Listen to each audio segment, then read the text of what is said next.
Streaming software. Hurry up. Figure it out. Come on. Come on, buddy. All right. Says we're going live. Should be able to hear it soon. We'll get a little audio check going, and then we'll show people the brand new game. Hurry up. Figure it out. Yes. All right. So we are here. I know I said this is going to be a replay stream, but then I got this brand new game called Halo Reach, and I'm just going to stream that. I'm just going to stream that now. I'm going to be a pro Halo Reach gamer. All right. So I think here we are in I think this is the tutorial, and I think we're on the right difficulty. All right. All right, this game sucks. This game sucks, and I hate it. Get me out. I don't want to play anymore. Nope. Nope, I'm leaving. I hate it.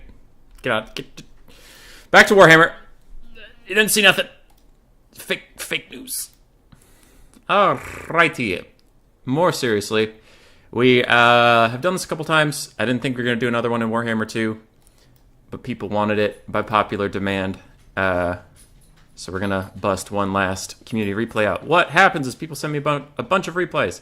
We keep casting until we get a bingo on this board. And as with most bingos, the center square is free. I suck at a different game. That's what that bit was.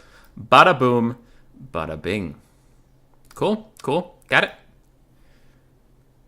Sweet. Now we're loading up the real game.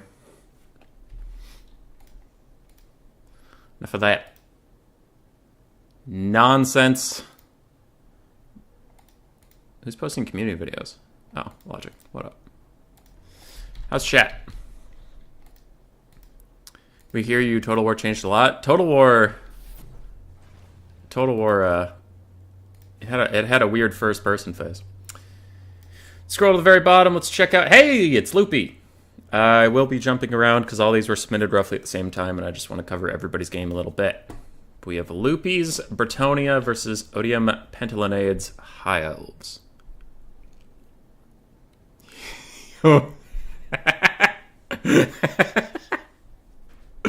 Oh, Loopy.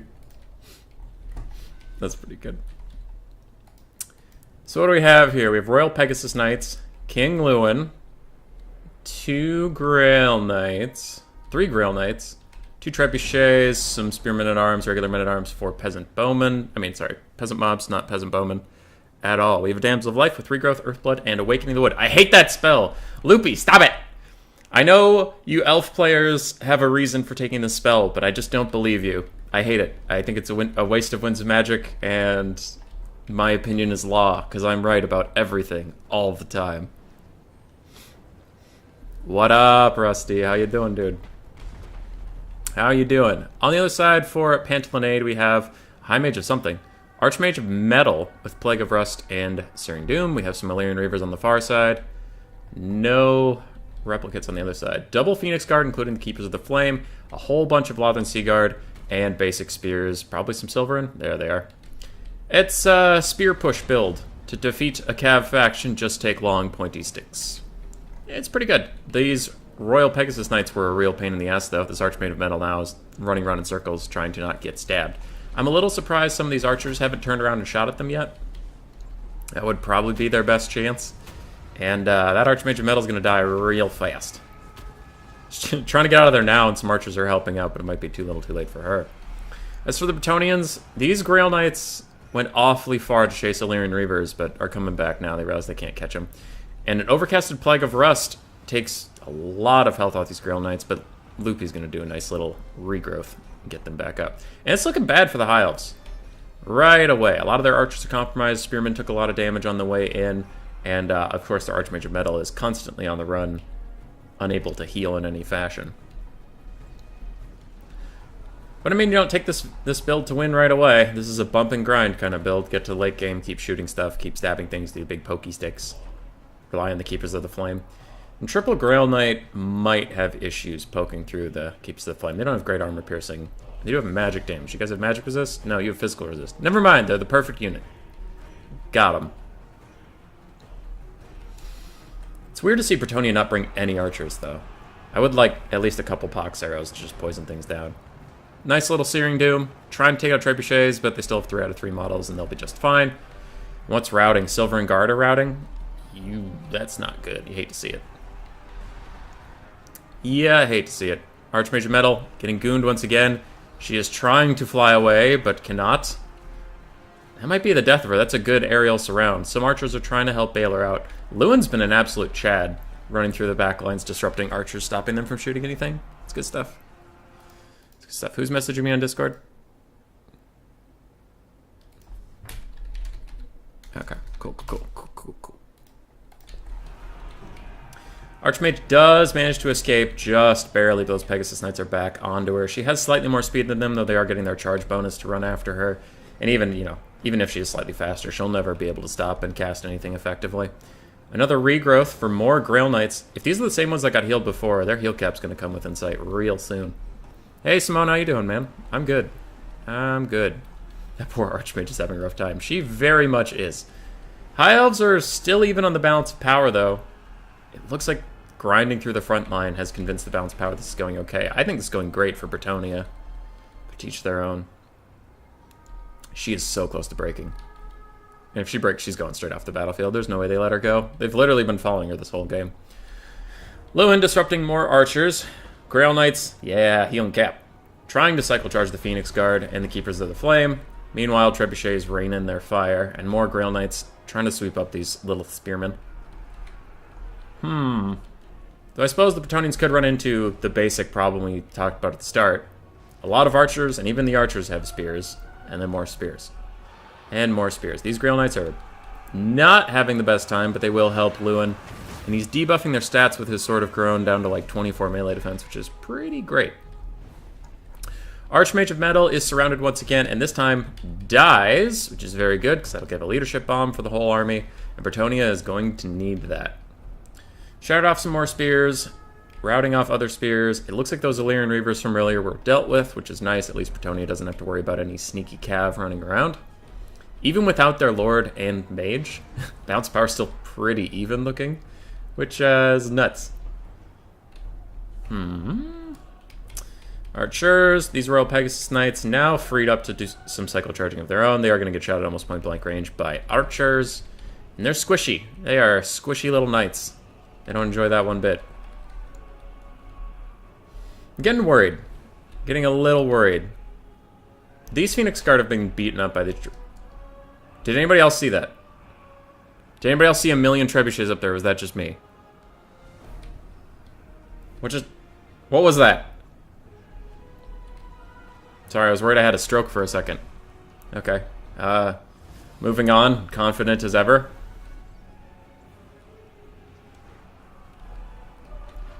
Bretonnians, peasants are being fed in. They're really trying to keep these trebuchets online to poke down the Phoenix Guard, but Spearmen and Silverin Guard have finally reached them. Now, will it matter? I don't know. Somehow these brave peasants are hanging on, and as I say that, they break, and these other ones will probably break because their nearby peasant friends are also routing.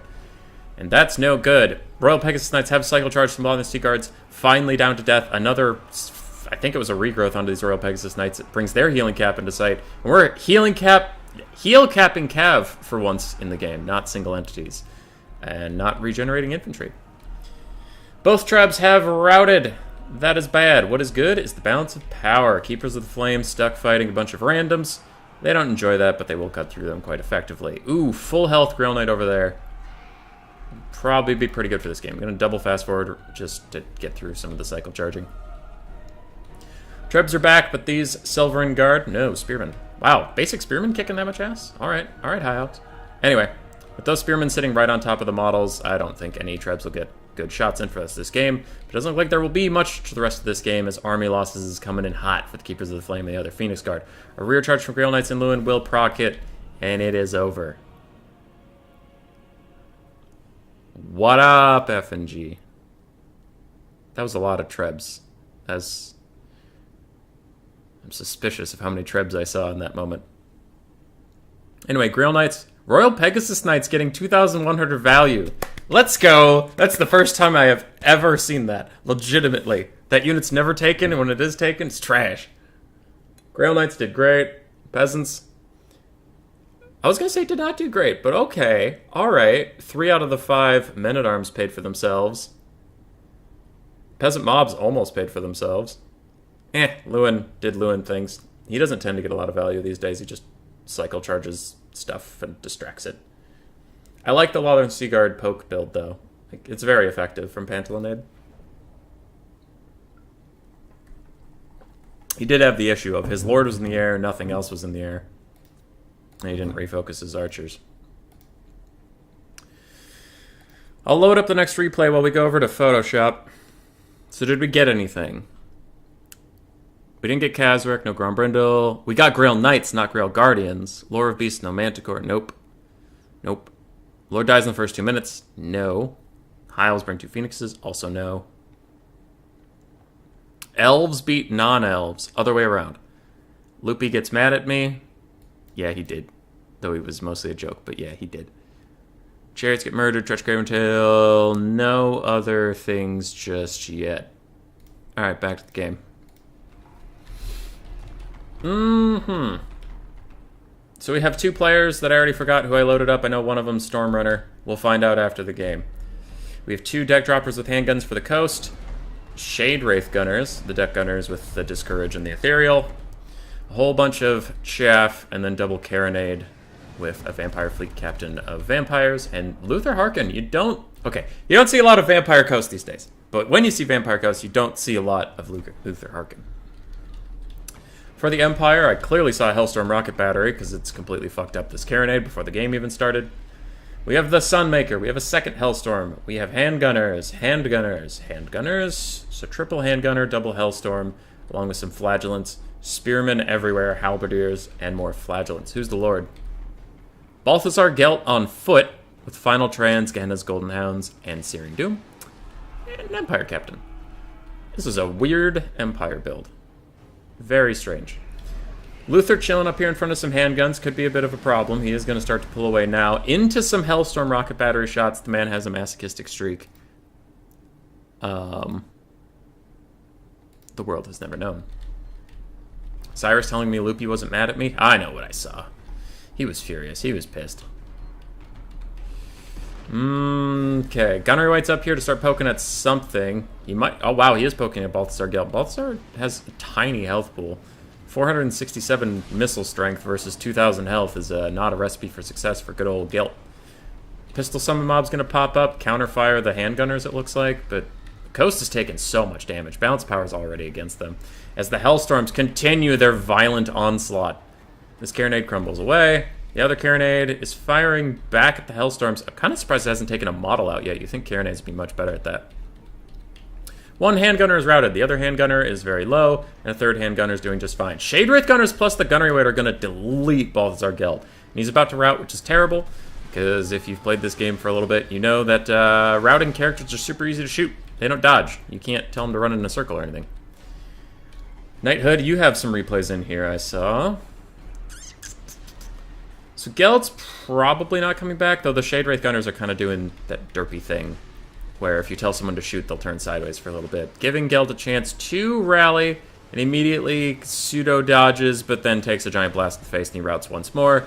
Ow, ow, ow, ow, ghost bullets. Ow, ow, ghost bullets. Something about Danny Phantom. Carronade still firing back at the basic Hellstorm Rocket Battery. It finally took one model, but Gelt is getting finished off, maybe, possibly, potentially. How's the rest of the Empire Force? Honestly, chilling. We have one handgunner shattered, one at half health, one at 2/3, and the Sunmaker did Sunmaker things. It did damage, ran out of ammo right away, and now it's just kind of a shit chaff unit. You're always mad at human boys in your DNA. Yup. I don't know if I love this Hellstorm Rocket Battery, continuing to fire at the Carronade, but it looks like it did switch onto the bombers at last. What are they going to do about the Shade Wraith Gunners? Gelt didn't throw a final trans or anything on them before he died, so now there's no magic damage left. No cavalry to run up and get them. I guess just throw flagellants at them. The Empire might want to advance at this point. Oh, they have triple Hellstorm. I didn't even notice the third one. Jesus. That's some investment in Hellstorm Rocket Batteries. Empire Captain's also getting sniped out. This is a weird game where both armies feel like they're AFK. Most of the Vampire Coast sat around and got shot. The Empire's still standing around and getting shot. I don't know what's happening. I'm scared. Hellstorms refocus onto the Shade Wraith Gunners. I think they'll have a hard time doing damage to these ethereal bastards. They have like 70% physical resist. 75. And they're really spread out. Handgunners again getting shot by the Shade Wraiths, along with the Scab Scrath. It's going to lower their health and leadership enough that they'll probably break once again. And another pistol summon is out here. Wildin'. Now all the handguns for the Empire are routing or dead. I'm going to fast forward a little bit. Hellstorm rocket batteries firing off their last few volleys. Luther's taking a lot of pain. He is trying to regen up with the Hunger and Terrorgeist regen and whatnot, but... Oof.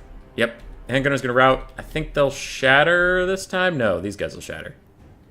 Or neither will shatter, I guess. Thought they had broken more. Finally, the Empire commits to the infantry fight, and they immediately almost nuke down the Shade Wraith gunners. Pretty quickly. Can all this chaff kill Double Crab with a mage and healing and Luther Harkin? I don't know. I don't think so. Last Carronade still firing, almost out of ammo, though the Gunnery Wight could give it ammo at any point, and the deck gunners are secured once again. Empire is quite behind on the balance of power. Pew pew pew pew pew pew pew pew pew pew ka-choo. I think it's just going to be a slow, painful death for the boys of Sigmar. Army losses. Flagellants wait, take the last of the ammunition to the face. Gunnery Wight sits there, laughs and reload, or restock, or whatever. Stormrunner was the coast. Got it. And Santa's Ascuas. Santa. It's Santa. 1,000 value even on Stormrunner's Harkin. 2,500 on his Gunnery Wight. 450 on his caster. Most of his infantry didn't do anything because they didn't have to. Shade Wraith Gunners, 1,400. Cannons,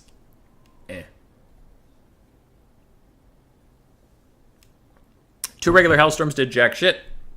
ROR Hellstorm got 1,500. Handgunners honestly did okay. If you average all three of them, they all paid for themselves.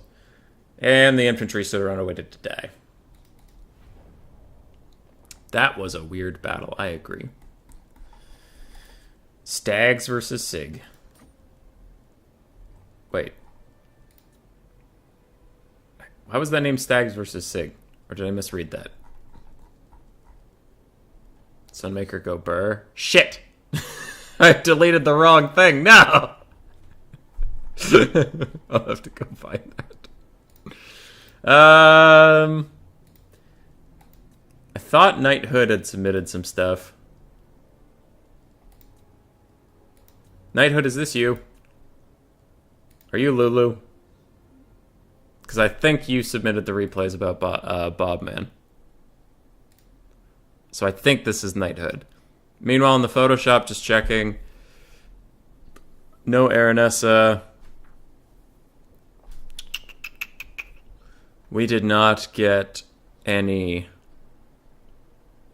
We did not get any bingo boxes, so I don't have to worry about that.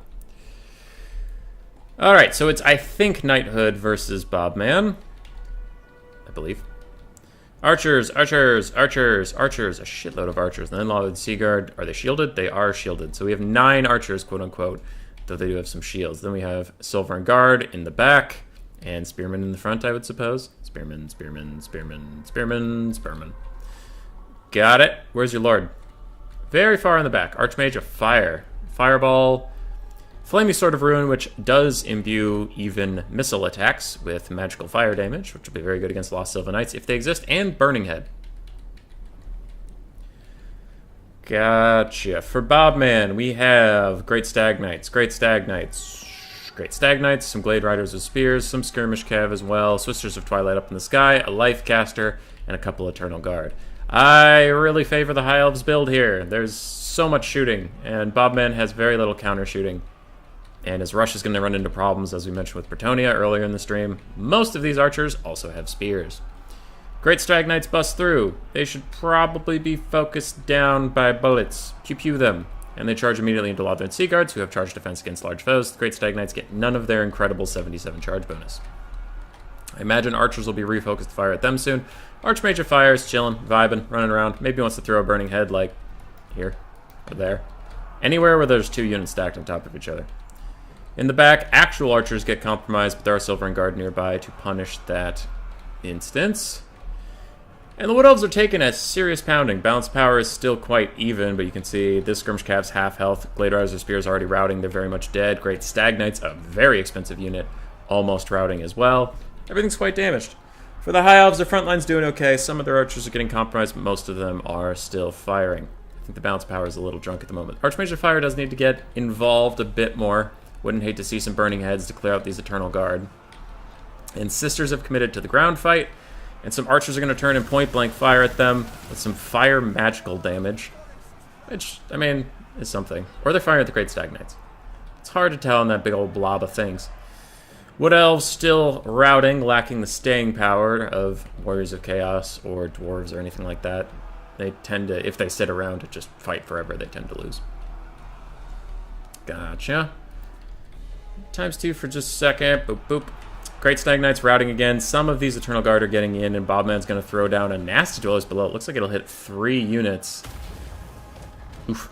That's going to be big damage. I don't know if it's mattering, though. The archers are all still safe. I haven't seen the Firecaster do very much. Again, I'd love to see some Burning Heads. Knighthood! Use Burning Heads. Just go... Throw some... out there. A little bit of... You know what I mean. Sisters of Twilight not enjoying their life. Hey! That's a little bit of... We'd love to see it. High Elves ahead on the balance of power. I'm getting a little concerned because they have 3 basic archers left in the back, which are not obviously Lothern Seaguard. And their last little defenders are starting to maybe run out of juice. And after that, archers are piss poor combatants. Bobman's going to send some things up here and rout off all of them. We'll see. An ambitious fireball in the Sisters, but they take off as it's coming in, so then their angle changes too quickly and they lose track of it. We do have a full health Silver in here that can bump and grind for almost ever. Archers are trying to get a little bit of free fire on Sisters of Twilight. They have Conjoined Destiny, so if they get low, they can heal back up. Maybe the Archmage of Fire can chase them off while they're low enough on leadership that they actually rout. Don't know. Yet another Dwellers Below. It's against Silver and Guard to have some magic resist, but it is such a potent spell, it's going to just hack through that immediately. A little friendly fire damage on the Eternal Guard. They'll probably rout soon, regardless. Another Fireball. Are they going to take off in the middle of it? Nope, that one hits, does 1.5 million damage. And they will break. Their leadership was negative for quite a long time. I'm very surprised they rallied. There we go. They break. There's nothing to chase them off. They will just regrowth and come back here. Stronger. Stronger than ever before. Archmage of Fire, still chilling. She's just vibing in the sky. But look at all these High Elf Spearmen left. Look at them all. What do the Wood Elves have? 2 almost dead infantry units. Some very, very dead Great Stag Knights. And a full health Life Mage. Boop. This is Twilight, very healthy once again. Balance power slams back towards the middle with that healthy, healthy lord. How are they doing ammo? They have a lot of ammo left, honestly. Looks like we have a bit of fuffing about, so I'm going to fast forward real quick. Great Stag Knights and Glade Riders with Hagbane tips. Just regular Glade Riders. Alright, we need a moment. Wood Elves, figure your shit out. Everything's a Glade. Everything's a Glade. Glade Guard, Glade Riders with Spirit, Glade Riders with Hagbane tips. Like, get some new names, all right? Get some new names. How about for the Glade Riders with the shooty shoot bows? Like, call them something new, something that hasn't been. I know, Sisters of the Wood Bows Glade Elves. How about that? That's a unique creative name. Fuckers naming everything the same. Anyway. They do rally, they rout some archers and stuff, but they're going to immediately run for the Fire Mage, who will get off a rear charge routing the little Glade Riders, not with spears, just Glade Riders. But that's the ranged variant of Glade Riders. That's not even the melee variant of Glade. That's the Glade Riders with spears. What else? Anyway, Sisters are doing their best to cycle charge over here. Bobman's doing his best to rout these High Elves, but High Elves, they're shitty in a lot of ways. They deserve a lot of buffs, but one thing they've got is leadership. And they're holding on. They're fighting to the very end. They don't give a shit that their spears don't get armor piercing. These Silver and Guard have had to fight armor piercing spears all game and just accept that. Accept that they're almost twice the cost and they don't get armor piercing. And they just have to take it. And they will take it because they're High Elves. They got the highest fuck leadership. They ain't going nowhere. Look at this guy. He's still fighting. He's still fighting. Everybody's still fighting. More Haggard archers come back, firing into the blobs of stuff. Fire Mage is just going to run away from Sisters of Twilight. Maybe you could take that fight. They're so low. on health and your combat stats are actually decent, you could snipe him out a little bit. And he decides to take the fight, and he snipes him out a little bit. Yay! Ah, second conjoined destiny. Almost getting them that last, what, 200 HP? Maybe.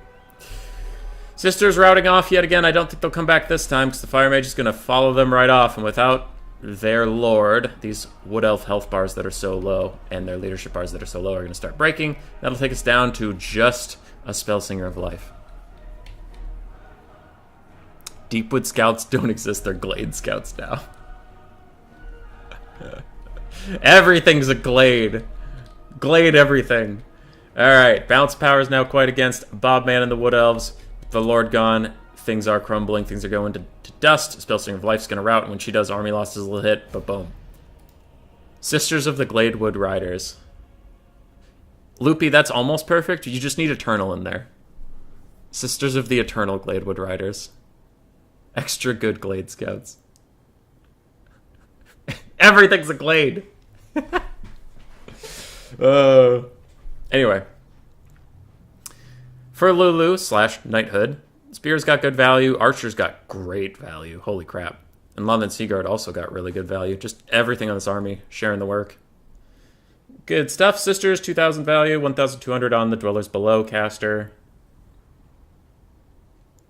Okay, I'm doing okay. I'm sure as soon as Bobman loaded up, he's like, well, fuck that build. And died horrifically. Glade Singers for all your Glade need.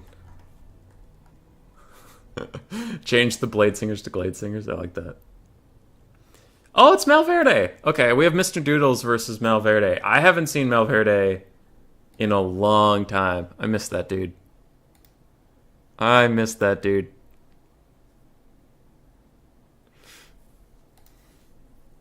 People still submitting replays for bingo out here. Oh, Void gave us a replay. Let's watch that shit later. Void never gives us a replay. Quick check-in on the Photoshop. How are we doing? No War Wagons, no Kazric. Elves beat non-elves. See, that's the trick. You can't just beat other elves. That's not nice. Doesn't look like anything else. Nothing. Nada. Zippo. Zero. And we're back. Malverde on the Skaven. I'll cover them first because I have a bias and I'm fine with it. Wolf Rats, Clan Rats, Skaven Slaves, Wolf Rats, 2 Rat Ogres, 2 Plague Monks, Hell Pit Abomination, Gorich, Queek Headtaker, and an Eshin Sorcerer with the only good spell in the lore. Warp Stars are actually quite good and the rest of the lore sucks. Armor of Darkness is probably second best. For the Empire, Flagellants, Flagellants, Flagellants, Flagellants, Flagellants. That's a lot of unbreakable lads. We have Volkmar the Dank, Luminarch of Hish, another Luminarch of They're already totally fucked. Boom, Gorich, half health. Boom, Help at Abomination, 1/3. Got him. What are the values on these things? Hold on, I have to see. 681, 42 seconds into the game, 867. We have a Fireball caster with Burning Head as well, a Warrior Priest, and 2 Halberders in the way back. That's really funny.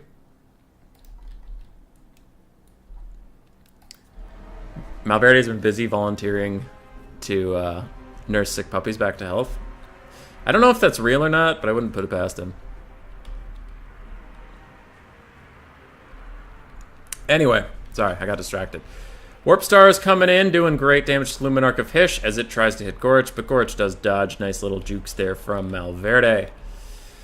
Queek does not want to fight Volkmar, I don't believe.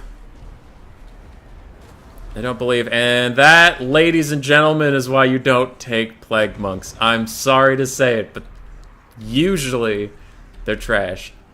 They're mid-tier infantry that isn't that good at clearing out any other infantry, and it's also susceptible to any damage spell.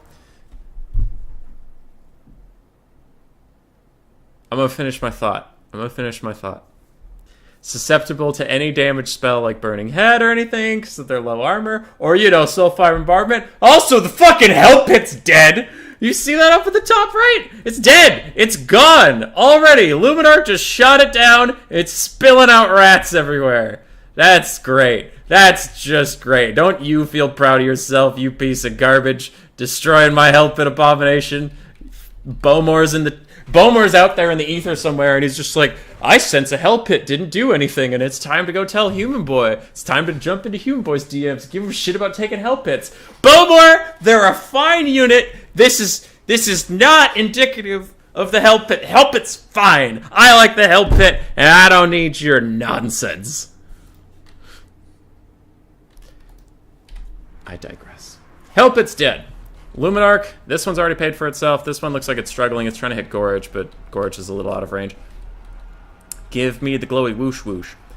Problem here from Malverde is if these dogs surround the Luminarch, they will just get burning headed. So he doesn't want to do that. He's waiting for the Rat Ogres to get in there, but now there's a lot of infantry support keeping the Rat Ogres off of it. A Fireball has come in yet again. Probably should aim for Queek, not Gorich. What was that Luminarch aiming at? Anyway, it looked like it was kind of aiming at Volkmar. Fireballs don't do that much against Gorich. They do much more against Queek, and then you can give the flaming, Kindle Flame buff to your Luminarchs. Luminarch shooting at something, and it almost one-shots the Eshin Sorcerer. Double Luminarchs are doing it, ladies and gentlemen. Gorich is working on Volkmar the Grim. Very bad matchup for him. And this Luminarch still shooting at Queek, and Rat Ogres block the Luminarch. Yeah, let's go. Good boy, Rat Ogres. Queek's doing his best to fight. Some unbreakable troops are coming up, along with halberds to fight off Gorich and all the other stuff. And this Luminarch is once again thinking about firing. It has the bound net of the Luminarch. I wonder if he's going to use it on Gorich and then delete him with either of these things. Dogs are coming in. Have you saved a Burning Head for this exact situation? Probably should, because they're the armor-piercing variant. They will fuck up this Luminarch. But Volkmar coming nearby with his Terror should be okay. Is he going to block his own shot? No! It weaves past him and misses Queek. So at least it didn't hit Volkmar, but still. That one don't miss. Queek activates Dwarf Gouger out of rage because he was going to go fight some trees. He thought he was still fighting the Wood Elves, but instead he's just going to come back. He's not having a great time. Eshin Sorcerer tries to throw some Ninja Stars at the Temple off Luminarch. Little Fireball hits Queek. Little old Fireball. Luminarch shooting. It's shooting. And he's tootin'. Owie! No, my little Skaven body. I'm going to route now. Ow! Alright, Queek's routing. These Luminarchs putting in the fucking work. Rat Ogre's trying to get onto them, but there's so many random infantry around. And can Gorich dodge? Do you have the moves like Jaggers are going to friendly fire its own Luminarch? I don't know, and that's the joy of the Luminarch, isn't it? Friendly fire, friendly fire. Never mind. He's switching on to Queek, who's routing. Queek can't dodge. This other Luminarch's firing at point-blank range. It hits Gorich in the face. It double hits Gorich for no reason. Burning Head takes out a bunch of Plague Bugs. This is a fucking disaster. This is a disaster. Why, Mr. Doodles? Why would you do my boy Malverde like that? What's Malverde ever done to you?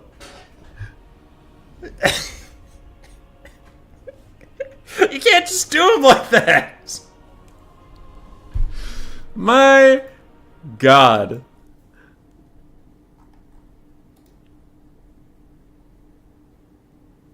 A glaive. That's good, Cyrus. 1,800, 3,500. Who even cares about the rest of these values, honestly? Volkmar the Glade. Glademar the Dank. 0 for the Hell Pit.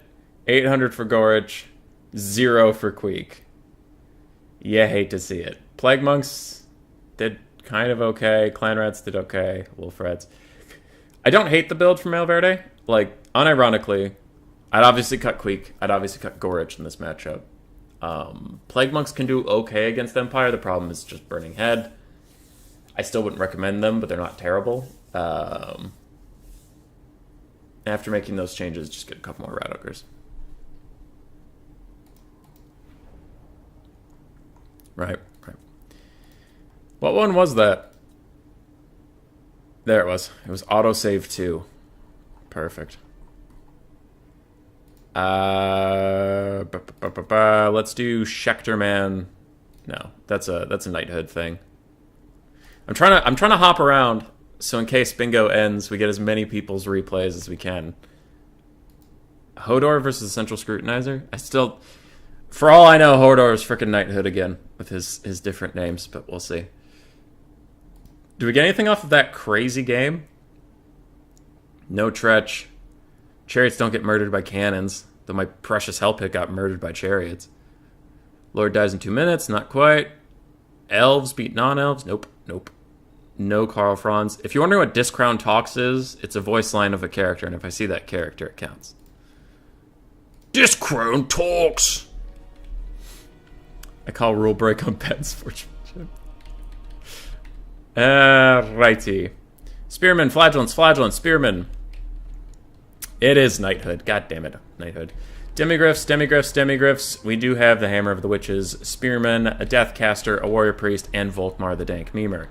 For the High Elves of, I believe, that's Central Scrutinizer, by the way. I think this is knighthood, if I am reading the chat correctly. We have Spearmen, Rangers, Archers, Rangers, Spearmen, Archers, Rangers. And in the sky, we have a Great Eagle, a Frostheart Phoenix, and a Lariel the Radiant. Now, one of the bingo squares was High Elves take 2 Phoenixes. They took a Phoenix and 2 Eagles, so not quite. Not quite. Already off to a little bit of a rough start for the Elves. Their front line has taken a massive beating from the Demigryph Knights, and now their back line is already compromised by unbreakable troops. It looks like even a banishment is coming in from Scroot to rout off these archers, and Demigryph Knights are back here too. So Knighthood is in dire straits already. Dire straits! He's relying on his single entities and try to goon out Volkmar the Grim. More Demigryph Knights are plowing in, and Scroot is really taking over this game. I am concerned for Dr. Hood of the Night. Azhag! Want to talk about Warhammer 3? Yeah. Cast all the replays even if bingo's in. Don't want to leave anything left in the tank. Leave it all in the field. I'll see how long the stream goes. We'll see. We'll see. Larry and the Frostheart Phoenix is diving back in, trying to lower the stats of these Demigryph Knights so their precious little spearmen have a chance. But Volkmar is throwing out something? Who's throwing out something? What's happening? What's going on? Larry throws out her own banishment, hitting 3 Demigryph Knights in the process. And Scroot, in the video I released today, I said, stop blobbing your cav. That's blobbing your cav, and they take so much damage. Holy shit. Knighthood dragging this game back. Oh, Scroot. That was 4,500 gold worth of stuff in a pile, and now it's like 1,500 gold worth of stuff straggling through this battle. He does not have a healing caster, so those are all the Demigryph Knights you get. On the backfield, High Elf Spearmen fighting Empire Spearmen. I know it's not true, but I would not be shocked if those Empire Spearmen won, just because of how dirty the High Elves are done all the time. But I do believe the High Elf Spearmen will win. They have better stats. Demigryph Knights are routing. This one's rallied a little bit. That one's doing okay. That one is actually routing. Flagellants all over the place doing fine. Volkmar the Dank Memer is full on health. We have an Amethyst Priest still, Amethyst Wizard still doing good. He has Purple Sun, but nothing to really Purple Sun. The High Elves didn't bring any cav.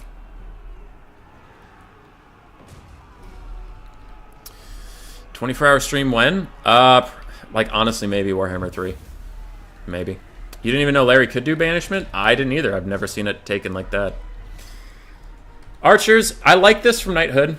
I will stop. Like, this is a for fun stream, right? This is a for fun stream. We're casting some replays. We're having a good time. But if I see something, I will mention it. This is nice from Knighthood. I like that he's focusing down the Demigryphs and not shooting at Volkmar, who's walking up to him. Volkmar has pretty good missile resist. What is it? I mean, only 15, I guess. But he has 100 armor. He has regen. It's much more important just to take down Demigryphs. I like this. A lot of people, myself included, would probably panic and shoot Volkmar as he's rolling up on your archers. It's good target priority. I like it. Thought I'd point that out. We have Silver Helms. I didn't even know we're in this game. They're running in now. Looks like they're going to try to run past Volkmar and charge these Demigryph Knights who are so low on health. They might actually win, but they get distracted for a brief moment, turn their backs on the Demigryph Knights and take a ton of damage before giving it back. And the Empire's looking pretty rough. It's looking pretty rough. Bounce power is roughly even, slightly High Elf favored, but as you can see, High Elves have some tricks up their sleeve, including single entities that have heal caps they can get to. A Purple Sun onto the Archers and not onto the Silver Helms, I think, is a mistake. I think Scroot might have done a fuck up. I don't know whose banishment that is. I'm going to guess Larry's, considering how many Empire troops it's killing, but maybe Volkmar has a masochistic streak in him. Don't know. High Elf Spears are beating the Empire Spearmen slowly. Good for you. How are we doing elsewhere? High Elves are tattered across the board, but we have very healthy Silver Helms, a couple healthy Rangers, and a very healthy Single Entity Core. That is all they need to win this game. That is really all they need. You should add Human Boy Speaks Quietly to the bingo. We're going to whisper for the rest of the stream. Now you can see that Larry is actually fighting Volkmar with her eagles, and that is a good surround. And just because chat likes it better when I don't say words, I guess I'll just be quiet for the rest of the thing. It's just, yep. This is how we're going to cast now. And the joke's over. Anyway, Triple Birds beating the shit out of Volkmar and his Warrior Priest companion. Amethyst Wizard coming in for like a rear charge, I think, or something, just to lower the leadership a little bit. And Larry's getting pretty low. Without her healing, it would actually be possible for the Frostheart Phoenix and Great Eagle to get burned. Frostheart Phoenix is the only Phoenix that has 0% chance of rebirth. It does not have a rebirth mechanic at all, so killing its only source of healing could be a good idea. Warrior Priest Terror Routes, his faith in Sigmar was as weak as his stupid little cudgel. But now he has rallied. Larry has dove onto him, and he heard me talking shit about his Sigmar before he routes anyway while beating up a poor little girl on an eagle. Volkmar's the only thing left. Army Losses comes in. Bada bing, bada boom, big ol' Soulfire Bombardment to mark the grave of this once brave warrior.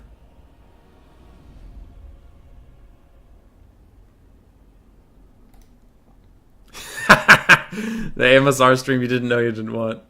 It was a joke. Yeah, it was... Hey, everybody calm down. Decent value on the infantries. Who's texting me right now?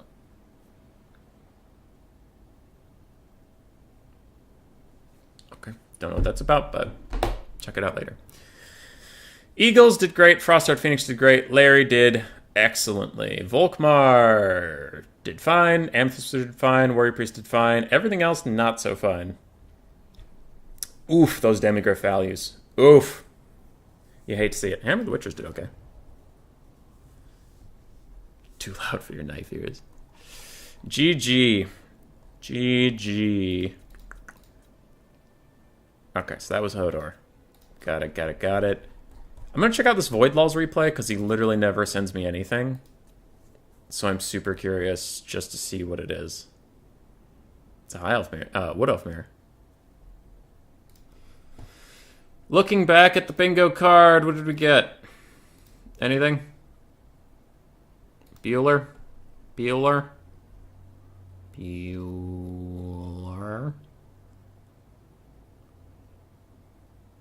Nope. Still good. Oh, shit. Hold on. We did get something. Somebody asked me about Warhammer 3, though they did it as a joke. Still counts.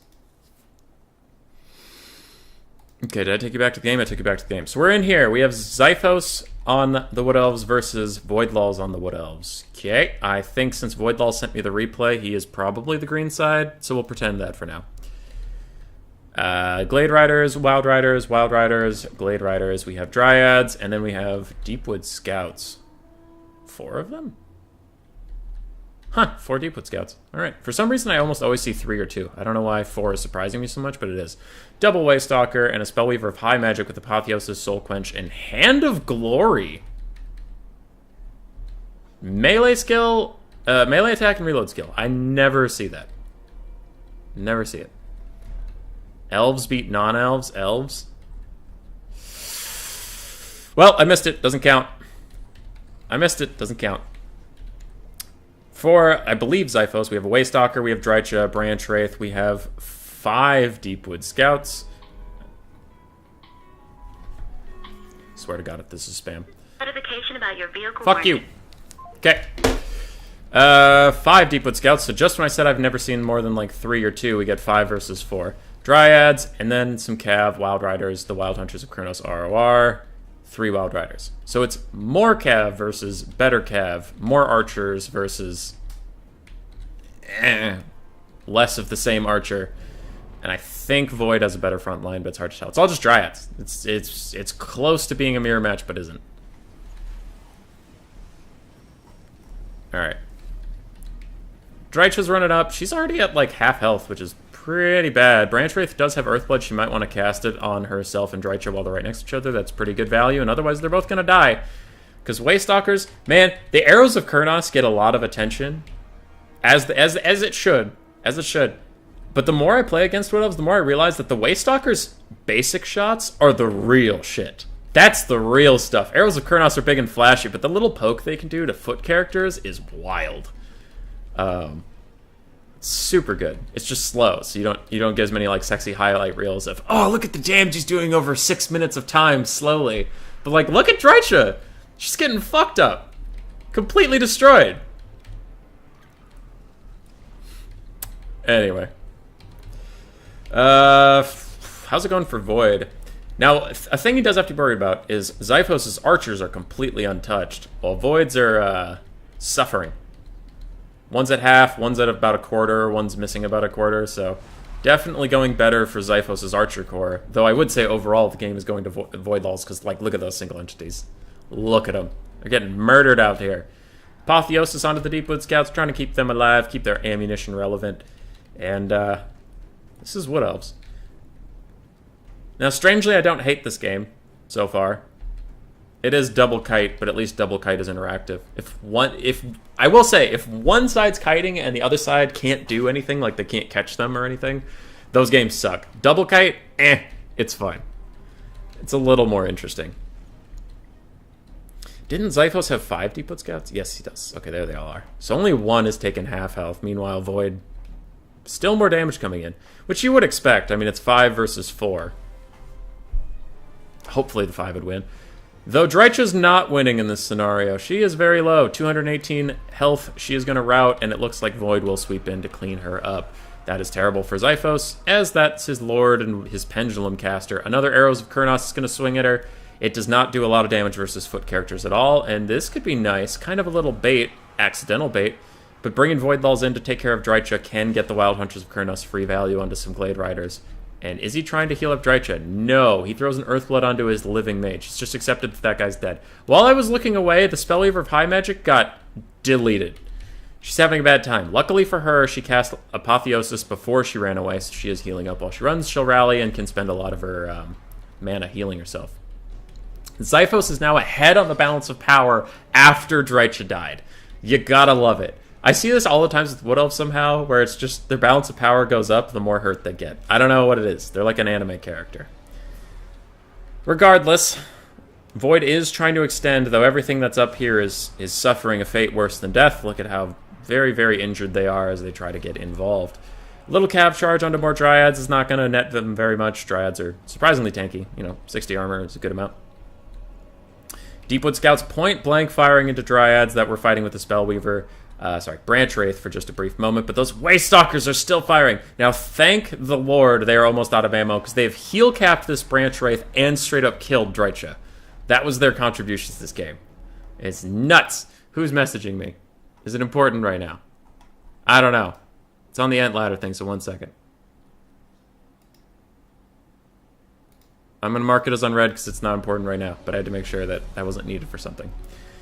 Cool. Deepwood Scouts still shooting at the Branch Wraith. The Waystalkers are both out of ammo, and Void Lulls' front line is getting deleted as he now had to abandon it.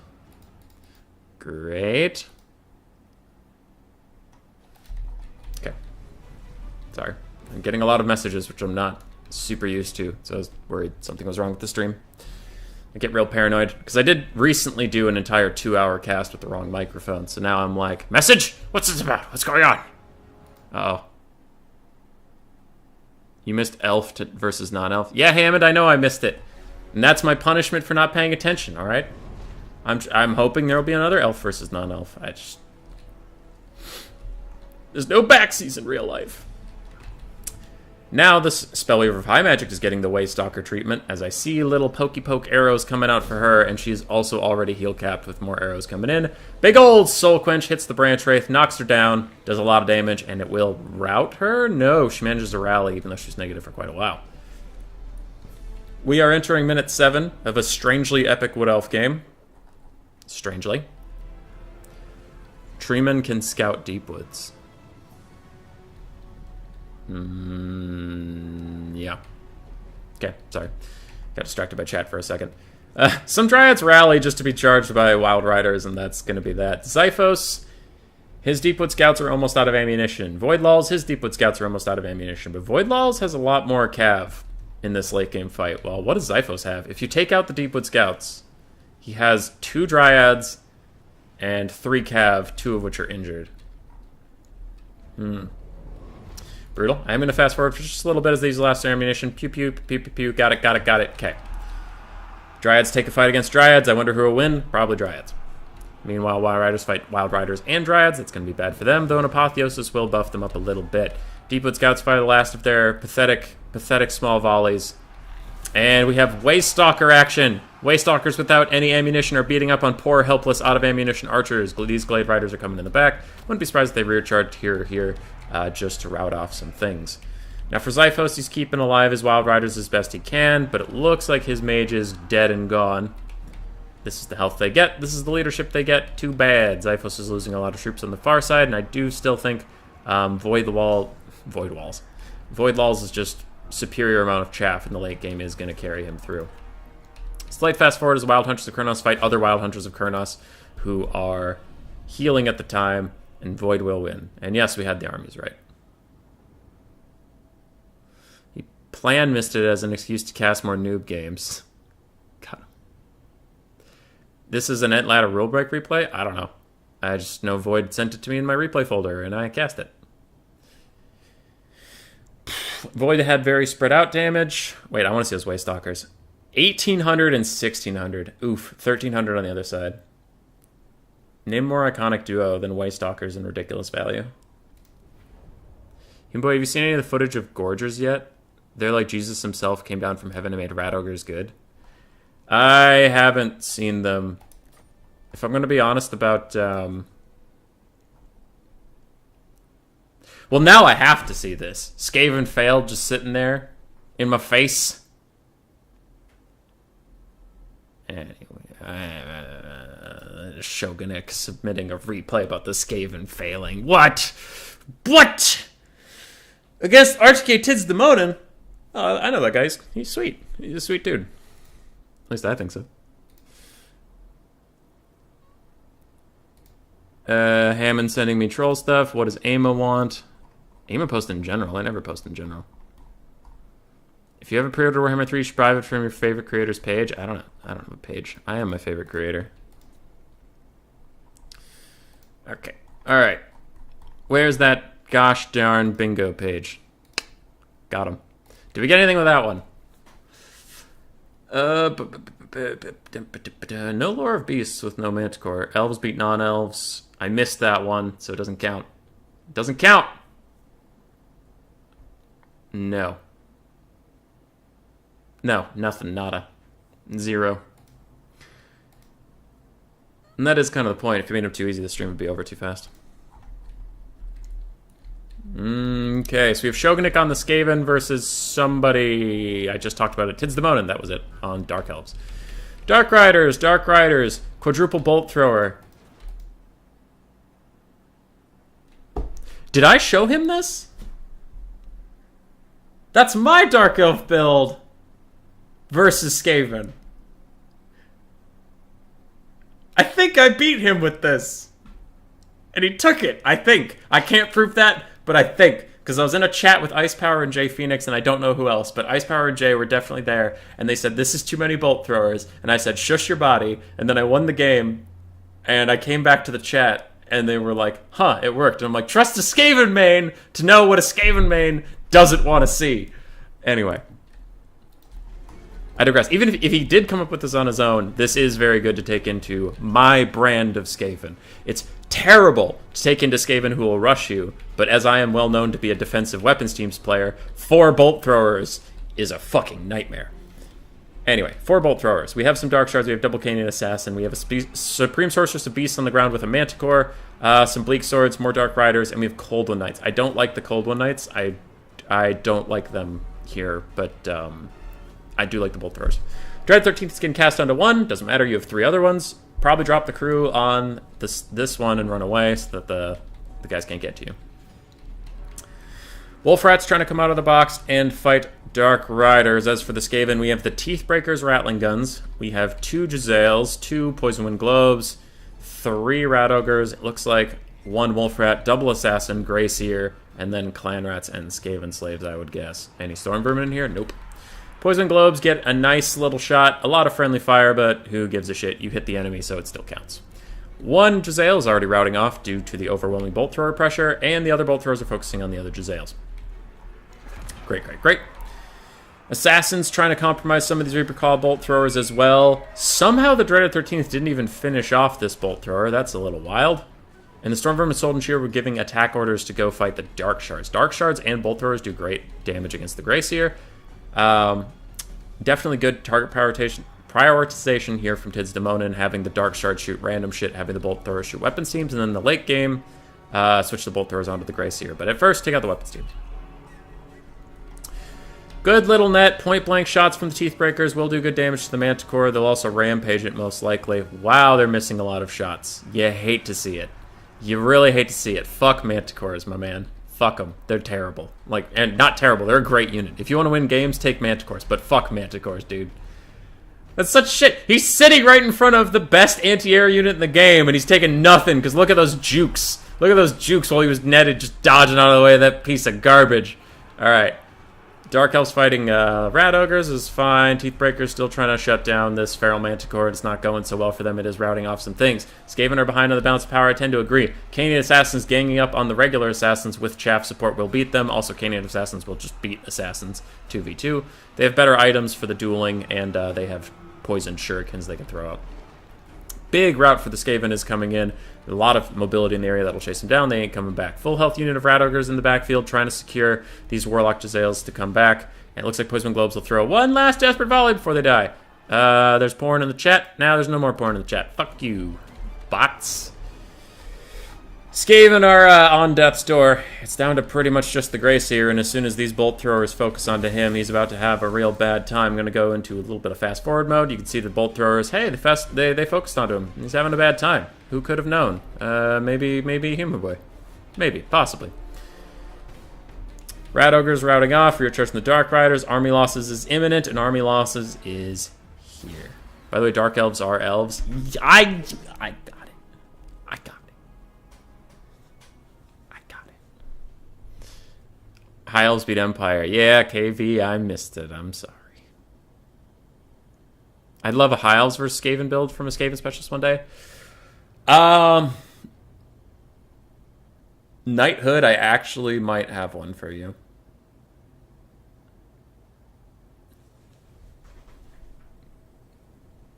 Feral Manticores are nuts, but Manticore mounts are kind of bad. Yeah, I don't know why.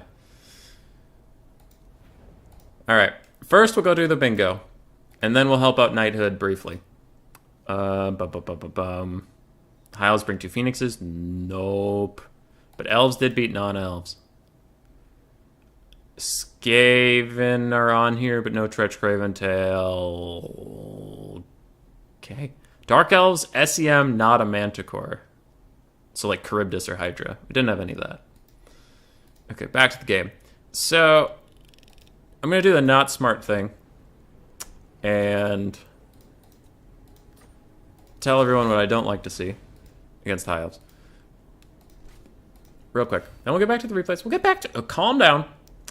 If you're facing Skaven, there's 2 things that are tough. One, a Lethanar and a shitload of Shadow Warriors, and then a mix of Illyrian Reavers, Silver Helms, and then a Spirit Leech caster and a Fireball caster. This isn't the whole build, but I'm just talking about the point. Maybe a Phoenix or an Eagle if you want it, otherwise more Cav. What you do is you kite them. If they rush you, you kite them. If they have a weapons team's box, you shoot and dodge, shoot and dodge, shoot and dodge. Kill all the Rat Ogres, then charge in with your Cav once the Rat Ogres are dead. Kill all the weapons teams. All right? Okay, that's one build. That's annoying to deal with. The other build that's annoying to deal with is Teclis on a horse. I'm not going to kid him out, because I'm just getting a point across. Double Noble also on horse. And then 2 Lion Chariots, or Ithmar Chariots. The main point's just Chariots. 2 Chariots and a whole bunch of Cav. The reason this is so scary is because Nobles are actually really good melee combatants. Teclis is too. And usually in this matchup, and I can only speak for myself, but usually all the SEM killing pressure I bring as Skaven in this matchup are Rat Ogres, and they need to attack air. Rat Ogres and attacking air. Teclis and the Nobles are so low to the ground, the guns will miss a lot of the time, and they can surround and kill a Greyseer. Teclis has a net, so he can net your Greyseer in a bad position. He also has regrowth to help his little noble friends. Other than that, the Cav's just good. Chariot's very good. Okay. Those are the two builds I would recommend for High Elves. It's still a shit matchup for you, but that is what I personally don't like to see. Narrow Chaos versus Counts. Count Garen of Gasab versus Stormrunner. Alright, let's check it out. Boo, we want replays. I'm getting back to him. I'm trying to help. Try to help. Also, people are still sending me replays and yelling at me. I'm scared. Watch as they nerf High Elf Nobles into SEM. Okay. What are we doing? Chaos Lord, the melee version. Chaos Lord, Chaos Sorcerer of Fire, Exalted Hero, both on Manticores along with their Chaos Lord compadre. We have Aspiring Champions, the Mirror Guard, double Chosen with Great Weapons, and double Chaos. What the fuck is this army? What the hell is this army? Alright. Skeleton Spearmen, Skeleton Warriors, Skeleton Warriors, the RWAR version. Then we have two Cairn Wraiths, Vlad von Karstein, Necromancer, a Terragoose in the sky, two bats, and I see some shit in the forest. What do we got in the forest? Hex Wraiths that are not the ROR, Direwolves and Direwolves. This is wild. This is wild. I forgot he even sent me this one. You sent me it. That's what I got. A little bit of fast forward as a Gaze into Gash takes out... Good lord. That's why you don't see a Chaos Lord on a dragon. One breath attack and one Gaze of Nagash is down to like 2/3 health. Ooey owie. What's he casting right now? What's happening? Is that a Curse of Years? It is the Curse of Years. Lowering his melee attack. Now Fellbats are going to surround him. And the Terror guy's just taking a fight for a moment. It is going to run away and let the Fellbats deal with it. And I think the Vampire Counts are confused. They don't really know what to do about the situation at the moment. Terrorgeist might want to turn around and fight this Exalted Hero while he's alone. It's the best you're going to get, because it looks like he's going to catch you regardless. 107 speed on a fucking Manticore. Can outrun a Terrorgeist. Cool mount, you guys.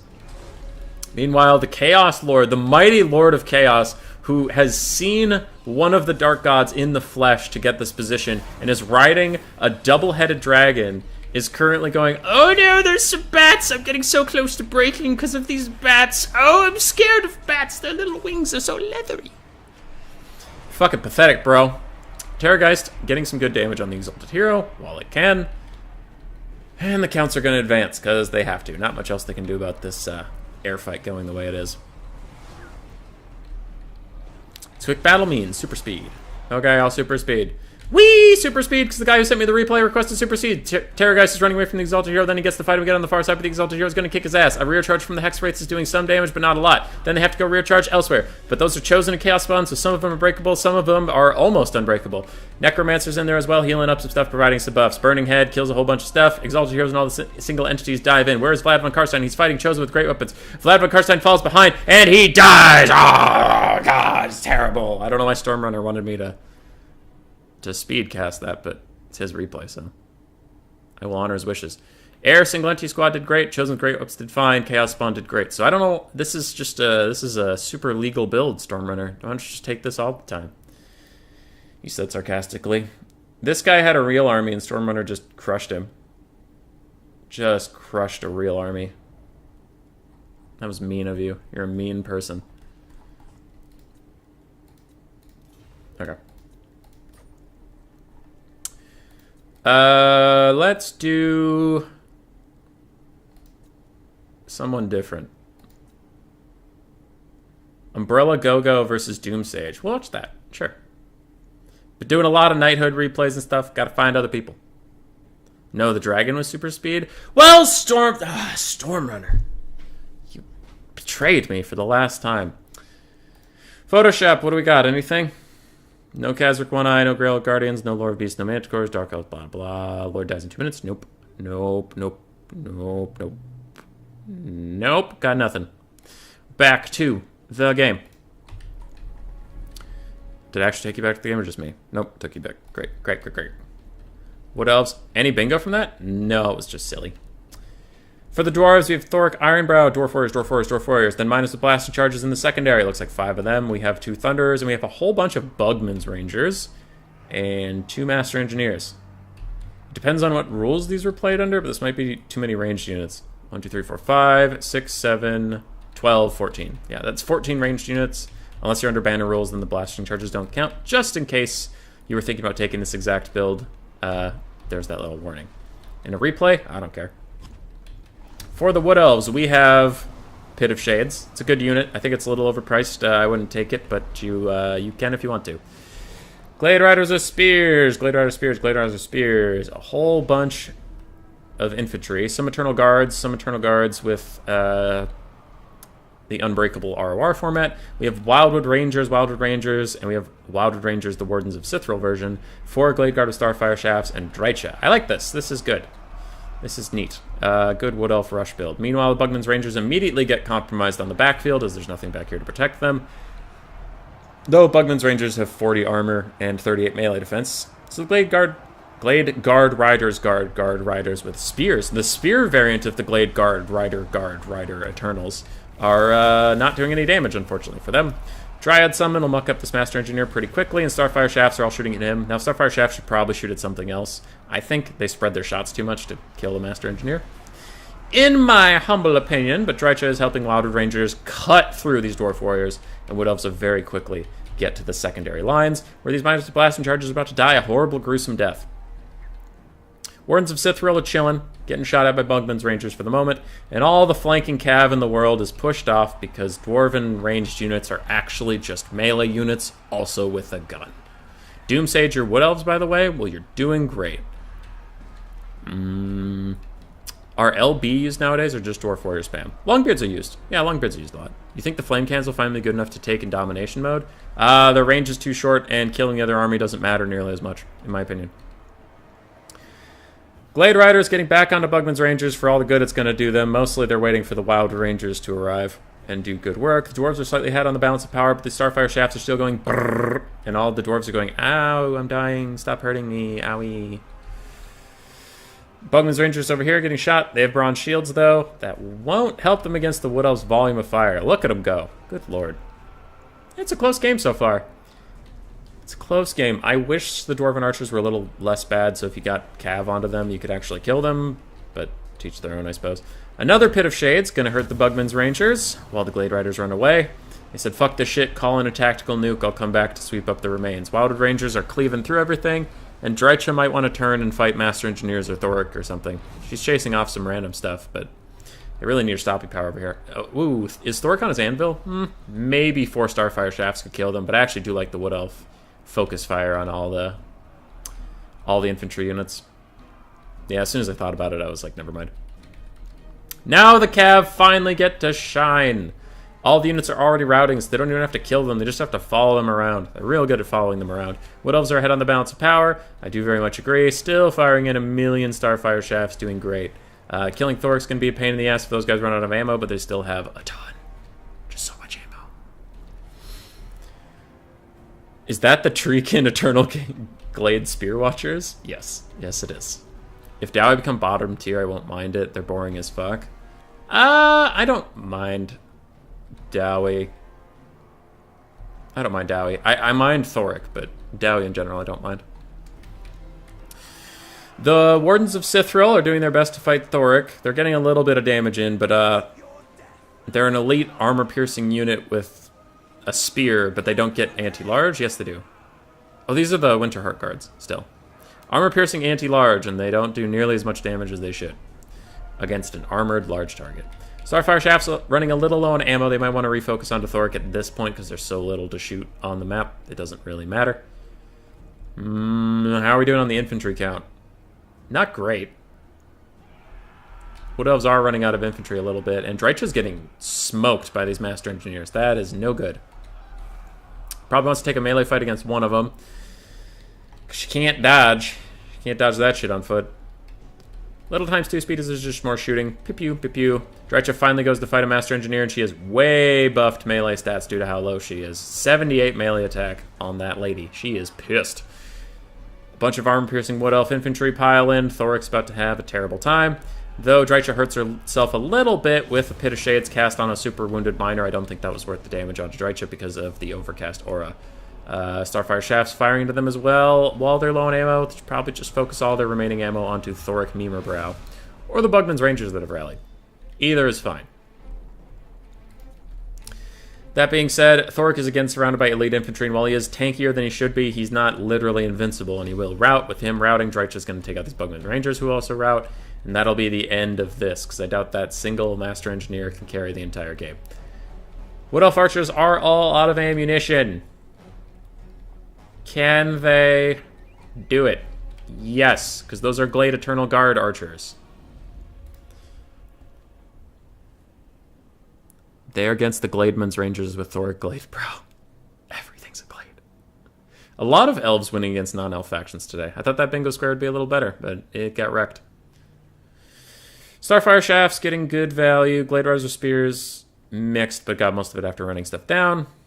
Drycha did pretty fine. For Umbrella Go-Go, Thoric did not get a lot of value. Kind of surprising. Miza Blast Charges did fine. Dwarf Warriors got murdered. Thunderers got murdered. Bugman's Rangers are also in the obituaries column because they got murdered. And I need to remember... I need to be much better at... Queek somehow wins! Let's go. I need to be much better at remembering what replay I'm on. Is this on small funds? What are these funds? What the hell? I'll look at the Photoshop, but I'm super sure I didn't get anything from that. Yeah, we got nothing. What? How are these armies real? Is this on smaller? I'm so confused how they have so little stuff. Skaven Slave Spears, Skaven Slaves, Skaven Slaves, Skaven Slaves, Skaven Slaves, Skaven Slaves. An Assassin, a Plague Priest with all of his spells. I guess that's a lot. Queek without all of his abilities. 3 Jezzails and 2 poison... Well, 1 Poison Globe. How is this all of your money? That's impossible. It's not a real thing. Same with the Lizardman. Scarvet isn't even fully kitted out. He has some skinks, some red-crested skinks. 1 Ripperdactyl somewhere. And Chameleon Stalkers with Mazda Mundi. Why can't Drycha ride a little horse? Like a little tree horse? Little tree horse. Queek's about to get Arcanum Forged. Alright. That's a weird... That's a cool sound for an ability, at least. These units also feel like they have too much health. I'm very confused about the unit scale. Here. 32? Okay, so it is on larger scale. I don't know what's happening. I just work here. Poison Globes trying to kill the Red-Crested Skinks. Other Red-Crested Skinks get routed off very quickly by a Plague Priest behind them and Queek right next to them. That does matter for a little bit. Ripperdactyl's getting murdered by Jezzails. Go, Jezzails, go. Killing all of them. Mazda Mundi has dove a little too greedily, a little too deep. Trying to kill Poison Globes, but now we've got assassinated by Queek and an Assassin. Queek is an excellent duelist against Mazda Mundi. As you can see, he has armor piercing out the wazoo, and he's currently at missing 1/4 health because existing is hard, I guess. Big ruination of cities. Takes out a Skaven Slave unit. Does a little bit of damage to the Jezzails. Mazda's still very surrounded. Very much so. Good, weird little Plague cast there. Not sure who it hurt. Plague Priest, pretty low. Chasing a Scar Veteran. I mean, pretty low being, like, for the state of the game. Down to about half-ish health. And Mazda's fighting a whole bunch of spooky little Skaven boys who are hanging in there. Queek's doing fine. Looks like Mazda keeps attacking Skaven Slaves or something else around him. Not exactly the Skaven single entities he wants to. And Chameleon Stalkers will shut down the Poison Globes soon. Mazda's now fighting back. punches an assassin across the world. Sora veteran dives into Skaven slaves and causes a terror out. Yeehaw! Lizardmen reinforcements coming soon. We have javelin throwers trying to fight Jezzails at point-blank range. They will throw at them, but silver shields and a spread-out formation means tough shit. Clan Rat Summon tries to protect the last of the globes as Chameleon Stalkers pile in. These are all Skaven slaves. They will rout at the soonest sign of trouble, which probably means a rear-charging skink while you're running straight at a dinosaur will cause a rout in here somewhere. Unless Stand Your Ground is popped. It doesn't look like it is. Rippers and these Jab Skinks still trying to shut down one of the two Jezzails, but with Jezzails outside... Oof, 3. With Jezzails outside of the main fight, they could just turn and fire in on Mazdamundi. And the Poison Wind comes in, killing summoned clan rats and Skaven slaves alike. Yee-ha.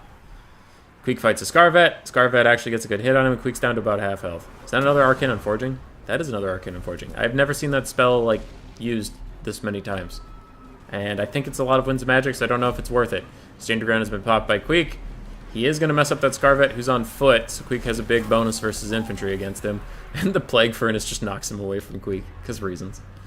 Jezzail's trying to save all of their routing units by shooting the Ripperdactyls, but Ripperdactyls are almost unbreakable. You kind of have to kill every single model if you want to get rid of them. War Dancer Mount Wen for Drycha? Scarvet's not having a good time. Mazda's actually fine. He's at half health. Bounce power's still even, but Jezzails will kill off the last of the Ripperdactyls probably. Get a little leadership bonus from charging, but once it wears off, they'll definitely rout. He said as they didn't rout. How's the single entity fight going?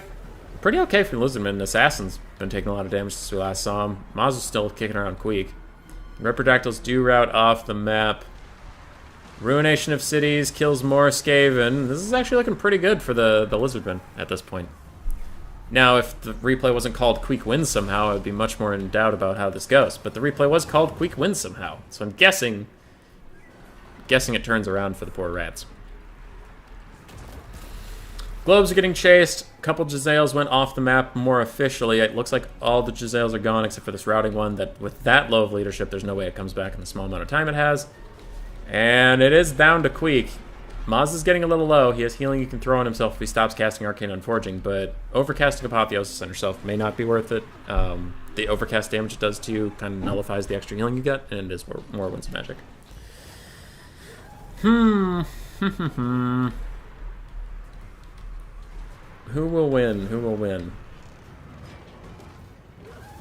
I mean, if I was honestly guessing at this point, I would say the Lizardman. Because that Plague Priest doesn't have much left in him. And the Lizardmen have a lot of infantry support around, except for these guys being hung up on summoned clan rats who will disappear soon. But Mazda being left here on his own for a little bit is not going well for him. The Plague Priest is barely clinging to life and leadership in the pursuit of happiness. And it looks like he'll rout now. Mazda starts to pull away. He's running back to his chaff. There is a lot of chaff nearby that could try and catch up. He throws a banishment down just to knock over the assassin. I actually like that. This chaff needs to pile up on Queek and the assassin. Help out Mazda. Mazda is getting chased around. Throws another Apotheosis on himself. Scarvet's fighting a clan rat summon that fades away. Assassin routs after being surrounded by skinks and Mazda. Other skinks are going for Queek. And Queek is trying to push through them, but he immediately gets stopped. Mazda tries to hit the assassin once again. Probably. Now he's shattered. Definitely just pull away. Pull away, cycle charge Queek, or heal yourself up. It's fine. Plague Priest is running from Red Crystal Skinks and the Sora Scarvet. I'm guessing Mazda stays here and fights Queek, and I'm guessing Queek's going to kill him, because Queek has decent stats if you stand around and fight him. Mazda's still in there. Shield the Old Ones and Cold-Blooded gives him a whole bunch of leadership. He ain't going nowhere for now. He's still trying to kill Queek. Queek honestly could terror out, and he does. So Queek terror outs, but the Plague Priest is still alive. And these Skaven Slave Spears are still fighting, meaning Queek will be able to rally, turn around, probably punch Mazda in the face, and kill him would be my guess. I love just sending the Plague Priest off into the distance. That's pretty funny. Alright, Queek's back. Never mind, Queek routs. And escaping an army loss? Was that a lie? Was that title of the replay a lie and you fucking gypped me? Because I am going to be so mad if that's true. Bum, bum, bum, bum, bum, bum. Bum, bum, bum. Just making sure. Queek's still getting bodied. Queek's still getting bodied. Queek's still getting bodied. He gets routed off the map and army losses. You lied to me! You lied to me, whoever Shifty or Guan Yu is.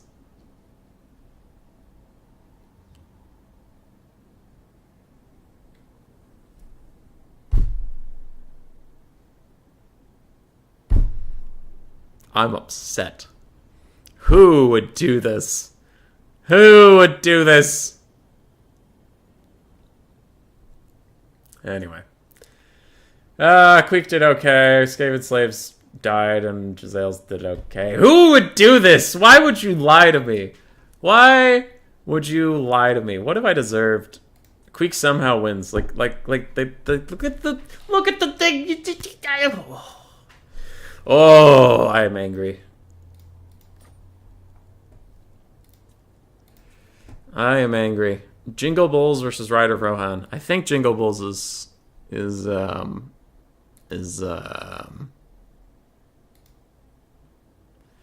which one? Sorry. Oh, okay, yeah. Hammond, yeah, I got it. We'll get back to this one. Hammond's going to work and he wants his replay done. Wait, I just did yours. God damn it. Okay, I already fulfilled your request accidentally. There. This is the one we were about to do. Alright, Hammond, I got you. Okay. What the hell? I thought I cleared this. Okay. Human boy, why is it a rule you don't have to attack someone in the forest? It's a perfectly realistic tactic and use for some terrain. Using an open field map really favors some factions. So, you don't have to attack somebody entirely within the forest because the argument is one, it blocks a lot of archer shots, but there's two things about it that's unrealistic, and I'll be quick. One, archers firing within trees, there's like, as it's been explained to me, and I've seen with the Sisters of Twilight, is if you fire right next to a tree, like right next to one, your arrow will go through it, but after like a certain distance, they'll start hitting trees. So archers can unrealistically fire out of trees uncontested, but then when you fire into trees, your arrows are blocked. So it's one-sidedly ethereal. Two, the forest rule is because the attacking rule is also bullshit. Like, that's what makes it a game, right? It's more for the fun of the game than it is for realistic tactics. Realistic tactics, you could sit in a forest all day long, and your enemies would have to come get you. But also realistic tactics, your enemy is not compelled by a higher force to enter that forest. They could just sit there or ignore you. Because unless the city you're trying to defend, like that's why armies exist, is armies exist to defend nations. Unless the nation you're trying to defend is inside that forest, they could walk past you and burn your village to the ground. Right? Right. So it's concessions to make the game a little bit more fun for everybody.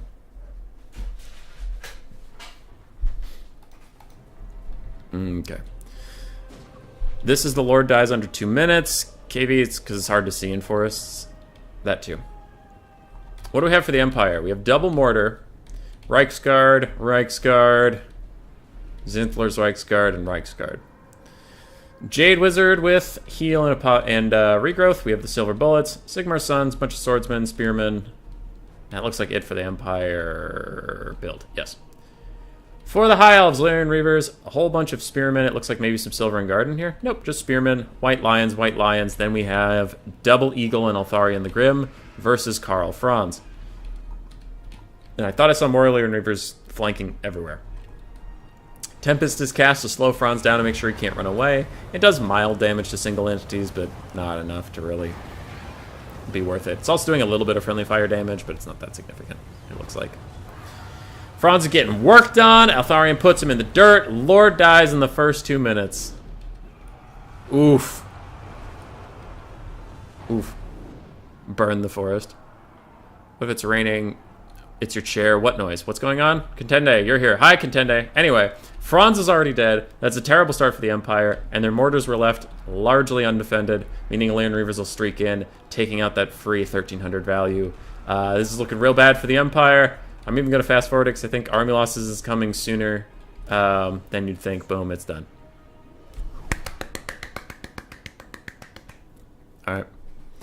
Trust me, I'm from the land of hellfire, rain. Don't do shit once it takes, just need an accelerant. Yeah. The Wood Elves Nation literally is the forest. I'll give you that one. But again, it's just kind of like for the fun of the game. Rule. Right. Until forests are more realistic, then it's just not worth it. Like, there's so much advantage to being in the forest, and there's none of the disadvantages. Like I said with the disappearing arrows thing, it's like, all right, so you can shoot through cover, but I can't. That's sweet. That's great. That's awesome. Also, forests are invincible, where in reality, if you like took tanks, like, so there's a tank in this game. There's a steam tank. If you just start firing a tank into a forest, you'll knock trees over, and the trees will cause collateral damage among your enemies, and also their cover will get whittled away as you shoot it, or shoot it with fire arrows. Like they're saying, there's fire arrows in this game. You could start a forest fire. You can't do any of those things. The forest is strangely invincible. So it's like pure benefit to defenders, no benefit to attackers, even though in real life there's reasons, right, that Roman legions didn't just sit in a forest. Because they're like, well, we have Praetorians, we're better in melee, we have better archers and stuff. Some of the Hannibal's light cav could flank us, but in a forest they have less room to maneuver. Let's just sit in a forest, you guys. It's like, well, what if they set the forest on fire? Well, then we can't see very far. Well, they could outmaneuver us. Well, they could just ignore us. Like, all those things are true, but in this game, it's not, because there's artificial white lines that keep you in the arena. The forest is indestructible. The trees are transparent if you're close enough to them. It's just like, they're so janky and like hard to use that we just kind of have to go, okay, let's just don't sit in the forest. All right, you can advance through it. You can't sit in it because they're not well made. All right. There was some there. Photoshop. Lord dies in 2 minutes. That's been on here forever, and we finally got it. Boop boop. We also got Karl Franz comes back to us. Unfortunately, he did just die right away. High Elves brought 2 eagles, not phoenixes. Nothing else, but that is good. We got a 2-for-1 there. Got a 2-for-1. Last replay bingo for game 2. Let's see it. Noah Face and F&G, both friends of the channel. Let's dance. F&G bringing in the memes. Bringing in the memes.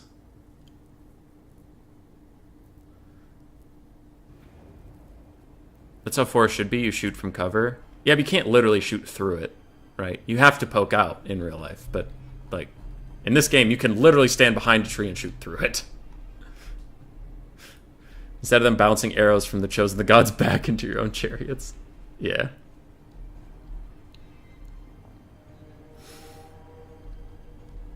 Learn some history. Yeah, Cyrus was just an example though of why you can't forest camp. So F&G coming in with the mass vanguard. I didn't even know that Sartosan Militia and Sartosan Free Companies had vanguard deployment.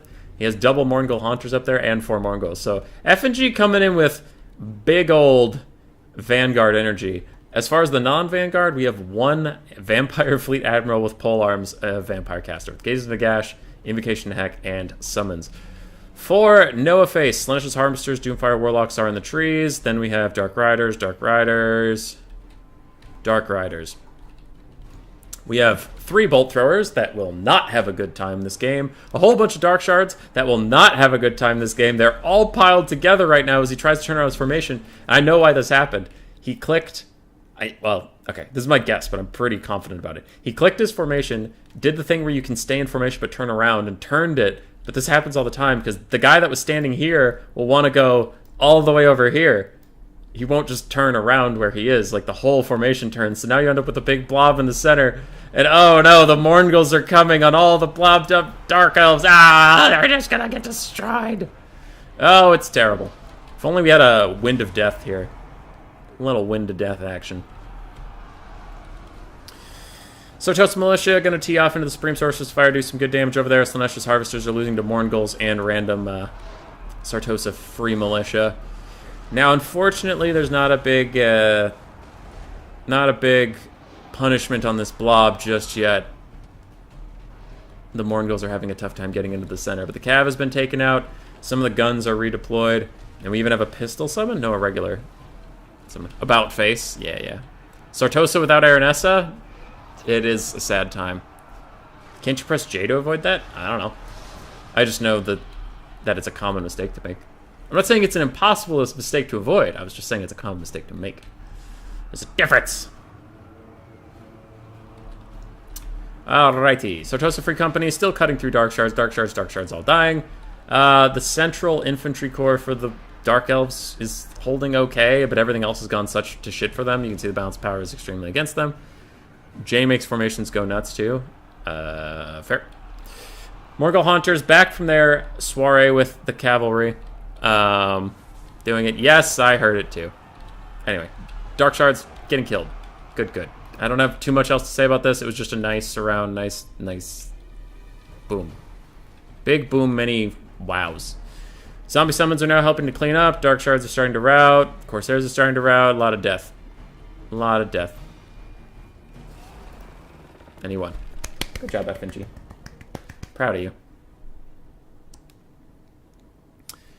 What's going on? Must avoid 2-for-1's last bingo must be strong. You can shoot through the forest. How else would hunters hunt? I meant, like, not literally through a tree.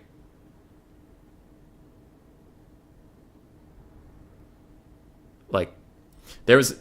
The thing I'm trying to describe is one time I thought it was clever. I took Torox the Brass Bull versus Sisters of Twilight, and then I sat in the forest, and the sisters walked up to this really big tree, and I was standing behind the tree, and they were hovering above it, and there was tree between us, and then they just shot Torox through the tree. Like, they just shot him through the tree. And it's like, oh, trees are ethereal. Cool. And then if you're firing a cannon, that's even a better example. If you're firing a cannon at these little trees, your cannonball will hit the tree, stop dead, and not do any splintering damage to the guy standing right behind the tree. It won't knock over the tree, so it's not there for the next cannonball. It's not realistic, man. The forests are indestructible. We have flame cannons in this game, and you can hide from them in a forest. That's not okay. You can't hide from flame cannons behind a fire pit. You're gonna die. Anyway. Sorry. Watch stuff about his campaigns and almost all the battles at least once, but if some people came out and yet another video about any of those battles, I'd watch it in a blink. Gotcha.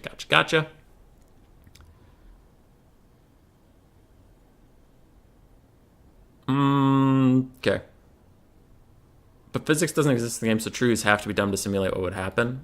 I guess, but you can have arguments about everything I've said, but my biggest issue that I don't think can be contended is that fire does not affect the forest. I will say that. That is a big problem. Alright, that was from F&G. Did it get us any points? No Aranessa, though you did take the right faction for that.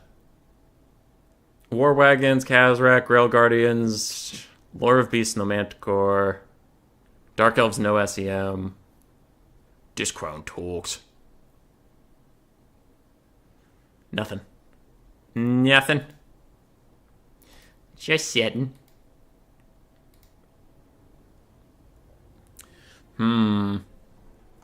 What one next? Let's go to the middle. Hey, it's Loopy again. Loopy and Malverde! Hey! Loopy, don't do Malverde as dirty as Mr. Doodles did. Alright? And he has Doom Flares? Come on, Malverde. A few fire arrows wouldn't set a forest on fire in 15 minutes. A few, but when you have an entire squad of guys firing fire arrows. And flame cannons! Cannons of flame!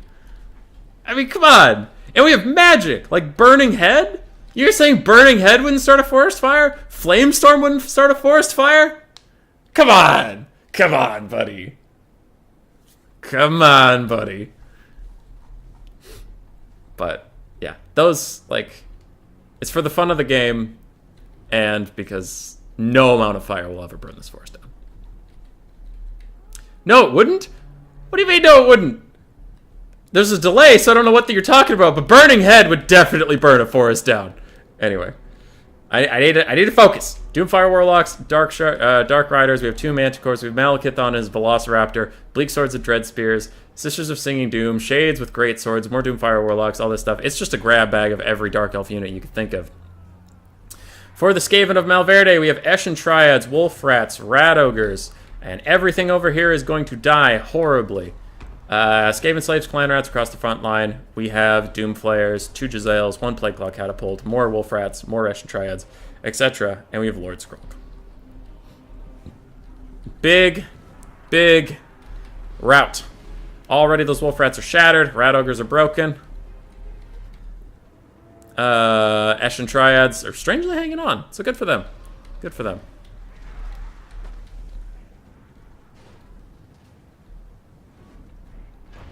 Darn, just got lost in thought for a second. Feral Manticore still fighting these Triads that somehow haven't terror routed yet. It's got to be coming in soon. And Dark Riders were chasing off Rat Ogres, but Wolf Rats with poison will scoop them up. Wolf Rats can kill Dark Riders usually. Oh, actually, those are Doomfire Warlocks. That's a big pick for the Wolf Rats. Very nice. The Triads finally terror out as we thought they would. And Malekith, with the Gaze of Malice and a charge in from the Dread Spears, is going to break off these Clan Rats, most likely, and then he can get onto the Black Jezzails. No, the mighty Clan Rats rally. And they are beating him up. No, it's Liber Bubonicus. I was like, there's no way Clan Rats are doing that much damage to him. Liber Bubonicus cast onto Malekith. It's pretty good, but a double Soul Stealer and a Doom Bolt? A naturally casted Doom Bolt. That is not a bound item for him.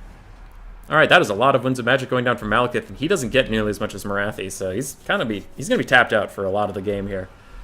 Doomfires and Dark Riders take out some Skaven Slaves on the far side, but they're having troubles getting into the cookie jar that they really want to get to. Doom Flayers are fighting Dread Spears, and they will do good damage there for a little bit. Dread Spears don't have armor piercing, unlike Eternal Glade Hellfire Guard. So Doom Flayers should be largely invincible in that arena. Malekith is trying to chase off some of the Warplock Jezzails. Maybe has to fight an assassin here, but he will do okay at that. And a Plague Monk summon from Lord Skrulk is going to help kill Dread Spears even faster. And the Doom Flayers actually decide to abandon that. Maybe they'll go fight Shades. Those Shades will do excellent work. Look at that damage on the Doom Flayers. Maybe. Also, chat's just popping off about me wanting deforestation. I don't want deforestation. I'm just saying if you want to have forests be a viable tactical option in this game, they need to be a little more realistic. Doomfire Warlocks are going to get a rear charge on the Plague Claw Catapults, and they'll rout them very quickly. Plague Claw Catapults are strangely hard to get rid of when you attack them from the front, but when you attack them from behind, they will get taken out like any other unit. But never mind, it looks like he's going to force path through. He just takes one charge and then keeps running through. Rat Ogre is getting run off by some Dark Riders. Jezzail's trying to come back. Dark Riders will catch them too, most likely soon. Manticore lands, going for some cheap little terror routes. Clan Rat's going to run off, and it's back on to fighting the Catapult. Though the Catapult's not a Warp Lightning Cannon, it won't carry you the entire game. Skrulk gets deleted by the Sisters of Singing Doom, and even terror routes away from them. Maybe Dark Riders should get on top of him and follow him off. He should be naturally breaking after that. His leadership's been negative for too long. And Malekith fights an Assassin. Malekith does have Assassin's Trophy on him, making his melee stats meh. The Assassin's defensive stats aren't very good either, and a Manticore helping out will surely rout them. And Malverde is going to get taken down again. Everybody just send in replays of beating up on Malverde. Can't believe you people.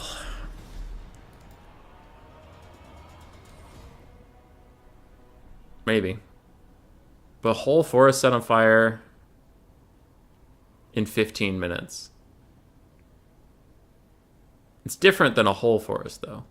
Because you could, like... This conversation's just been spiraling, but, like, the central core argument is that it's not fun for the game. The secondary argument is, in real life, there are tons of things you can do. There is a reason that history isn't full of battles that was just... And then Napoleon took the forest. And that's, like, all he did. Like, clearly there's a lot of stuff. Armies fight in open fields for various reasons, because forests work two ways, right?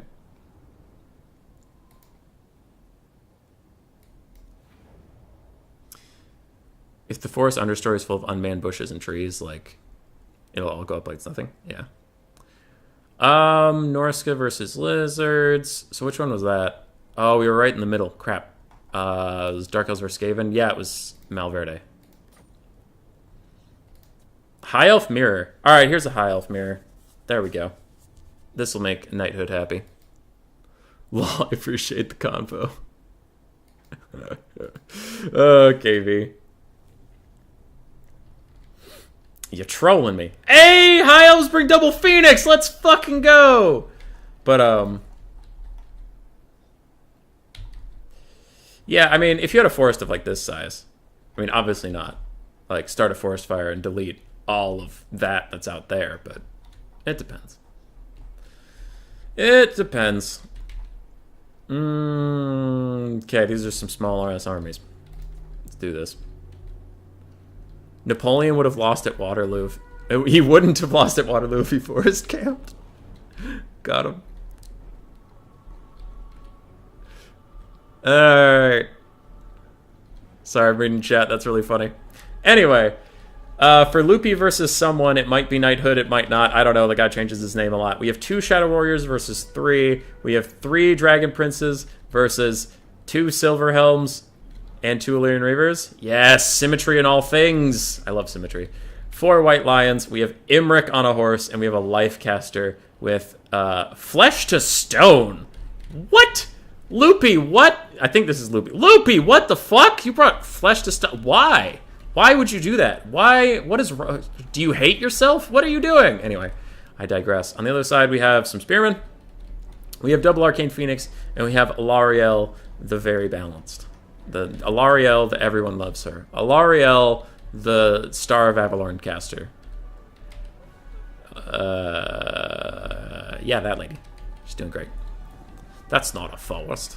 Did you know Caesar defeated Pompey at the Battle of Pharsalus because Pompey ignored his capture points and just sat in a forest? There's a lot of memes this time. There's forest memes, and then there's the whole Eternal Glade yada yada with what else. This has been a funny stream. KV pushing my buttons. Which, I'll admit, my buttons aren't that hard to push. It's pretty easy. Dragon Princes might catch an Arcane Phoenix on the ground. They don't do fire damage, so it won't get its fire resist. But now it's going to maybe get back into the air. Maybe. Possibly. Unless that guy pokes it. He poked it! He poked it! Shadow Warriors are trying to shoot the other High Elf Cav. And the other High Elf Cav takes a beating, runs into White Lions. And those are some dead Illyrian Reavers. Dragon Princes have surrounded the Arcane Phoenix, but the other Arcane Phoenix is going to go... And the Dragon Princes, hey, they have fire resist. Let's go, Dragon Princes. You did something good for once. And the other Arcane Phoenix dives down here. Larry dives down here. This could be huge for the Green High Elves. Imric, blow your horn. Blow the Vuvuzela of Doom, you fool. Do it. Yes, Dragon Horn. 69 melee attack. That is nice on all of these troops. He's also got to debuff one of these Arcane Phoenixes, but they're taking, like, no damage because... Oh, are they armored? They only have 50 armor. I'm kind of surprised the Dragon Princes aren't doing more. Shadow Warriors deciding to friendly fire the entire blob is their birthright. Meanwhile, the Green Army is running over the Red Army in the frontline game. Dragon Princes are really not doing as much as I would have thought. I'm getting disappointed and saddened to the extremes. Shadow Warriors have to protect themselves, which is fine, because if they fire over here, they'll mostly hit their own troops. And what is that getting cast in? Oh, it's another banishment! Today is the day of the elite cavalry getting wrecked by banishments, and Larry taking it. That's the second game today. Larry specifically has banishmented a bunch of stuff. But Imric ain't letting her go. He's going to run after her, swinging his little lance. He's like, yeah, lance. And he's getting a bunch of free hits. Larry's taking all the damage till he just stops chasing her for a second and then decides she can go home. And then she routes once she's in the sky. Phoenixes usually don't like to be surrounded by heavy cav, but this time that went so well for them against the Dragon Princes. Like, you know what, bitch? Do it again. Do it again. See what happens. Fight me. I don't even want to go back in the air. Green is very far ahead on the balance of power, though, because while this tomfoolery and shenanigans was happening, the rest of the Red Army was being crumped and destroyed and obliterated. You hate to see it. Silver Helm's getting worked on by Dragon Princes. That should probably be how that works. If Dragon Princes lost Silver Helms, that would be sad. Don't you OP talk the High Elves. High Elves are busted. High Elves are broken. Best faction in the whole game. Look at that. They killed a caster. They killed a caster with flying single entities. That is broken. People are saying Manticores are strong? No. The Arcane Phoenixes are strong. Phoenixes are too strong. I think... FNG's even here. FNG is like the rules guru. FG, I think Arcane Phoenixes should be limit 1, and I think High Elves should have a limit of 2 flying units per game. They're too broken. Shadow Warriors are going to delete Larry. She was on the ground for just a little bit too long, couldn't quite dodge, and she will rally. Arcane Phoenix does a spinny spin on top of Dragon Princes, who now have 170 armor because of the Flesh to Stone, and they have fire resist. That's wild, and it's over.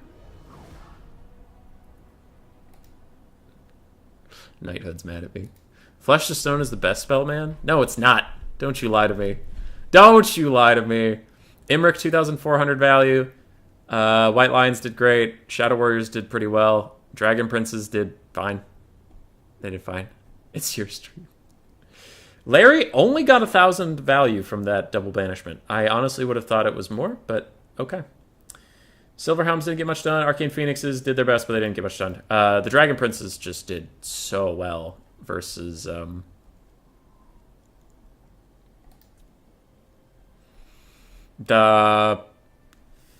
Wait, that was Doomsage? Are there 2 High Elf mirrors in my chat? There are 2 High Elf mirrors in my... Alright, well, let's go do the other one. High Elf mirror 2. Here we go, Doomsage. Doomsage versus Vados. Meanwhile, we go over to the Photoshop, and I know we got one. High Elves bring 2 Phoenixes. Got them. To be anything else? Nope. But still, we got the 2 Phoenixes.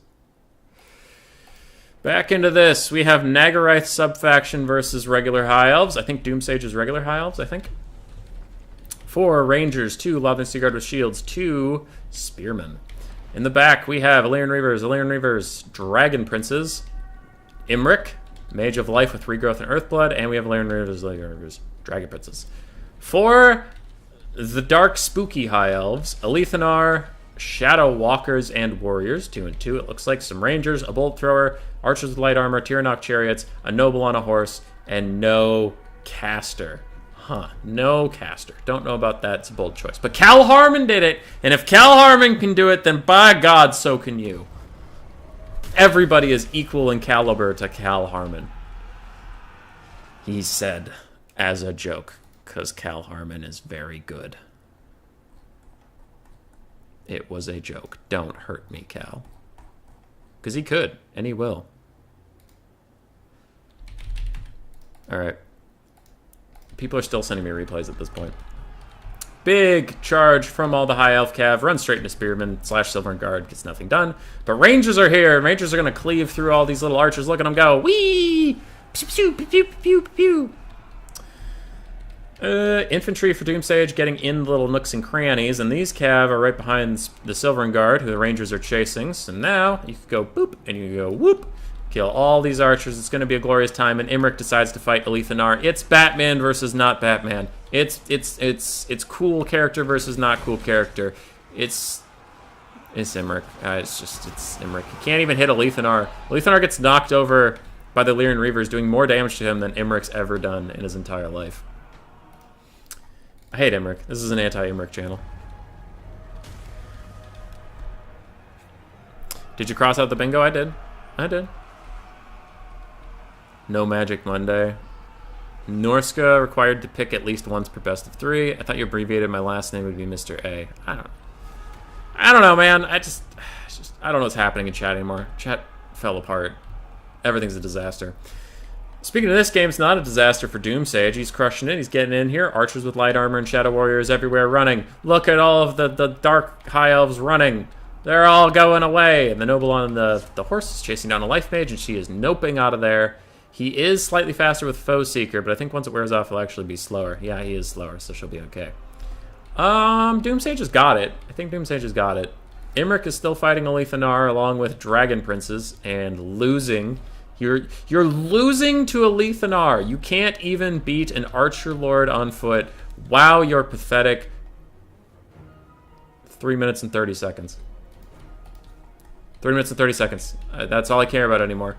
Doomsage is running around with all his cavalry, killing lots of stuff, doing great, doing great. The Life Caster goes back in to fight the Noble, probably wouldn't do that. Probably don't do that. Dragon Princes, Illyrian Reavers, yada yada yada yada yada yada. Yeah. Show me that again.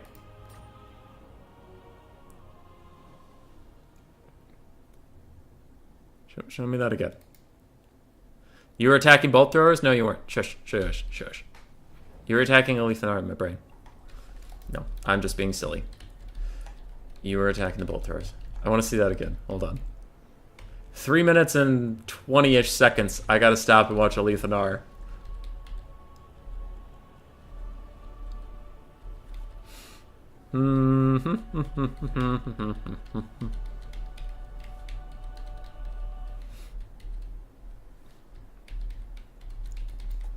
Okay. When Aleth gets out of this pile, watch him. Watch his health bar. Watch his health bar in relation to Imric. You want to explain yourself, sir? How you just hit this man from across the goddamn planet? Imric, you cheat. You cheat. Kick him out of here. Kick him out of the Olympics. He's juicing. He's cheating. He's got that new tech.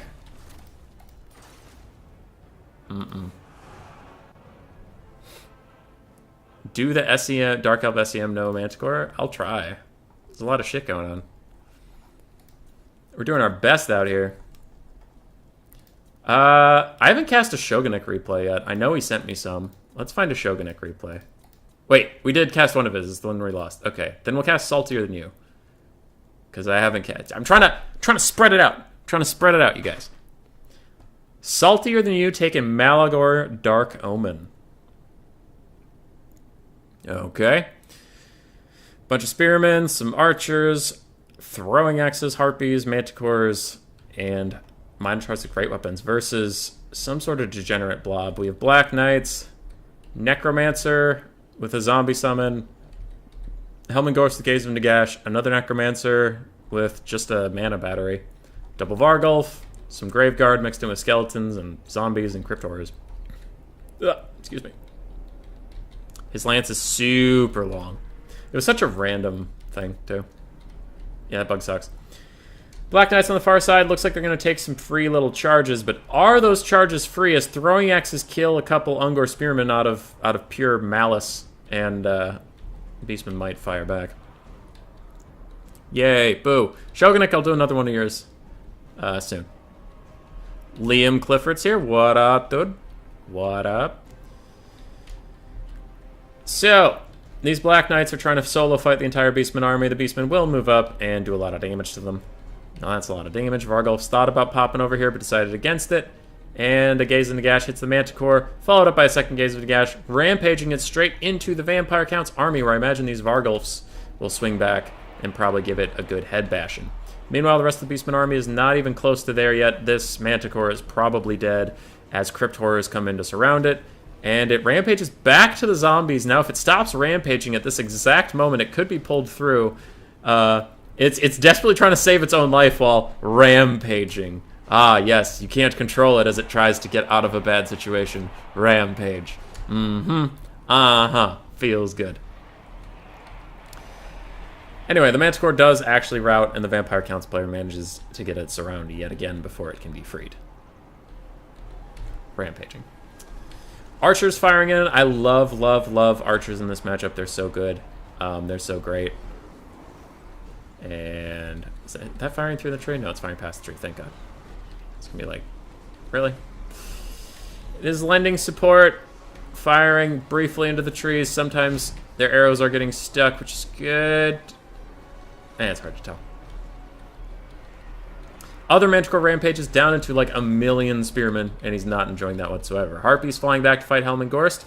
They'll do okay. They have pretty bad melee stats, 22 melee attack, but ooh, he's debuffed by Enfeebling Foe. That actually gives them a higher melee attack than his melee defense. And Malagor's here! Melee Malagor! Yes! As for the rest of the Vampire Count forces, they are getting kind of surrounded on all sides by Beastmen. Meanwhile, Archer support is coming in. That's a bad combination for them. Melee Malagor is kicking Helmengorst sassy with the Scroll of Shielding. Ah! Go, Melee Malagor, go! A Vargulf shows up to ruin the party. Boo! Boo, Vargulf. We wanted to see Malagor kick Gorst's ass in melee. Other Manticore's back. It might fly over to attack Gorst. It looks like it does have an attack order to do such a thing. Archers are free once more, fighting at Graveguard. Go, Graveguard, go! Go, Graveguard, go! I don't know why I'm rooting for the Graveguard. I think I've just burnt out of Beastmen. This Manticore runs and then shatters, and a Gaze in the Gash misses a shattering unit and just turns into fireworks, but it doesn't matter because that unit was shattered, so didn't need it. The player, saltier than you. Hello, Salty. Yes. Yes. Liam Clifford, I think I knew that. I think. Meleagor. Anyway, I digress. Gorst is healing himself up alongside his Necromancer pal. Vargulfs are still running in around. Where's the second one? Is it dead? We might have a dead Vargulf. I don't know. I'm missing it right now. We do have a couple Crypt Horrors left, some Necromancers still. Beastmen, Archers are extremely secure and still firing in, crumbling away some Black Knights, crumbling away Crypt Horrors, even killing them all off directly. Manticore runs up to a Necromancer and misses all but one attack. And then it hits one again after routing. Okay, cool. At least it got some of its value in, but that was weird. That whole interaction was jank as fuck. Meleagor dives back onto Crypt Horrors to help out as Centaurs are throwing axes, bail out the Ungor Raiders. What do we have over here? More Ungor Spearman herds with shields coming through the woods. And we're doing good.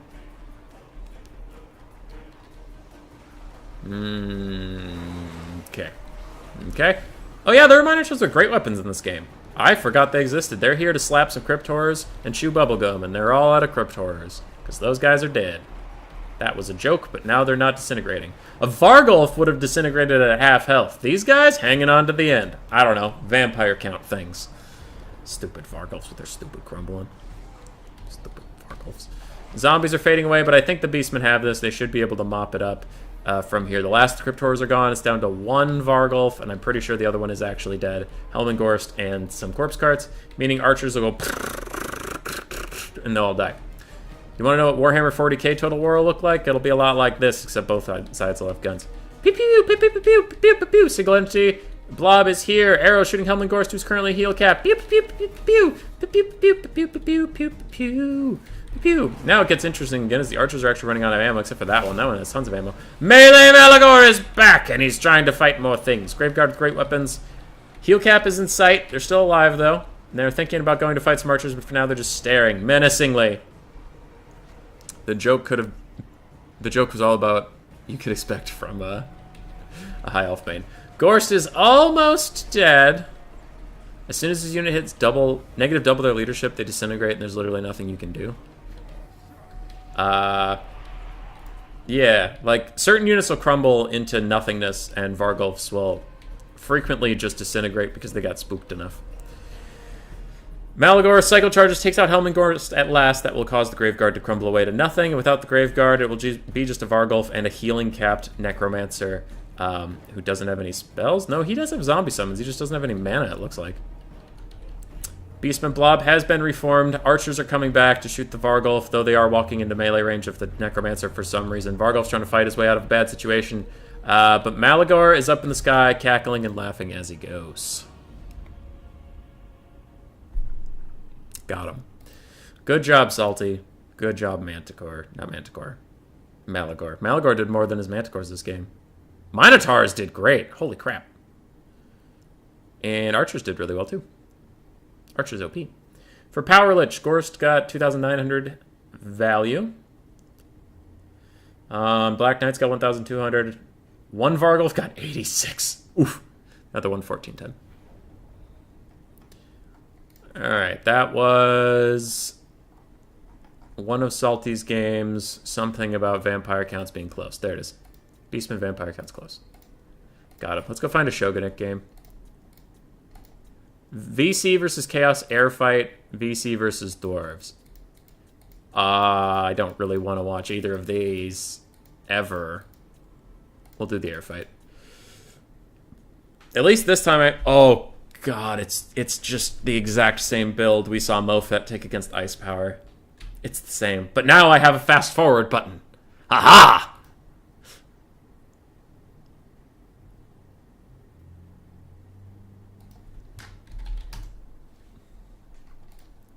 Alright. It's like the exact same build Mofet took against Ice. And it's like even the same map. It's close. They had Valley of Thieves, but it is a desert map. For Shogunate, we have Blood Dragon Vampire Lord, 2 Vargeist, 2 Fellbats, some Crypt Horrors, along with a Mortis Engine, a whole bunch of Skeleton Warriors and Skeleton Spearmen, and no cavalry. I'm going to fast forward through the kiting part. Kite, kite, kite, kite, kite, kite, kite. Lots of kiting, lots of shooting, random stuff, and they're doing great. And the vampire counts are taking damage, but then they want to heal it off. Meanwhile, Chaos Sorcerer, Lord of Fire, actually gets caught a little bit by all these Vargeist, and his Exalted Heroes are abandoning him. The Skirmish Cav are trying to shoot up into the blob and help, and Shogunuk will pull back now that he is taking sufficient damage. Back to kiting and shooting more, but then the Chaos Lord overextends, and he is about to die a horrible grisly death. Oh my god, he's taking so much damage, he's gonna die! Jesus Christ! Where are the Exalted Heroes? Way over here. That was a huge overextension from the Chaos Sorcerer. Took a bunch of free damage. About now, the Vargeist and the Blood Dragon Lord should pull back. I think that's what the Gambit was about. He was trying to bait him into flying too far out so his Skirmish Cap could do good work, but he just went in too far. Big Overcast, Invocation to Hex, healing up Vargeist while they sit over the Necromancer, who also has healing for them? No, then they want to sit over the Mortis Engine if they want passive healing. More skirmishing! Is that a Fireball at the Blood Dragon Lord? I disagree with that usage. I think it doesn't do enough damage to target a high health, high armor target like the Blood Dragon Lord. Probably should use it on, I don't know, Necromancer or Vargeist or something. Little Breath Attack misses due to a nice dodge from the Skirmish Cav. Aspiring Champions are hopping in there. They're going to have a good time, getting murdered by Crypt Horrors most likely. A little bit more kiting coming in. Aspiring Champions are very tanky due to their small model count, but they will eventually die. Exalted Heroes do commit to a fight. They are crumbling down to Skeleton Warriors, but they're about to get dove on by the Blood Dragon Lord and Vargeists. That could be big damage, or that could be big Skirmish Cav damage. I actually have no idea who's going to win this engagement. In melee, definitely the Vampire counts, but look at all that Skirmish Cav pouring in fire right now. Not going super great for the Vampires or Chaos either, as the Exalted Heroes get worked on quite heavily. Alright, this side of the Vampire Count's army has won quite sufficiently, and the Skirmish Cav is running out of ammunition. This is a very close game. Skirmish Cav almost out of ammo. Single entities for Chaos not feeling so great, but Vampire Counts have lost most of their air force. They have some bats and they have a Blood Dragon Lord. Their Vargeists are crumbling away and they're not going to, heal themselves. Yep, they are disintegrated. With that, the Blood Dragon Lord doesn't really want to stay in the sky and get 3v1'd. I wouldn't be shocked or against the Exalted Heroes just sprinting straight at him and following around for the rest of the game. A Gazeman Gash is going to take one out, though. He will definitely rout. There's no way he comes back. I mean, comes back in general, yes, but rallying from that Gazeman Gash, no. I faced this dude taking his build 3 days ago or something. Can't for the life of me remember the outcome. Fireball is Spirit Leech, but not much AP. As Hubby will confirm, Spirit Leech is a multi-entity target spell. Hey, it does well versus single entities. It's just subject to RNG, like most things in life. So, for the Chaos Force, they are out of ammunition, pretty much. They're going to have to start resorting to cycle charging, and that's where the Claw of Nagash Mortis Engine will kill almost infinite amounts of cavalry in the late game, as long as the single entities are dealt with. If this Blood Dragon Lord can beat the Exalted Hero and then chase around the Chaos Sorcerer Lord, Chaos 100% loses. But if their single entities can kill the Blood Dragon Lord, maybe they can grind this out, but it's looking pretty good for the counts at this point. Breath Attack was cheeky, but the Blood Dragon Lord dodged it. He's back in the sky. He's going to get 3v1'd. He will get back onto the ground as per usual, just to dodge a little bit. He has heal capped, double Exalted Hero hopping onto him, doing great damage, and he himself is missing so many attacks on these guys. They only have 10 melee defense due to the debuff, and he still misses a lot. That one I can't tell if he just got distracted by the Aspiring Champions, but I don't know. He's not landing attacks on the Exalted Heroes, and that's what we care about. Blood Dragon Lord is about to die, but both Exalted Heroes break, and his leadership is solid. The Chaos Sorcerer Lord of Fire should either dive down on him or at this point cast a Fireball when he's already this low. Gets a rear charge attack, misses that, and then his dragon derps out and doesn't fulfill any other attack orders. The Blood Dragon Lord attacks over his shoulder and hits him. He attacks backwards better than that guy attacked on the charge forwards. Brutal, and Shogunuk will grind it out.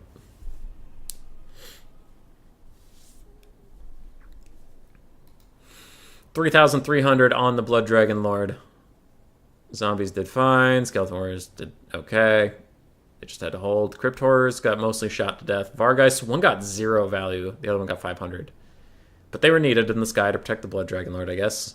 And the Claw of Nagash, 1,200. Also, it increases your Winds of Magic recharge rate. I don't remember if it's reserves or recharge rate. But the Mortis Engine also provides more Winds of Magic. For Weddin, 2,400 on his Fire Lord, 1,600-ish, and 1,400 on his Exalted Heroes. Marauder, Horseman all did great.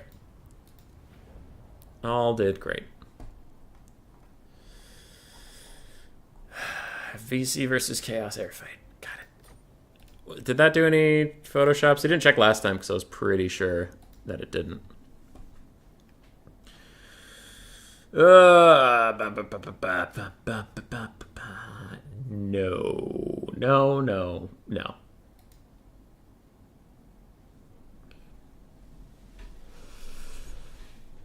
Stormrunner throwing out the ope. Got him. Alright, we'll see what Stormrunner wanted. He sent me something. Hey, it's Grail Guardians. That is not in a satisfactory answer to an important question. Cyrus, the answer to your question was no. No.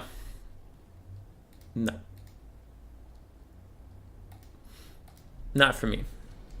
Legit couldn't kill the Mortis. Manticore mounts can't compare to Ferals. For some reason, the Ferals are great. 61 losses equals lost. Oh, I see what you mean. The models. Okay, for this game, we have the Knights of the Lionheart, Knights of the Realm ROR. We have a bunch of peasant mobs. We have some peasant bowmen. Good to see you, old friends. I've missed you. It looks like battle pilgrims. And I hate these guys. The Beast Slayers of Bastogne always disappoint me. I hate them. It's... Every time I'm like, oh, anti-large, armor piercing, they're going to do great. And then at the end of the game, they have 20 value, and I get mad. More Knights of the Realm. We have 2 Royal Pegasus Knights in the sky. A Prophetess of Heavens on the ground with Assault of Stone. Thunderbolt. Oh, wait, no, that's Chain Lightning. Chain Lightning, Curse of Years, and Wind Blast. And we have Grail Guardians in the very back. A lot of High Elves today. For the High Elves, Spearmen. Silver Helms. Looks like 2 Bolt Throwers, 1 Sisters of Avalorn, the Fireborn Dragon Princes, more Dragon Princes, and up in the sky, Teclis. Now, Teclis is very outnumbered in the sky, but Sisters of Avalorn are going to wreck these Royal Pegasus Knights. And Teclis, if he has net, he should overcast net about now and just let the Sisters shoot these guys for 25 years. But it looks like instead he will take the melee fight. Maybe if he pops Potion of Koroi, it'll be enough like healing and defensive stuff that he can just tank through it while the Sisters get beautiful shots down. But it looks like the Bretonnians are going to take that line down as a Chain Lightning will go up the Sisters of Avalorn into the Dragon Princes. That is a beautiful, beautiful cast. And Teclis is actually forced to land. And the netted, quote-unquote, Pegasus Knights fly down after him. CA, I would like to take a moment of your time and suggest that you change how nets work, because right now, they are fucking busted. Thank you for your time. The netted Pegasus Knights will follow him onto the ground. I'm very happy about that fact. You could tell from the sound of my voice. Big fan of netted things following other things to a different location in the XYZ axis, otherwise known as movement! Movement from a netted target! I digress. Dragon Princes are rear charged by Knights of the Lionhearted, but it looks like they do turn around and get a little bit of attacks. Grail Guardians are using their knightly talents to kill 1 Eagle Claw Bolt Thrower. There's some sort of Assault of Stone! Murdering the Fireborn, yes! Kill those Elite Knight with rocks and gravity. Perfect. Just perfect. Peasant Bowmen are kiting out the elves, probably saying as they run, like, haha, how does it feel, bitch? How does it feel to get kited? And these elves are like, oh, we're supposed to be the fastest Warhammer race. We're getting outrun by filthy peasants who haven't eaten in 3 days. Feels good. Feels good to be a high elf main in today's society.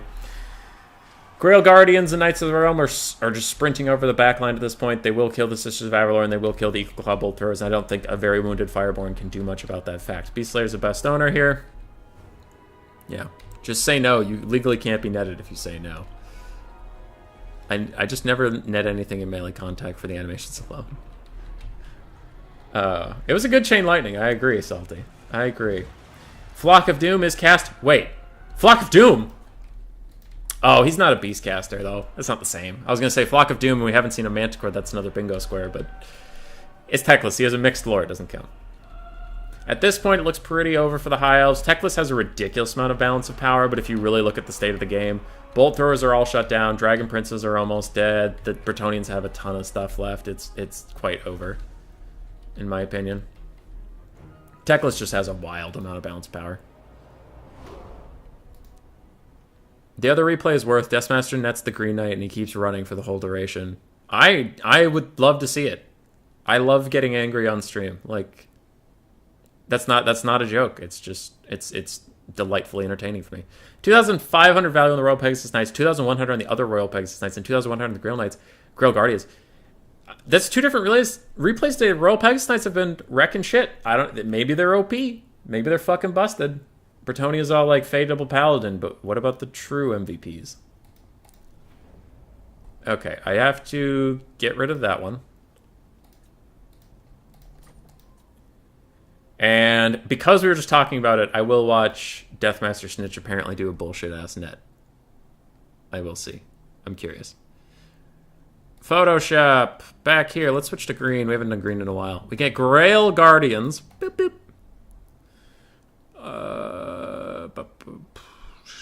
Nothing else. Nothing else yet. Back to the game. Who's messaging me? It's Cyrus. Okay. Cool. Bretonia versus Skaven. Usually a quite favored Skaven matchup. Usually. Not like easy win, but I'd say 60-40. We have Battle Pilgrims front lines for the Stormrunner forces. We have Grail Knights, Knights of Lionhearted, Mounted Yeomen. We have 3 archers, a Prophetess of Heavens yet again with... What the hell is that? Channeling Staff. Okay, alright, we got a Channeling Staff. And we have the Green Knight on a far flank. For the Skaven, Plague Priest with Pestilent Breath and Summon. Snitch. Assassin. Clan Rats. By the way, this is Tank playing the Skaven, so you can expect this build to actually be pretty competitive. This ain't no jank. Triple Plague Claw Catapult and triple Radogre. Never mind, this build's trash. It's a trash build. So High Elves got shat on by all their own nets? Yes. It looked like it, but no way to know for sure. No peasant mobs? No peasant mobs. I don't love triple Plague Claw Catapult. I guess they're to fight Trebs, but in my experience as Skaven, you can honestly get through a game just ignoring Trebs. They miss so much, and anything you care about is spread out, so who cares? That's just me. What is doing that? Oh, there's one Warp Lightning Cannon. Okay, so it's one Warp Lightning Cannon, 2 Plague Claws. That's much better. I thought it was triple Plague Claw. But you can see the Warp Lightning Cannon is quite necessary to take out some Grail Knights, really hurting them. And they charged Skaven Slave Spears. That was kind of a limp charge from our friends, the Grail Knights. But the Bretonians have arrived, and maybe they'll do good. Probably not, but maybe they'll do good. I want to watch the Green Knight, because apparently Deathmaster does some silly shit to him. I thought that'd be fun to watch. Aside from that, some of the heavy cav Grail Knights are getting to the Plague Claw Catapults, trying to shut them down. Grail Knights debuffed by something. It looks like Armor Sundering from the Eshin Triads that no one cares about. But is that another Chain Lightning? Boom! Go the Eshin Triads! That's a 950 gold unit reduced in value by so much. And the Chain Lightning even loops back around and tickles some Skaven slaves just for fun. Just to have a grand old time. Now, the Knights of the Lionhearted did charge past Snitch, and Snitch ran in here, and it looks like he did a spinny burr move, and a lot of them died. Cool. The Bretonians are doing okay, though. The backfield has gone very much in their favor. They're routing off a million things that they can maybe chase off the map. Green Knight's still in here doing good stuff. It's just the front line archer area that went quite poorly for them. Pit Fighters of Hell's Deep forced to fight Grail Knights. Grail Knights will mincemeat them, just like Blood Knights. They have anti-large, and they're actually got good combat stats, so, you know, Radogers don't like that. Not one bit. Green Knight's fighting a Plague Priest, good little thing for him, and an Aranan's Thunderbolt knocking down an entire Radogre model. That was a nuts cast. Good job on that. I've never seen that. Clan Rats fighting the Green Knight. He's in there. He's in there good. If Deathmaster nets him right now, he'll just kill his entire Clan Rat summon, so please don't do that. Deathmaster's trying to fight him. We have some Knights potentially coming in to help. Assault of Stone onto a Clan Rat summon. I mean, it counts. It works. And a Knight rear charge. Are these... No, these aren't Grail Knights. They're Mounted Yeomen. Mounted Yeomen won't do jack shit here. Green Knight has no healing, as he has passive healing if he's in a forest, which there isn't any. And he has a Heavens Caster, not a lifeline. But the Skaven have been nuked elsewhere. Deathmaster's Sigil hits him, and the Green Knight can't move. But there he was getting pushed by the Plague Priest. All right, that's not his fault. That's not his fault. The Plague Priest pushed him. Mom, he pushed me first. Knights routing off more stuff, running it. Skaven hate this part of the game where they can't get any of their people back to help. They have their 3 single entities, and that is it. Deathmaster is still fighting the Green Knight. His armor sundering isn't helping, but his scaling damage definitely is versus our friend, the ghostly green goblin. Couple archers back. Looks like they're firing poison arrows in here. Skaven are behind on the balance of power. Grail Knights could turn and fight. Green Knight's hanging in there. 60 health. And he's dead. Plague Priest actually does magic damage. So that's good. That's good. Did you see that assassin fling? I did not see that assassin fling. This was a competitive best of 7 second game. No. And the Green Knight doing no damage. Yeah. The Green Knight does, for some reason, suck. He has really good melee stats, but he still misses everything all the time anyway. As for him getting moved, the Plague Priest is pushing him. Plague Priest has pushed him. It's not his fault. Assassin just gets punted by a Grail Knight point blank range. So, what's left? I mean, Bretonnia has so much crap left. Fast forward a little bit. Some summons have faded. Plague Priest has been using summons like nobody's business. He's got to be either low on mana or low on summons. One or the other. Prophetess of Heavens doesn't want to get involved. Archers are back to provide a little bit of debuff. And these are Grail Knights. These are very healthy Grail Knights. But Snitch, you've all seen this in my game versus Pantalonade. Snitch does one spinny spin spinaroo, and those Grail Knights are all deleted. So it doesn't matter how many of them you have. In fact, the more the merrier. Clan Rats get rear charged. They are going to break pretty soon, and I sense a spin coming. Nope, Grail Knights are pulling away. Oh, wasted spin! Get back in! Get back in! No, no, no, no, no. Go, go, go, go, go. You gotta fight while the spin's down. Fight while the spin's down. Go, go. Back, back, back, back, back. Go back in, quick, before it goes off cooldown. They gotta take this moment to kill the Plague Priest. The anti-large with the Grail Knights will do great at that. Take him out before Snitch's spin comes back off cooldown. Plague Priest is down, Plague Priest is dead. That is excellent. Now you probably want to leave as... Hi, Hazel. Hazel's here, everybody. Probably want to leave as Snitch is about to spin all over you again. It's been long enough that it's probably got 5 seconds left on cooldown. Probably. I can't see, but it's gotta be. Grail Knight's still in here. And they are leaving now. So Snitch shouldn't spin until they charge him again. Otherwise it would be a phenomenal waste of spin. Balance of Power is a little disingenuous. I think the Skaven have a lot of teeth left here. A lot left. Especially with Snitch. It's as long as he doesn't break. Because those Grail Knights don't matter to him. They can charge him. He'll get knocked over. And then by the time they group up around him, he'll go... and they'll all die. He's killing a whole bunch of Battle Pilgrims. Battle Pilgrims are probably, strangely, the best unit the Bretonnians have left. Because they can actually sit here and poke them a little bit. Uh-oh. 2 Knights charging at the same time. I sense a spin coming. Beyblade, let her rip. Beyblade. Beyblade. Right now or never, buddy. There it is. And you can see that they're just getting murdered. These Grail Knights that were standing out here, strangely helping out their cause because they weren't close enough to get mincemeat. And these Battle Pilgrims are unbreakable. Good God. Get out of here. Snitch is going to fail on leadership alone. How is this Battle Pilgrim still here? Every time I look at him, his leadership's negative. But he's just sticking around. I would be pissed. Alright, he routes. Is it going to be a mass Bretonnian rout? Snitch is really rallying in this fight here. And the Balance of Power says he's out of it. Fuck you, Balance of Power. He's still in it. As more stuff routes, the Balance of Power gets worse for the Skaven. What is this? Snitch rear charges some Grail Knights. They're still running away from him. Balance of Power is still getting worse for the Skaven. As mounted yeomen have to bail Deathmaster... Not bail. Bail the Grail Knights out away from Deathmaster. Prophetess of Heavens is just staying away, trying to stay healthy for the sake of the Balance of Power. Snitch is getting surrounded on all sides by mounted yeomen. And he gets poked in the butt. He is going to break, and that'll be GG. It was a good game.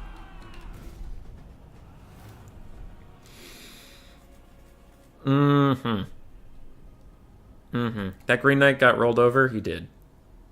He did. Prophetess of Heavens, 1200 value. Bowman got kind of yoinked by all those catapults, and Grail Knights did well. 500, 650. Warp Lightning Cannon did okay. Rat Ogres did okay. Ashen Triads got murdered. Snitch, pretty decent value. Plague Priest, decent value. Tank Game 2, Brett Skaven. Let's go back down to the bottom of the list. It's been a while. Tomahawk, which I believe is our own Knighthood, versus TTR on the Beastman. I've seen TTR in a couple replays. I don't know why. Two Kings versus Brett, Lizardman or Skaven on a desert map. We did have Brett versus Skaven on a desert map, but it's not Tomb Kings, so it doesn't count.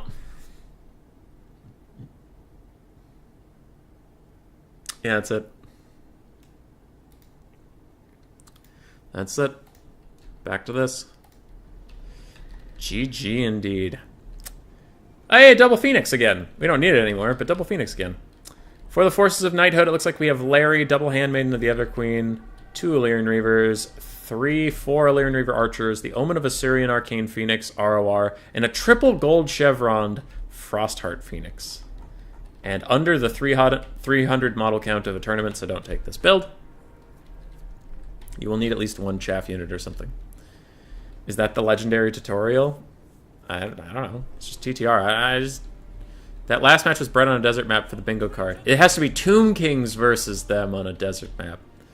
Tomb Kings versus... Just to make sure everybody saw it, it says Tomb Kings versus Brett, Lizardman, Skaven on a desert map. Because I almost never see the Tomb Kings on a desert map. He was like number 2 on ladder, so you might have cheesed a bit. No. What's different about the Omen? What actually is different about the Omen of Assyrian compared to a normal Phoenix? Immune to Psychology? Is that it? It just gives AoE immune to Psychology? Regardless, the Beastman, we have 2 Manticores, Doombull, Bray Shaman of Shadows, the Pit of Shades, Pendulum, and Enfeebling Foe. We have quadruple Bestigors, some Spearmen, a couple Razor Pigs, 3 of them, and some Centaurs throwing axes. Stuff rules versus the Beastman main on rank 2. Yeah, I was just saying that like if somebody watches this replay and says that's a good build, I should take that build, I thought I would save them the trouble of getting in trouble. You could easily take some gold chevrons off the Frostheart Phoenix and maybe get another Illyrian Reaver and bring your model count up or something. Anyway, one Hunger Spearman herd has been routed. Bestigor is getting kited. I'm going to play it on ×2 speed till the kiting stops. The Handmaidens and the Everqueen are shooting. This is kind of like a Lotus Moon build that I saw recently. Centaurs are throwing axes at point blank range, just deleting a Handmaiden with their throwing axes, but they get caught in melee and tear routed off. Big Beastman blob is falling around this horde. Some Illyrian Reavers are sacrificed for the great cause, and the rest of the kiting force moves along the white line, but away from the white line, and now everything you route near this white line for the Beastman is going to go straight off the battlefield. 2 Illyrian Reavers caught in the Pit of Shades, that is very good, and the Manticore is going to route straight off the white line. It would be probably white line problematic in a tournament rules, but this is a quick battle, so it doesn't matter. But just saying, this is kind of why white line rules exist, is that you put a bunch of terror-causing units right next to the white line and things run off of it. Okay. Double Phoenix is fighting right here. Anything that routes for the Beastman immediately leaves the battlefield. It's looking very good for the High Elves at this point. Killing them. Right now, hard for... A rat main lecturing about troop count right now. Hard for you. I'm confused what you mean. Rats always have way over the 300 limit. But it's just like... It's a tournament rule that you have to have 300 or more. I was just providing a public service in case somebody took this in a tournament because they saw it on my stream and then they were like, wait, this is illegal? And it's like, yeah, it was a quick battle thing. Like, I don't know, man. Rubber Duck of War put up a video where like someone triple casted Gaze and Nagash from 2 Necromancers and Helm Gorst, and he was like, this is a great strat. And I'm like, not for tournaments, so make that clear. We got some weird questions about that one. Human Boy, why is the limit 300? Don't you think that favors some factions such as Skaven that use 300 gold to achieve that, while High Elves need to spend 1,300? 1, I don't make the rules. 2, I do agree with it, because it doesn't just affect High Elves. Yeah, elf apologists. It also affects Lizardmen. And, like, Coast.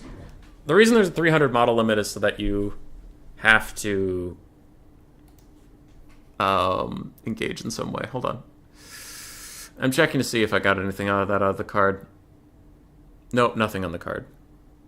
So the reason the model count exists is because a lot of reasons, and Effigy's in the chat, so he can say the actual reasons. I wasn't a part of the decision. But I know there are very unfun blobs.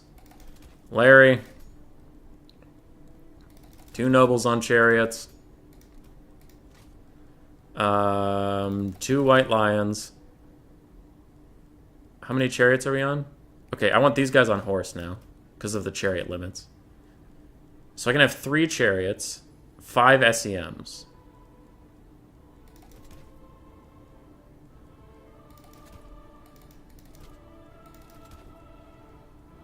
I mean, sorry, 5 SEs. These 2 are SEMs. Without a 300 limit, this is a legal build.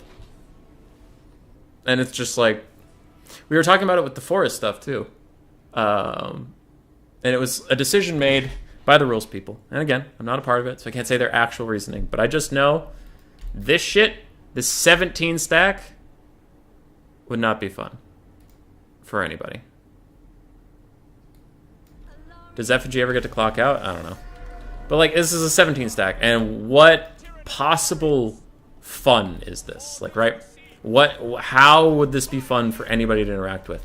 Either you can't stop all these single entities and they just run over you all game long and wee. Or you can, and the player who took it loses immediately just off the build diff, right? So it's like, it's just not fun. There's no fun outcome in it. And there's not a lot of armies that are under 300 that would be worth changing the rule for, I guess. 4, nope, 4 chariots. Oh, okay. I'll cut that one. Oh, boo-hoo. I can cut that one and get some lions. But this only limits elves?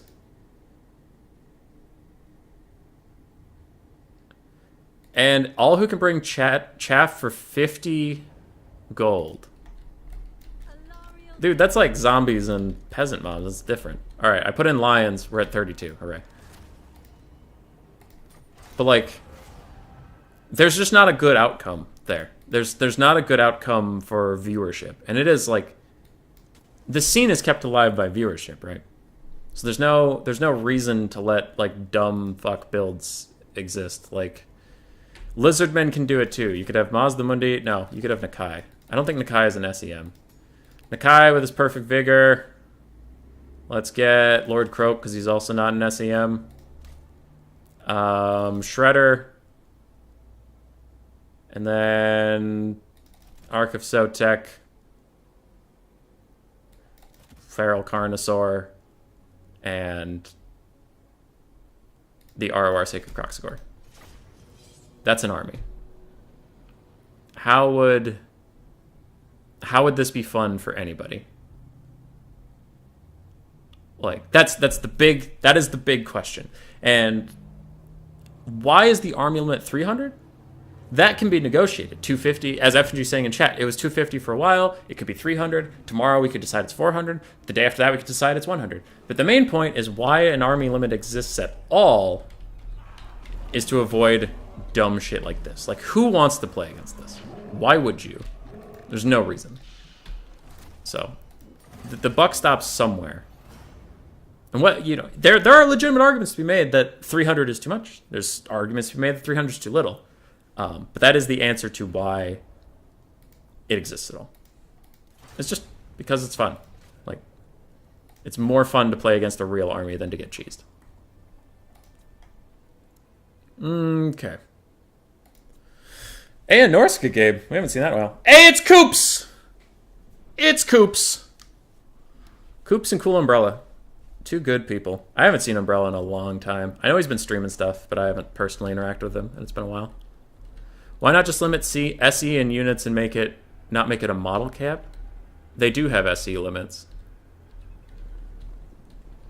Because I played a 25 troop ladder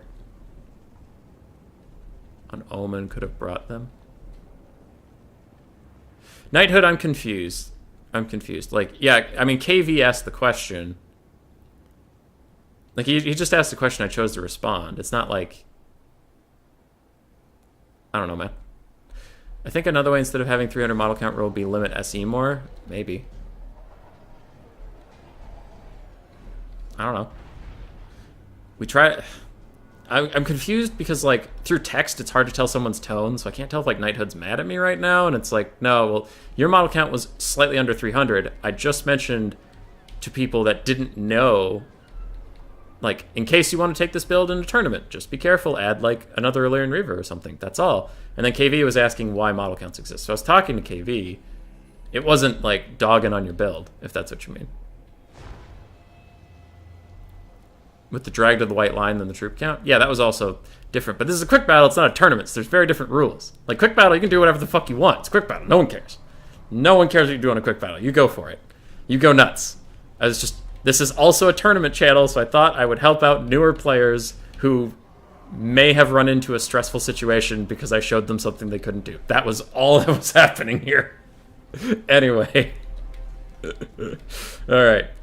For Coops, it looks like we have a Chaos Lord of Metal, Chaos Knights, a Hell Cannon, Chaos Warriors with Halberds, a Chaos Sorcerer of Fire, and a Chaos Sorcerer of Death. Both have the Forbidden Rod. Then we have Martyr Horsemen, Horsemen, Horsemasters, Horsemasters, Horsemasters, Horsemen. For Norska, we have Double Mammoths, Feral Mammoth, Wulfric the Wanderer, Skinwolf Werekin, Brutes of the Hound, Marauders, Marauders, Marauders Great Weapons, Marauders, Marauders, Marauders Great Weapons, Marauders, Famir Great Weapons, and a Shaman Sorcerer of Metal with Plague of Rust and Searing Doom. Okay. I don't really love the Chaos Sorcerer guys with Forbidden Rod because, unlike Necromancers, these guys are expensive, have high melee stats, 4240, and you're draining their low health pool by using Forbidden Rod. I personally don't think it's worth it, and I think I've talked to Coops about this, and I think he said, yeah, it's probably not worth it. I think. If Coops still thinks it's worth it, then I respectfully disagree, but you do you, boo. You're never mad at me, you're just German? Entschuldigung. Entschuldigung. Bitte. Alrighty. Marauder Horsemen still kiting out the Mammoths. Mammoths have 30 armor and massive health pools. Skirmish Cav will have to shoot him for a long time to kill him, but damage is damage, and that's a big expensive unit. Chaos Knights are cycle charging, doing pretty well. And the Chaos Sorcerer of Metal actually lands in the Brutes of the Hound. They'll do good damage to him. Brutes of the Hound aren't fucking around. They're pretty good lads. 58 melee attack. They'll poke him in the butt. Meanwhile, Hell Cannon is close to getting compromised, while some Chaos Warriors with Halberds are going to butcher down Marauders. These other Marauders could probably sneak through here and shut down the Hell Cannon. Feral Mammoth is rampaging into a whole bunch of horsemen who get stuck on a rock and get very confused. Almost get caught by the Feral Mammoth, but then it stops rampaging, stopping dead in its tracks, and you hate to see it. A final trance is going to hit Wulfric the Wanderer. Yes, and it is overcast, but that boy has a lot of health. It doesn't scale with your health, it does a flat amount, so the more health you have, the less Final Trance is going to be effective on you. Feral Mammoth routes right next to the map, it's going to go away. He shows up in my IRL friends and D&D server sometimes. Yee. It's the Doggone KV stream. It's the stream where we just all beat up on KV for having any questions ever. That's what we do here. Alright. Dragon's back out and safe. Hell Cannon is very much shut down. It ain't going nowhere. Both the Sorcerers are at about half to 1/3 health. And Chaos is down to Skirmish Cav, Chaos Knights, and these Halberds, but I think they're okay with that. The Miststalkers, Famir Warriors with Great Weapons who aren't an ROR, might be critical in the late game. They can kill an awful lot of Cav. A nice little Searing Doom from this guy. Kills all of them. Wait. That's Chaos Sorcerer Lord of Metal. You have 3 mages, Coops? Coops! You have 3 mages and only 1 spell. Final Trans. You're just trying to get as many Final Trans as possible. Coops is a nut. Chaos Knights side charging onto the Brutes of the Hound is going to do good damage to them. They won't trade back super effectively into Chaos Knights due to all their armor. Big old infantry blob. I would not hate for this Chaos Sorcerer Lord to throw a breath attack down that way. And the Skinwolf Werekin is going to catch the Shaman Sorcerer of Death. These guys are both on foot. They're slow. They're super slow. Skinwolf's going to keep chasing them down and rout them off. That might be Norska's ticket back into this game. Chaos Warriors are routed. And we have Cav. Cav. I was just able to auto-resolve for Heroic Victory, and I wanted to share that. Never seen that before.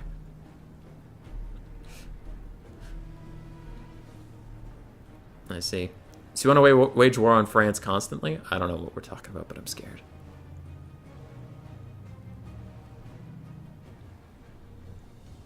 Yeah. Whoa, I'm not reading chat. Yeah. Yeah, we all dogging on KV. That is the big thing, though, is that the rules people, like, I know that the conversation is finished, but I'm reading some of chat that I didn't see. You can disagree about the rules if you want, and that is perfectly fine, but just know that it's like, not everything is going to be perfectly historically accurate.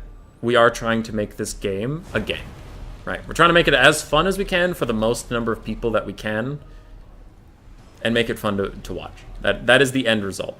And we can all disagree about how to do that, but just know we have good intentions for doing our best. Okay.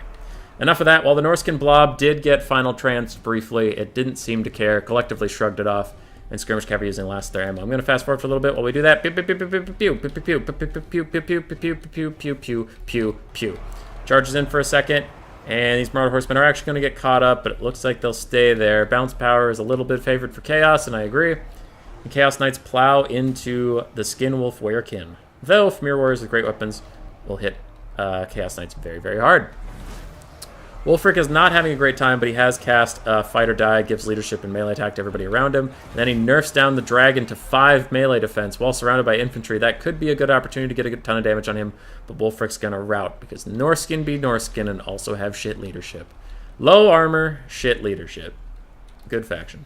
At this point, a mass rout is coming in for Norska. The Famir Warriors with great weapons will also rout, leaving just the Skinwolf Werekin, who cannot do it all on his own. He's no Superman, and he will die eventually due to good cycle charging.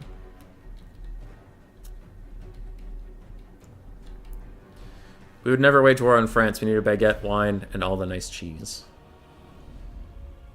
Oh, I see. For Coops, 3,200 on his Dragon Lord, 0 on both of his mages.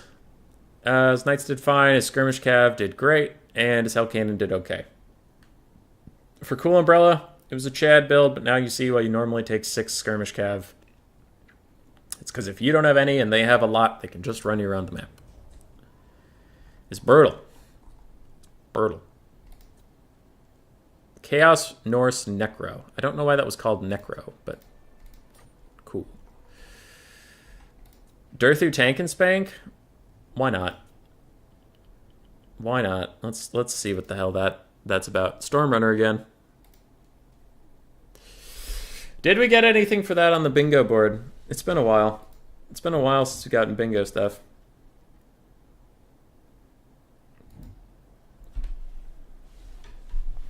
No.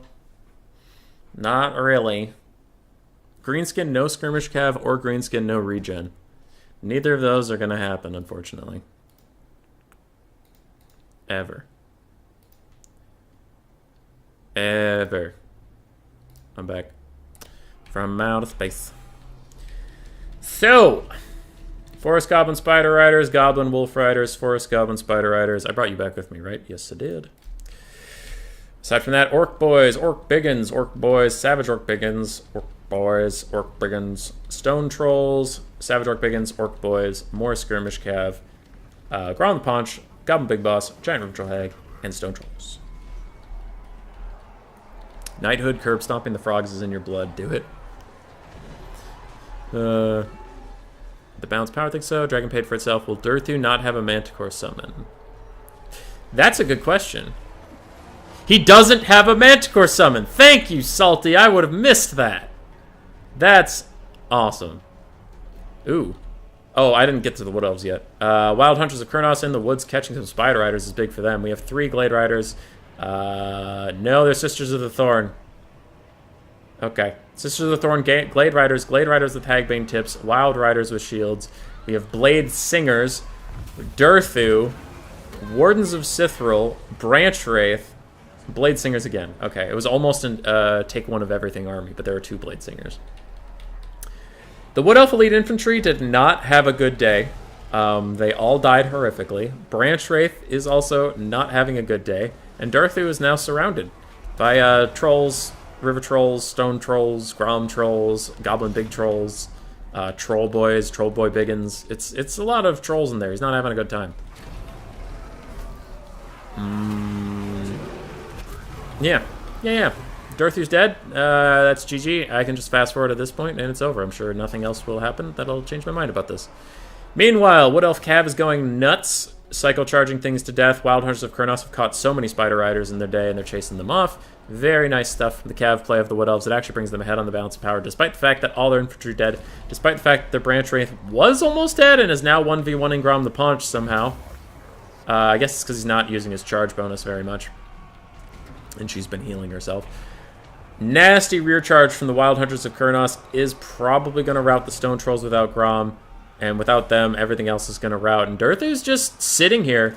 It's been a central piece for this army for quite a while. Wood Elves are quite ahead on the balance power at this point. Some of the Greenskin Skirmish Cav needs to be rallied. Wild Riders caught out Grom with the Branch Wraith, who is still here, I might add. She will always be here, and it's over! Holy shit, that was a fast game. The Badavanes are one of the people who formed the Franks.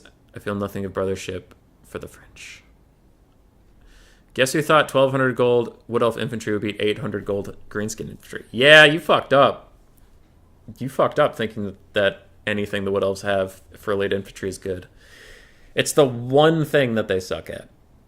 Wood Elves are super good at everything else. But elite infantry, terrible. That was mostly good Cav play, though, from Stormrunner. That was just cleaning things up. All his infantry died right away. Didn't need it. Just needed Cav. For the Orcs, one of the big uns paid for itself. Everything with mobility got run down. Are you ready for another tourney question? Sure, KV. Hit me, dude. Hit me. Do it. Okay, don't actually hit me. I'm fragile. But, like, you can ask me your question. Dwarf Mirror! Let's go! Why wouldn't we do a Dwarf Mirror? Fuck yeah. You would rather disgust. Alright. Take you over to the Photoshop because we got one. Watch out, boys. We got him. Lore of Beast, no Manticore. So technically we could end the stream if we get a Dark Elf build that has an SEM that's not a Manticore. Didn't get anything else there. ER. Hazel Basil's back. What up, Hazel Basil? Hazel Basil, stinky butt. It's a dwarf mirror, so it's going to be a while. You want to say hi? You want to come say hi? Hi! Hi! Say hi to the stream. You say hi to the stream. Yes. Yes. Good lady. Good lady. Up, up. Up, up. Up, up, up, up. No, you just want to stay on the ground? You just want to be a sulky little lady? Hi, sulky little lady. Hi, sulky little lady. Who's a good lady? Who's a good lady? You are. You're a good lady. Ah! Now you come up. Now that I lowered the camera. Why are you like this? Stop it. Stop being silly. Stop being silly. Stop being silly. The dwarves have almost reached each other, and I almost need to do my damn job. Almost. Quit sniffing my pants. Quit sniffing my pants. Yeah, cute. I'm going to turn the camera back on me because she is 100% going to jump on me as soon as I start to cast this game. Okay. We have Giant Slayers. Dwarf Warriors are great weapons. Dwarf Warriors are great weapons. Longbeards are great weapons. Couple Thunders. Looks like 3 or 4 Thunders. Ulthars Raiders. Dwarf Warriors are great weapons. Giant Slayers. Dwarf Warriors are great weapons. More Longbeards. And Belagar Iron Hammer. So the Green Army is just rushing at you with as many armor-piercing units as they could find. Dwarf Warriors on the other side. Dwarf Warriors, Dwarf Warriors, Dwarf Warriors. We have some blasting charges. We have some Thunders. We have 3 cannons. 1 Master Engineer. Thoric Ironbrow on foot. Another cannon. And more Miners with blast charges. Okay. KV.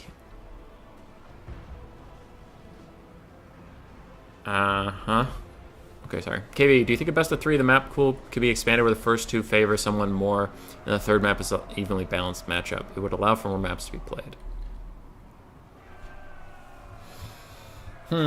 Maybe. When I host the Antladder tourneys, I usually try in every best of 3 to have a small map, a map with terrain, and a big map. Not in that order, but like it might be big map first and that kind of thing, but I like to have a little bit of everything.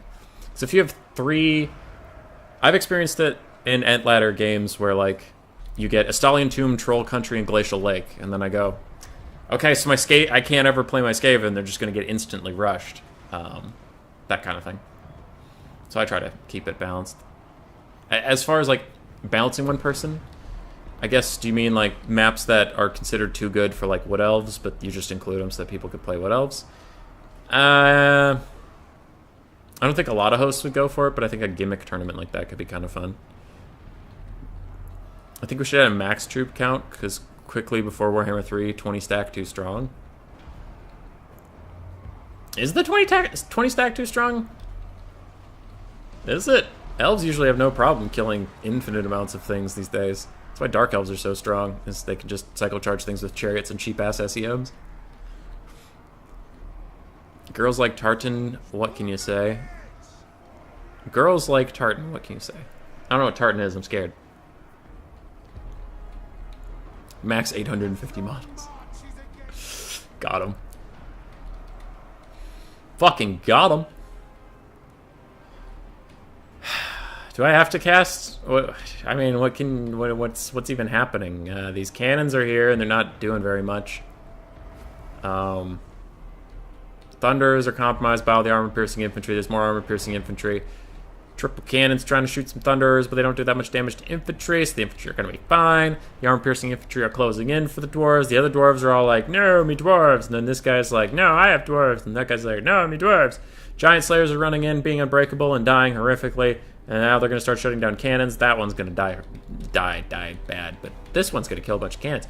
Wee! Cannons are gone. Giant Slayer's still fighting. Balance power, dead even. I think the green team's got it because they shut down all the ranged assets. And then suddenly a surrender while the balance power is still even. Got him. Shogunuk did it versus Dan 31. Cannons in this matchup just don't really work, unfortunately. I've tried Dan 31. Tartan is the pattern your pants have. Great. 20 stacks since Rakarth, let's go. 20 stack greater than 8k. Like, we talked about this last time I streamed, but I have had a lot of 20 stacks beaten by Triple Waywatcher recently, like from Chosen One and Hadries. They just take out all the stuff that matters, and then the rest of your 20 stack can't hold up. And also, Skaven 20 stacks don't really matter because there's only 4 or 5 units in an entire Skaven army that matters. If you kill them, doesn't matter how many units they have left otherwise. 20 stacks have been meta since Torok's burst. The 20 stack meta kind of ended with chariots. Like, chariots are just destroying 20 stacks all the time. Like, I don't know. The meta Dark Elf builds that have made them one of the strongest factions is something like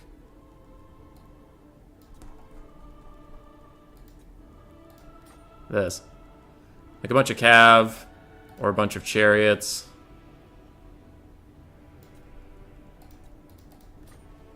A bunch of chariots are also really good. Beastmen don't usually need a 20 stack.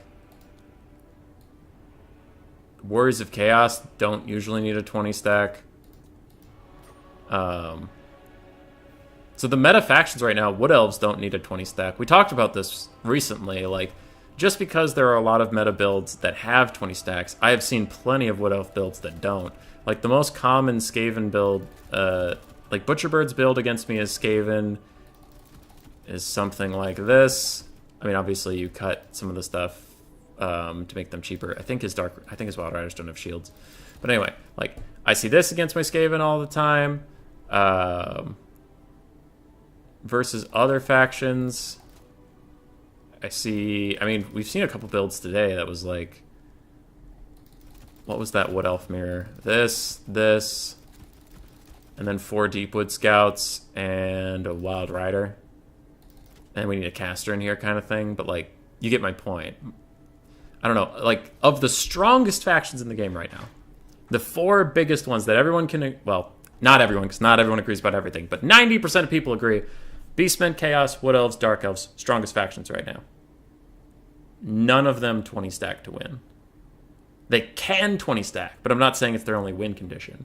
The real 20 stackers are B tier or C tier. Skaven, Greenskins, Empire doesn't 20 stack as much anymore because they'll usually do like War Wagon or Pistolier Kite. I don't know. I haven't seen as much 20 stack meta. Dark Elf meta also use 20 stack? I just don't see it. I see Morathi double Manticore and a bunch of Chariots, and after that, you can't even afford a 20 stack. See, that's the big problem, is like, you take Morathi,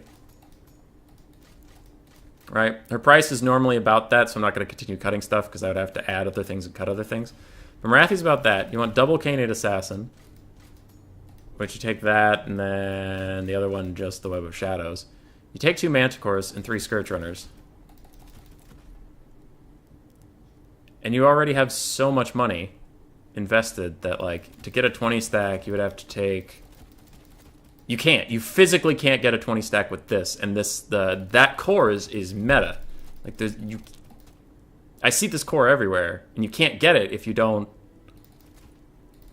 You can't get a 20 stack if you bring this. Like, it's mathematically impossible. Their units are too expensive. Should there be a gold limit increase? No. No, I don't think so. I like the current one where it's kind of creative. Because the gold increase would just force everybody to get 20 stacks. But that's the way you don't get a 20 stack is armies that are elite. In my opinion.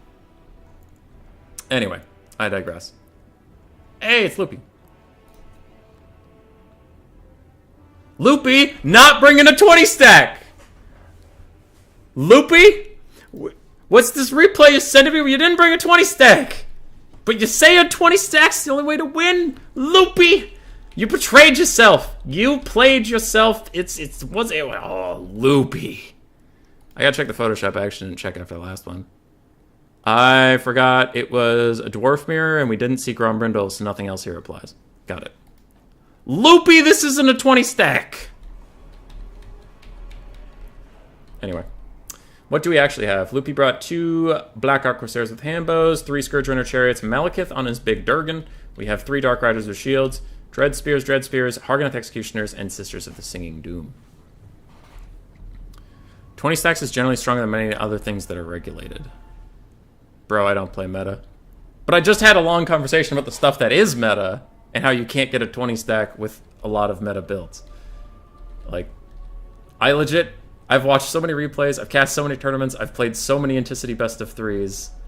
I literally got the Grind Lord Award for playing the most Best of 3s of all time on Entladder. And I could confidently say I've seen a lot of the builds I struggle against are less than 20 stacks.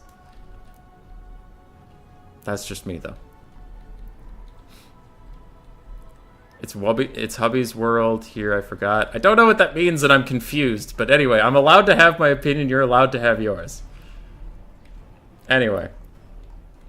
For the Greenskins, Double Stone Trolls, Grom the Paunch, Orc Shaman, Orc Boar Boys, some Skirmish Cav, Savage Orc Biggins, Savage Orcs in the backline with Orc Biggin friends. Oh, these are just Savage Orcs, they aren't even Biggins. Okay, and Skirmish Cav. Oh, I watched this earlier. Okay, alright, yeah, I watched this for a potential rule break. Got it. So this was on Entladder. The Dark Elf army deploys, then it backs up, it's close to the white line. Because then it gets hard to flank, so this was a tricky one to rule, but it's also like super small map, so we barely had any room to kite. So maybe taking a kite on a map this small isn't great. It's almost like the meta has evolved to counter the 20 stack with the 17 stack. It does depend on which faction you play, which is why I'm pushing back against the concept of like 20 stacks are just the best. It's like, okay, it really depends on what faction we're talking about. Skaven? Yeah, you need a 20 stack. If you're not bringing a 20 stack, you're fucking trolling. Greenskins? Yeah, probably want a 20 stack. Elves? Not as much. Not as much. Beastmen? Not really as much either. You really just want a strong single entity blob. Coast? Maybe, but their chaff is relatively cheap. I mean, relatively expensive. Tomb Kings also don't want a 20 stack at all. Their skeletons are trash. So this is... Loopy is kiting away, but he's so close to the white line that anything that routes is going off the edge of the map. which is a little problematic for the greenskin player. He can't really get a proper surround. He can't corner the kite. Then this is the part that's totally fine, is kiting this way. So the white line is here, but it's up on this cliff, so your units can't even walk there, which is nice, which means if you route, they'll route back to their own army and rally, which is fine. Because this is a real thing. Whereas the fake white line is a problem because there's nothing there to stop you from walking there and your units walk off and die. Big cliff actually is there and your units won't walk towards it because there's an actual big cliff there. Hargoneth Executioners and Dread Spears getting fucked up by Stone Trolls in a surround. When it's down to Scourge Runner Chariots Malekith. Scourge Runner Chariot's going to kill everything. Cycle Charge Malekith on his big dragon is also going to Cycle Charge to take out Grom. And lots of Cycle Charging. And all of the chaff have nothing to do if their big boys are gone. They're just full health, but weak on leadership, weak on killing power, and now Chariots can run over the rest of this thing. Gone. You can't kite every matchup either.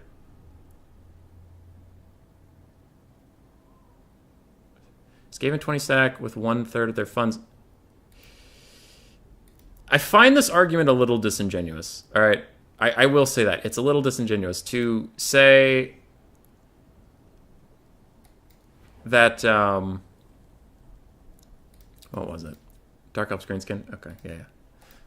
So, not all factions are the same, right? And the 20 stack meta, in my opinion, and this is my opinion, and you can disagree with it, but I feel like some people are ignoring me. The 20 stack meta was when these factions were strong. When Skaven were strong, when Bretonnia was really strong, and when Vampire Count's really strong. Now these factions are still mixed strength, but on the left-hand side, I'm going to put the factions that are currently S tier.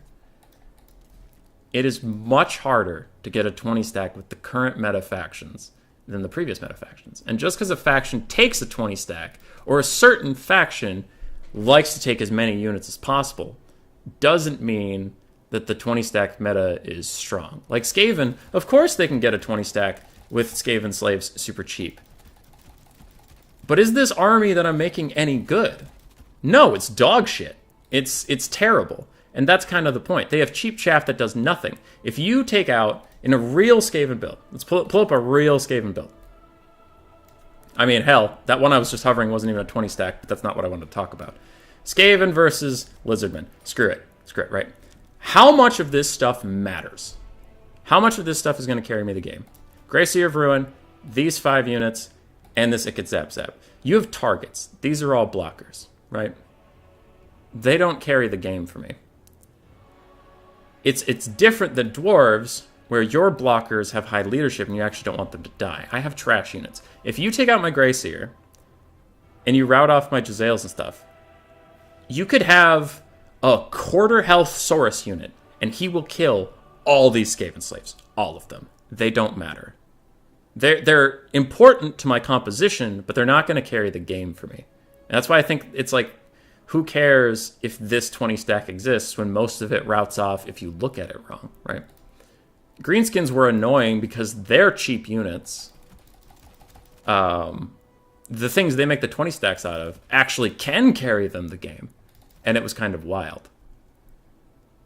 But I like that certain factions bring a big army. I like that the Skaven are supposed to swarm you. I like that the Greenskins are supposed to swarm you. I like that you can kill infinite amounts of them. I like that you can slaughter Bretonnian peasants by the masses and leave them behind. And I like that the Knights do the only work. That's lore friendly. I don't like when every faction does that. But I think there should be factions that are hordes. I think there should be factions that are elite. We're currently in a meta where the elite factions are strong. And just because you run into a faction that's meant to be a horde, and it has a 20 stack, I don't think you should be mad about that because that's literally how they're supposed to play. I think you should be mad when Greenskins and Skaven start single entity blobbing with small armies. I think you should be mad when Beastmen and Chaos are running 20 stacks of chaff. I think you should be mad when Dark Elves are running 20 stacks of chaff. That's my opinion on it. But I think when someone's playing how their faction should be played, I think that is fine. So I don't have anything against 20 stacks. I have things against 20 stacks that don't belong there. And right now, we're actually at a decent point in the game where if you have a faction that relies heavily on chariots and single entities like Dark Elves, they don't 20 stack anymore. They take that core that they're supposed to take. They take their faction's identity. And I do like that. I digress. That's my opinion. Like, you can have a different opinion, but that is my opinion, thought out. I would like to think that I covered my bases pretty well. And if you have a disagreement, I would hope it'd be like, I just prefer a different version of the game, and that's fine.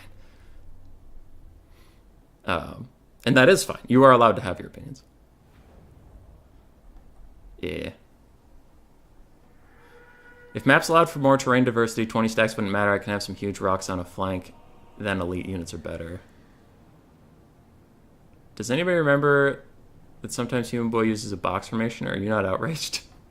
That is true. Also, yes, the Dark Elves did take an SEM. They took Malekith and no Manticores. I gotcha. 20 stacks doesn't mean slaves and peasants. 20 stack, I'm talking about mostly the Wood Elf 20 stack. I still don't see a lot of the Wood Elf 20 stack because I play Skaven and I see the map, the stack I just showed you with triple Waywatcher and some Cav. Like, I almost never get 20 stacked by Wood Elves.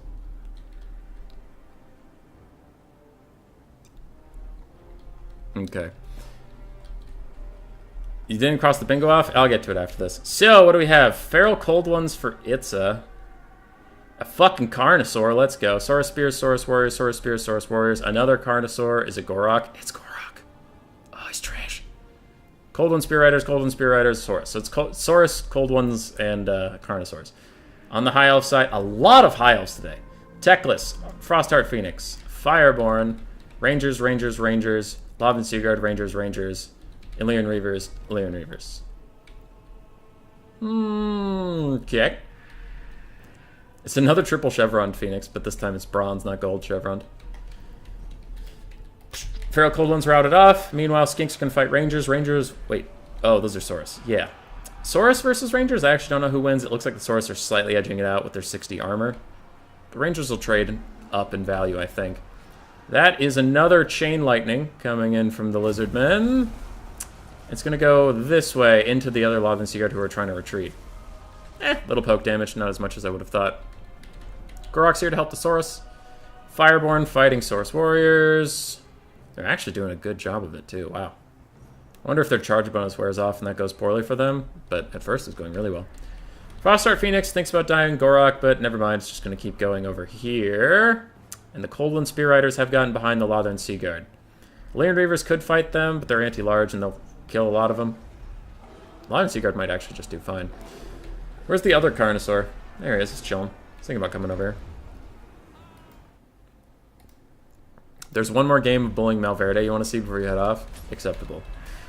Overcasted net locks down all these guys, and they actually stop moving, which is good. That's how nets are supposed to work. Illyrian Reavers will get a side charge. One of the Cold One Spear Riders is already almost routed. And the Carnosaurs plowed through the front line. That was something. Oh, it was Comet of Cassadora. I forgot that was a spell. I honestly just thought it was the Chalice of Potions from the Fey Enchantress somehow got into this game. Anyway, High Elves have a big old surround on the Cold One Spear Riders. That is a very expensive Cav unit that is getting mulched. It's probably going to go away very soon, and Double Feral Carnosaur is trying to kill a Lothern Seaguard. Bounce power's even-ish, slightly High Elf favored. And I would agree with that assessment, because maybe the double Carnosaurs can get good value, and especially if they team up on this Frostheart Phoenix, as these are Illyrian Reavers, these aren't Dragon Princes, so they can't help much in a single entity fight, really. If these Cold One Spear Riders hang on leadership-wise, they'll be able to kill all these Illyrian Reavers, and the Illyrian Reavers are actually just going to leave. Especially in the Curse of the Midnight Wind nerfing them a little bit. Double Feral Carnosaur going to help out the Cold One Spear Riders, kill all the Illyrian Reavers. They are big dead. No way they come back from that. And High Elves are feeling alright. They have the Dragon Princes still. They have Teclis still. Rangers, Saurus Warriors. Okay. Heaven's Caster's gone. He's dead. Gorok's fighting Lothern Seaguard, and wow, he's winning. Yeah, I honestly would have thought Lothern Seaguard would even beat him. Just kill him flat out. Gorok is pretty bad. Alright. Illyrian Reaver is killing these Cold One Spear Riders. Carnosaur's still fighting. Blah, blah, blah. Doing okay damage to the Illyrian Reavers. Normally they suck at clearing out any form of multi-entity model. They did alright for once. Balance power is turning quite against the Lizardmen. I find a little odd. I guess you still have two Phoenixes for the High Elves. and the Fireborn. We have 2 healthy Carnosaurs. We have Gorok. A lot of chaff over there, and it's Saurus chaff, so they'll hang on. Ooh, this could be bad, though. Double Carnosaur getting separated from all their friends and family. No chaff around to help them, and while they will do good damage against all these cav and stuff, because they have a bit of anti-large, again, they're not the best crowd clearing, and the Dragonborn are... Sorry, Dragon Princes, Fireborn, are killing them. They even get a little regrowth to keep them in the fight. This is going to be 2 dead Carnosaurs routing off the map very soon, and without them, the Lizardmen will surely lose. The Dragon Princes pull away, and Cold Wind Spear Riders get a downhill charge on them, doing a little bit of damage. Feral Carnosaurs still fighting out here. This one does get rampaged, isolated, and completely killed. The other one, still alive, with some Saurus support that does need to come up and help it. Saurus really need to group up. Stop getting caught out. A Net, oof. Net and a brutal charge onto the Carnosaur will take out that last one, and now it's just Gorok and some Saurus. And they are doomed. They are big doomed. The biggest of the doomedest. God.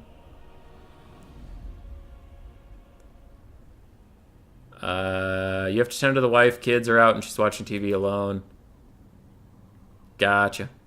You have a good day, Nighthead. See ya. F&G. Yeah, you got this. Have a good one. How'd you miss the fiery convo? I am glorious, and that's how I missed it. Good. Dragon Princes did great, mostly because they shanked Carnosaurs all game, and the Carnosaurs actually got decent value considering how they normally do. Cold Wind Spear Riders got shreked mostly by getting netted, shot, and countercharged. Do you like Oreo? You tried Oreo. Which one was that? Oh, crap. Now I have to find Do You Like Oreo. High Elves Lizardmen, Peckless Icy Burns. That looks like it. So that was Doomsage on the High Elves again. A lot of High Elves. Still more High Elves. High Elves, Nagarath High Elves, Norska. Let's do this one. Lost Finders Norska versus Beetroot Chutney. That's just delicious sounding. That's just great. Back over to the Photoshop. We did have a Dark Elf. SEM not a match core. Malekith was on a dragon. Then we had... Thought we saw something. Treacherous Craventail, Chariot gets murdered. Discrown talks. Nothing else on the page yet. We do technically have a bingo, but I want to cast a few more replays, so we're going to cast a few more replays. On to Lost Finder. He has double Frostworm in the Sky, double Skinwolf Werekin, a Marauder Chieftain, no caster for these Norskins. We have Norse Controls, a whole bunch of Marauders with great weapons, the Icehorn Marauders, more Marauders with great weapons, and some Skirmish Cav, 2 throwing axes. Why do I have 7 messages? Strat Game is messaging me. Correct. Okay, I'll look at the rest of the stuff later. Forsaken piling into these. Wow. They're getting actually work done. I am surprised how poorly these Forsaken are doing. Anyway, Forsaken on the sides, doing okay. Chosen with Halberds. More Forsaken. Are those more Chosen? Chaos Wars with Halberds, Chaos Marauders. We have some Aspiring Champions hanging out with a Chaos Lord and a Sorcerer of Shadows. This is a weird build. Chaos Knights and some Skirmish Cap. Chaos Knight's going to charge straight into Lost Finder's throwing axes. Going to do a lot of damage over there. And the double Frostworm. At first we're doing well into the Chaos Lord. And now not so much. Frostworms tend to really struggle if they're left on the ground for any amount of time. They will now need to pull out and get away before these Chaos Warriors with Halberds surround them and beat them to death. Norska doing very well on the beginning. They have taken out most of the Chaos Chaff part of the front line, and now we're down to this single blob. If the Frostworms can get out and get breath attacks down, they'll be totally fine with how this is going. Did the Chosen already die somewhere and I didn't see it? No, they're over here, just getting beat up in a big pile. Poor bastards. Frostworms are back. Back in the sky. Maybe these Marauder Horsemasters can be rallied to chase that one off the map, but the other one is okay. Might want to throw... Yeah. Other one should be able to come back and do breath attacks. You've eaten beetroot chutney, it's nice. Forsaken have no melee defense, they die to anything with AP. How low is their melee defense? Don't know. Can't find them right now. 20. Oof. Yeah, that is pretty bad. That's why they're so good against Skaven. We don't have anything with good melee attack either. Can't punish them. Doom Sage everywhere. Alright, I've mostly caught up. Frostworm gets a nice breath attack, then charges into the side, trying to get some good routes in. Aspiring champions are terrified. They ain't going to be champions that way. More halberds routing off. And Norska's doing okay on the balance of power. Marauder Chieftain's trying to chase around. Chaos Marauders. Skirmish Cav has been firing up at the Frostworm. Where do those Chaos Knights go? I guess they're just killing throwing axes over in the corner. Good for them. Marauder Horsemasters take a breath attack. It's good little poke damage. Got to deal with them eventually. And how is the Chaos Lord on foot doing? Not amazing, but he's beating up some skin wolves, so that's good. Frostworm lands on his face, misses, walks right through him, goes to the other side, tries to turn around, fails, and now all 4 single entities that are left for Norska in this area are all fighting that one guy. Ooh, yeah. That Frostworm's going away. Chaos Marauders with great weapons fighting the Exalted Hero. Chaos Lord finally routes, and Skin Wolves will chase him around. Balance power actually comes back to even as Chaos rallies. We do have very healthy Chaos Knights on the far side. It's going to be about whether or not all these units can kill a fucking Chaos Lord, which they've been struggling to do this entire time. And Skin Wolf gets a nice charge attack, shatters him, kills him. Balance power goes back into the favor of Norska. Exalted Hero is also soon to be killed. Chaos Knights will get a 6 side charge.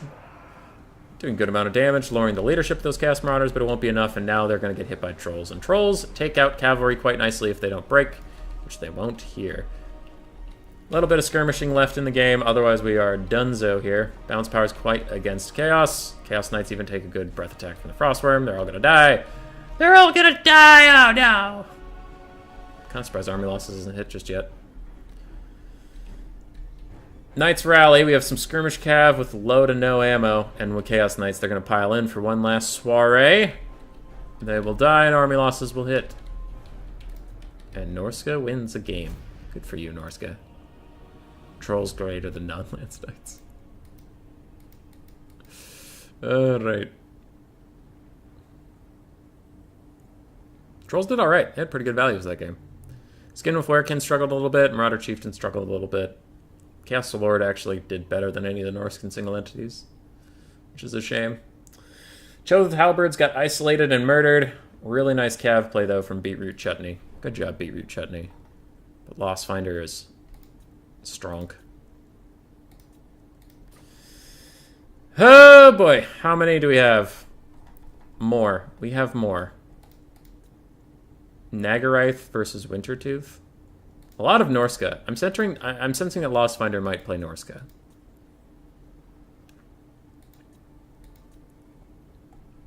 There's so many things.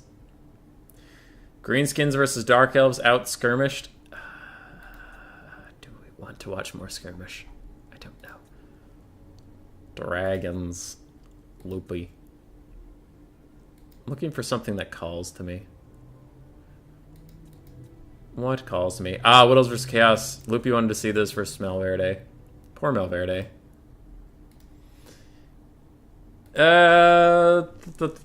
Didn't get anything from that one, I don't think.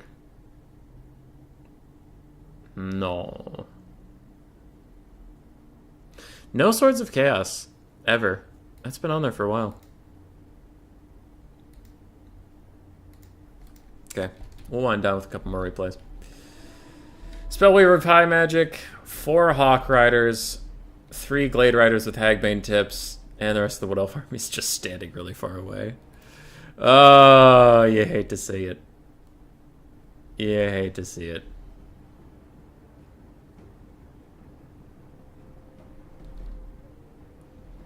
Okay. Chaos Warhounds with Poison. Chaos Warhounds for Malverde. He has Marauder Horsemen, Horse Masters, but only has 4 Skirmish Cav. He has some Chaos Knights, other Chaos things. Chaos Knights, Chaos Chariots. Oh no, and Sartorial. I think I know how this goes. Let's just triple fast forward it. Pew pew pew pew pew pew pew pew pew pew pew pew pew pew pew. Lots of pew pew. Everything over here gets routed and or shattered. Chaos is off to a rough start. Dogs trying to join the fight, but they will also just break. And you hate to see it. There is a final trans, so these Hawk Riders will need to separate. And right now, 2 of them are getting hit by it. As for us to fight, Chaos Chariots are trying to fight Eternal Guard, but these Spearmen have armor piercing, so that's not a great fight for you. Sartorial's piling in as well. And all this cav is thinking about how to do anything and struggling.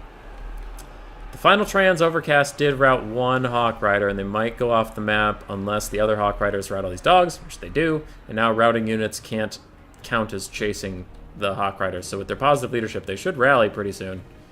I'm confused why they haven't yet. There we go. That's the rest of this. That Chariot's worked on. Chaos Knights trying to charge in and get stuff done, but all of these spears are armor-piercing, and also the ammunition is armor-piercing from the Hawk Riders. No, it isn't. It must have good AP values, but just not enough to be considered armor-piercing. Blade Singers kill Chaos Marauders. You would certainly hope so. Birds versus Big Bird. Correct, Loopy. Correct. Chaos is still even on the balance of power. How's the ammunition? Running a little low. A lot of shattering of dogs. Malverde Skirmish Cav has plenty of ammunition. Not a lot of health at this moment. And Chaos Knights are charging from one fight to the next. Doing their best. Kidaki, I do think Chaos is just going to get kited, though. I think Hawk Riders will come over here, shoot Chaos Knights all day, get rid of them. Probably. And then all these spears will grind through the rest of the game. Pew pew, pew pew, kachoo. Throws running around. Doing fine. More kiting. More shooting. Another big final trans into the sky is gonna do good damage to the Hawk Riders until they heal up, and they're fine. We're down to Skirmish Cav and Sartorial. All the Chaos Cav is very, very injured. A Spear Box just walking at them menacingly. And we'll get a triple route here right next to the edge of the map. This wounded-ass Skirmish Cav with all the ammo in the world isn't going to be able to do very much because they'll get caught and routed off the edge of the map. Army Losses comes in. And Loopy did the Malverde big kills. So Thoriel got good value. Nothing else did. Everything else got murdered. For Loopy, his caster didn't have to do much. His infantry did okay, but it was mostly his Hawk Riders routing off dogs. And I guess his Glade Riders got a lot of value. But it's good. It's good. Okay, so that was the last Loopy replay. I have like a million things. Roast my Skaven. Stormrunner, that build you sent me, it depends on what matchup you're taking that into, but I like it. It's fine. Double Poison Wind Mortar and 2 Poison Wind Globes might be too much Poison Wind. And you might be weak to single entities. But it depends on who you're fighting, because if they don't have good single entities, then who cares if you can't kill them? But it's an interesting build.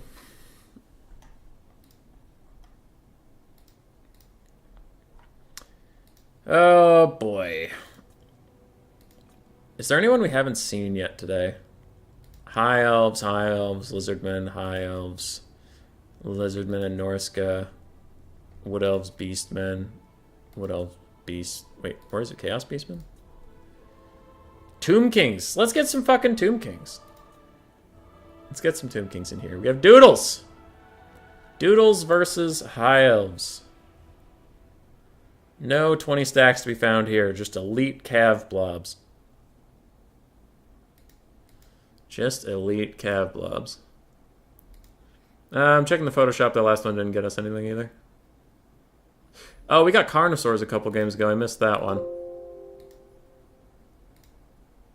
Boop. Sepulchral Stalkers are in this game, but they need to do well for it to count. What did I just do? Uh-oh. Hi, Hazel. It's good to see you today. Alrighty, for one faction, we have Triple Necropolis Knights. It looks like they have halberds. Hard to tell. Yeah, Necro Knights with halberds. There's one normal one. We have High Queen Kalita, a Nehekara Caster, a Necrotech to heal up some of the stuff, Sepulchral Stalkers, more Necro Knights without halberds, 1 Skeleton Archer, 2 Skeleton Spearmen. For the High Elves, Silverhelms, Illyrian Reavers. There's Imric somewhere because I saw his Dragon Horn going off. Silverhelms, the Fireborn, Illyrian Reavers, Lion Chariot, and a Mage of Fire. Okay, the Cav Blob is immediately formed. Rename the stream to We Beat Up Malverde. Apparently, it's just everybody beating up Malverde. Tomb King's Cav Blob so far is winning pretty hard. A Fireball pokes Kalita a little bit, and Imrik is trying to fight in the middle of Necro Knights. Sparkle Stalkers are gonna shoot these Illyrian Reavers, maybe? Don't know what they're shooting at, but they're gonna get obstructed if they try to shoot at Fireborn. Oh, they find a few models off to the side. Alright, good job, Seppi Stalkers. Good job. I'm trying to think of what high-level analysis you can even do with this hard of Cav blobbing. Necro Knights are more tanky than they are damage dealers. They will struggle with that. Illyrian Reavers are trying to get on the Sparkle Stalkers, but Sparkle Stalkers have, especially the ROR, 34, 38 melee stats aren't anything to laugh at, and they do have bonus versus large, which makes them even better in melee. Kalita is losing to Imrik, because Imrik is the best lord in the entire game, and I've never said shit about him ever. So go, Imrik, go. Imrik Inferno. High Elves have a mass rout coming in. 3 or 4 units all leaving at the same time. One Burning Head will go on to the Sparkle Stalkers, not do very much damage as they're not that clustered up. And the Fireborn take out a Necro Knight. This Lion Chariot is stuck in some other Necro Knights, taking a little bit of damage. Less than you would think, though. I don't know why. Necropolis Knights have decent stats. They just don't feel like they do anything at times. Other Necro Knights charging more Silver Helms. Sparkle Stalkers trying to find a place to be. It looks like they are going to go shoot the Fireborn. Get some nice shots down onto them. Imrik's almost left alone. It's probably army losses for him. Sparkle Stalkers get another good shot off. And he will run away. That was good. That was good from Mr. Doodles. Nice job. Oof, those snakes. They did good work. Poor Malverde. That was just not the build for him. Nothing really got good values for the Fireborn. Hashtag Lord of Dragons. Tomb King's High Elves. We can delete that one. Take you back over to the bingo board for a second, just because I got one there. Select that. We saw Sparkle Stars do well. Okay, Vampire Counts Dwarves, Empire Britonia. I'll watch Empire Britonia. I don't know how many more I have the energy for. We'll see, because we did already get a bingo technically, but I'll watch Empire Britonia. I can fuck with that. How long have we been streaming? 3 hours? Okay. What do we have here for the Empire? Black Lions, War Wagons, War Wagons. Hey, we got some War Wagons! Alright, let's go. Knights of Blazing Sun, Knights of Blazing Sun. We got Balthazar Gelt on a horse, Warrior Priest and Empire Captain also on horses, and we have 2 Outriders. For Britonia, we have King Lewin Leoncoeur, Knights Errant, Knights of the Realm, Royal Pegasus Knights, Damsel of Heavens with Wind Blast, Harmonic Convergence, Meteor, and Chain Lightning. Knights Errant, Knights of the Realm, Royal Pegasus Knights. Royal Pegasus Knights are really the flavor of the day. And more Knights of the Realm, Knights Errant. Okie dokie. Knights are trying to charge War Wagons. Meanwhile, Lewin does get a successful charge onto the Black Lions, and Outriders need to turn around and give some supporting fire if they can. None of the melee cav of the Empire is in this area at all, and Britonia's taking advantage of that. They're getting some good damage onto the Black Lions. They're trying to chase down the other War Wagons. Unfortunately, the War Wagons with 50 speed are somehow staying ahead of the Knights Errant who have 75. They are catching up, but just more slowly than you would think with that speed difference. Melee Cav of the Empire is going to abandon their War Wagons. And their Outriders. I'm very confused by this. I'm scared and alarmed. And now the Black Lions get compromised, the other War Wagons get compromised. I think this is going to be a big, big problem for the Empire as this goes on. Comet of Cassandora is coming down. Can they dodge? It looks like they're trying to. And they will. That is a very, very slow cast time. Holy crap. Okay. It misses. Nice dodge there from the Empire. Lots of Malverde, not enough Malverde wins. I agree. Black Lions are routed. One other War Wagon is quite damaged. I don't see the third, so I'm assuming it's dead. And Outriders have terror routed at that full of HP, but they didn't come back. I mean, they did come back. They didn't route off the map. Okay, a little bit of kit and caboodle here. So just skipping forward. Reiksguard and Knights of Blazing Sun are trying to find this fight. Trying to. Lewin's still chasing Outriders around. Last of the War Wagons is going to rout. Balance powers in the Bretonnian favor. Knights are getting a good box in here for the Outriders. The Outriders aren't going to be able to get away. Somehow the 75 Knights are catching up. Catch a few. Can they route them off the map? It looks like they can and will and do. Empire Cav Blob running over. War Wagons come back. Yay! Yay! But more Knights catch them and they die.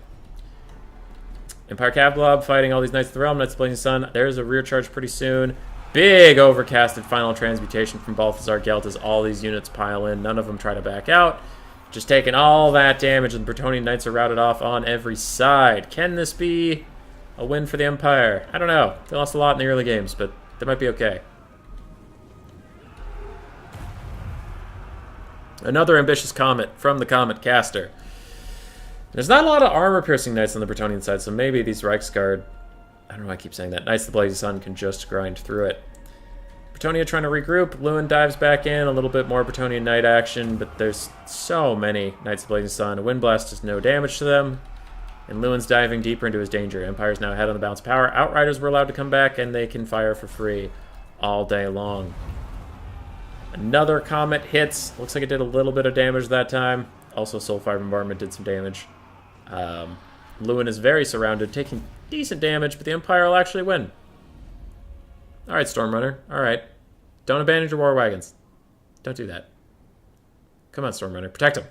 Keep them in the fight. The Black Lions only got 127 value. Stormy!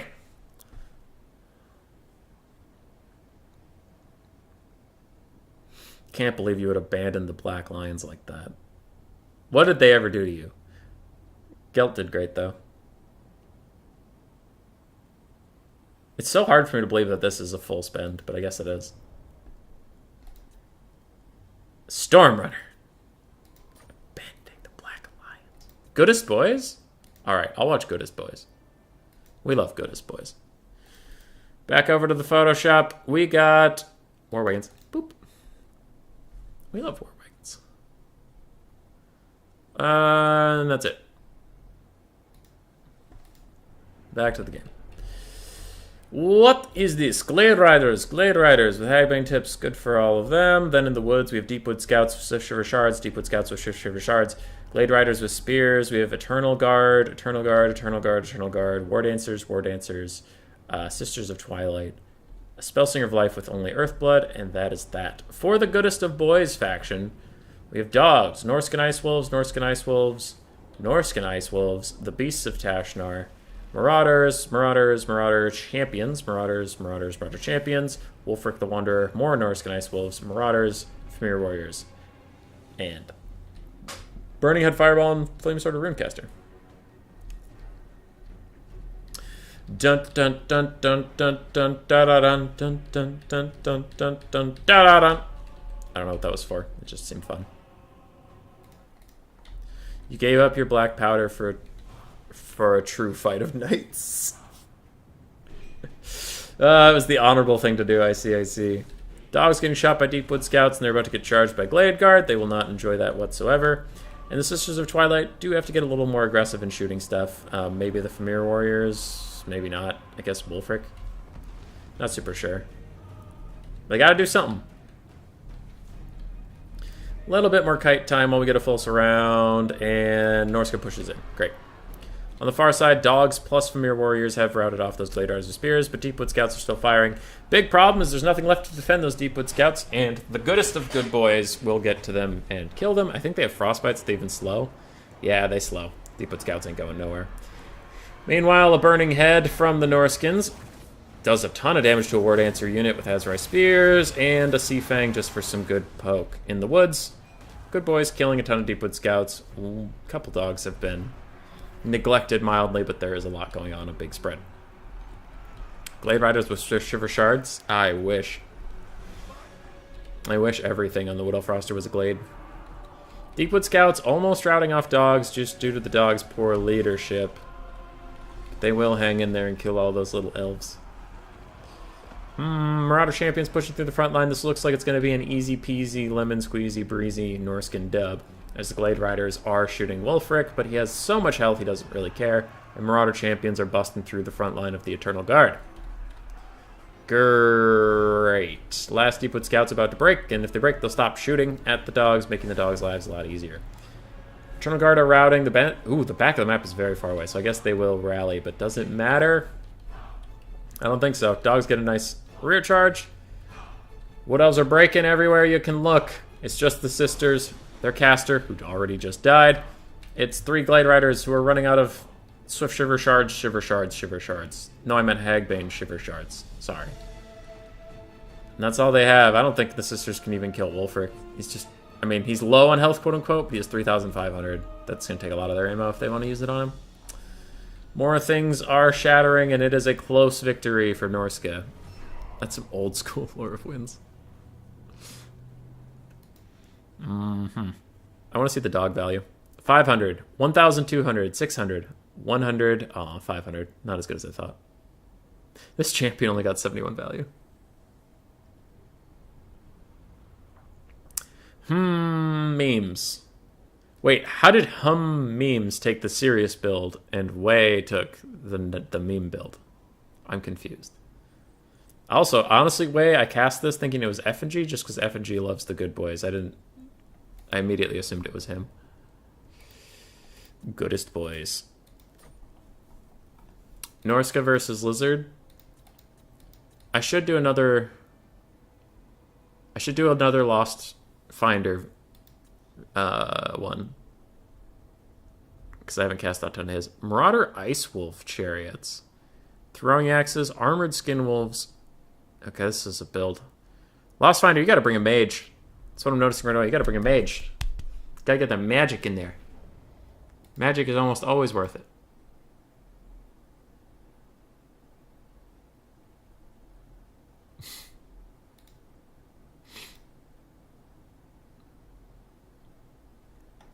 Magic Wolf Rats suck, Quick Boy Cry Cry. They have the armor piercing. They're good against chariots or heavy cav. Poison Wolf Rats can actually struggle on that front a little bit. Anyway. Throwing Axes for Lost Finder. He also has some dogs. Armored Skin Wolves went through all that. He actually just covered most of his build and a lot of chariots. Great. On the High Elf side, we have Silver Helms, Rangers, a bunch of Archers, some Swordmasters of Hoeth, Silvering Guard, White Lions. It's just elite infantry for days over here. This cheap cav is going to get run down. In the sky, we have an Archmage of Shadows who uses the Withering to lower the leadership on these throwing axes, trying to rout them off the map. Good start for Norska. Good little blitz. Chariot's going to run through some of the archers. They can kill a lot of infantry. It's just practicing for Gorin where you don't have magic. Fair enough. They have like pseudo magic. If they kill enough stuff, they get magic. Archmage of Shadow should not be fighting these Skin Wolves. That is a bad decision, and you can see how it's going for her. She's getting destroyed. Aside from that, the Norskins are rolling over the front line quite effectively. Even the Swordmasters, I mean, they're fine on health, but Ice Wolf Chariots can just pull right through them. Chariots are getting a little bogged down. Archers are turning firing at them. Oh! Big yawn. Okay. Archmage of Shadows did manage to live, somehow, with all those Armored Skin Wolves. More dogs chasing down things. Silver Helms will charge into the Armored Skin Wolves, but since they don't have armor piercing after their charge bonus wears off, they should actually start to struggle. With Enfeebling Foe, they might win due to raw stats, but reinforcements come in. Beasts of Maws of Savagery are just going to tear them apart. And this Archmage of Shadows is getting aggressive yet again. Bold. Bold, brash action. Swordmasters getting cleaved down by chariots. They will soon break. And I expect this central High Elf area to all go away. I didn't say pocket. I wanted to avoid all the comparisons. And didn't say pocket. Central pocket. In the central pocket, they're going to break in the pocket. Got him. A little bit of breaking, but there's so many things that are compromised at this point. I don't think the High Elves can rally. They do have some Silver Helms trying to get through here, but the Marauder Chieftain's going to run in and fight them for a bit. Everything's getting run over by chariots and routed off. Ooh, the Archmage of Metal getting picked off by throwing axes while sitting directly above them is going to be a big problem. She'll run away. They will chase her, it looks like. Skin Wolves regenning while killing Shadow Walkers. The Shadow Walkers are decent melee combatants. They fought back a little bit.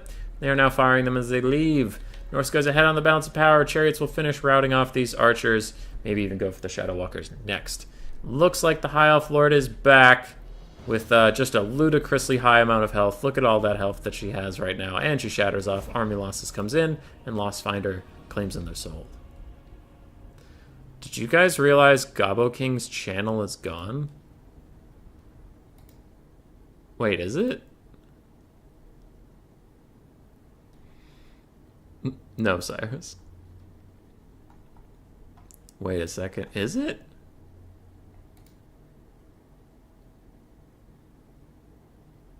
It is! Wow! Gobbo King's... Tranquillo, that is a good call out. Gobbo King's YouTube channel is gone.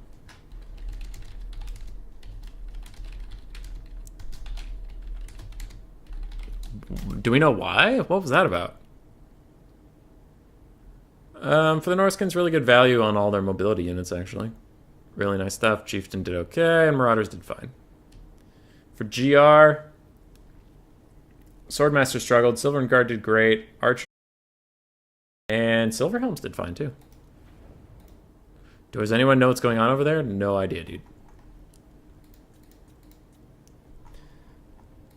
No idea. So that was autosave 1. Larry, High Elves versus Wood Elf Infantry. There's so many High Elves versus Wood Elves today. Do you believe in raccoon supremacy? Of course I do. Of course I do. For anybody who's wondering how like the bingo part is going, technically we got a bingo. I'm just still casting games because we're actually close to getting all the replays out. I don't know how much energy I have, but we'll try. We'll do our best. I think he probably showed some stuff he shouldn't have had in early access. You can make Ask and Lotus a server or something to make sure. Yeah, but like it's not like CA can delete his YouTube account. They would just have him delete the videos, but like his whole YouTube account being gone is kind of a big deal. We'll do dragons. Stormrunner versus Eli of Swords.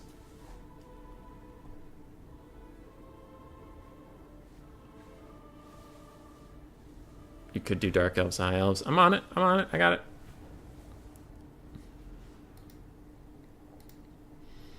Okay.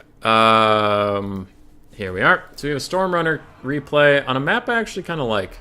I wish it was in more tournaments, personally. We have Rakarth on a dragon with the Crows of Cain next to him. Nice. 4 Bleak Swords, Dark Riders, Coldwind Dread Knights, Coldwind Dread Knights. We have a Sorceress of Shadows. We have 2 Repeater Crossbows and more Dark Riders. On the other side, Archmage of Light with a net, a Star Dragon. Shadow Warriors, it looks like 3 of them, some Illyrian Reavers, and Spearmen on the back line. And some Silver and Guard. Cool. Crows of Cain are actually working on that Archmage of Light, and Rakarth can't get there because he's netted. I was going to ask why Rakarth isn't there, but I see now. I see. Go, Crows of Cain, go! Rakarth is almost there. He's coming. He's coming. He's going to help out real quick. Oh, no. Something was cast over here. Melkod's on the lady. Rakarth is trying to fight her. Meanwhile, how's it going for the Dark Elves? They are charging forward with all their cavalry, running over the Shadow Warriors, getting a ton of damage in there, but they'll soon run into the Spear Line. That's not good. Rakarth's in it. He has Beast Slayer up. He's going to fight this Star Dragon. He has the Whip of Agony on him as well, lowering his stats to 65-27, while his own are 55-55. Wow. Buffed up, your stats are only 55-55. Good job, Rakarth. Good job. He is fighting that Star Dragon. Is that a net? If so, why? That's a weird net. If you're not going to pull back the Star Dragon, don't net there. Meanwhile, the Skirmish of the High Elves is largely secured. 1 unit is still routing, but 5 are fine, and the Spearmen have caught most of the Dark Elves. Dark Elf and Repeater Crossbows are a little grouped up on each other. They will want to separate just a tad, just a teeny bit of hair.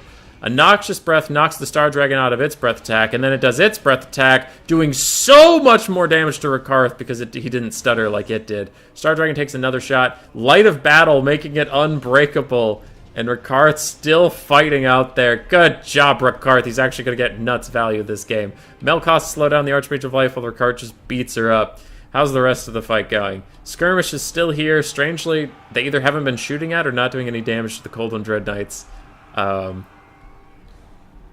So that's going to go poorly for them. And now Rakarth has killed the precious High Elf Lord. Without her, their front line will crumble like dust in the wind.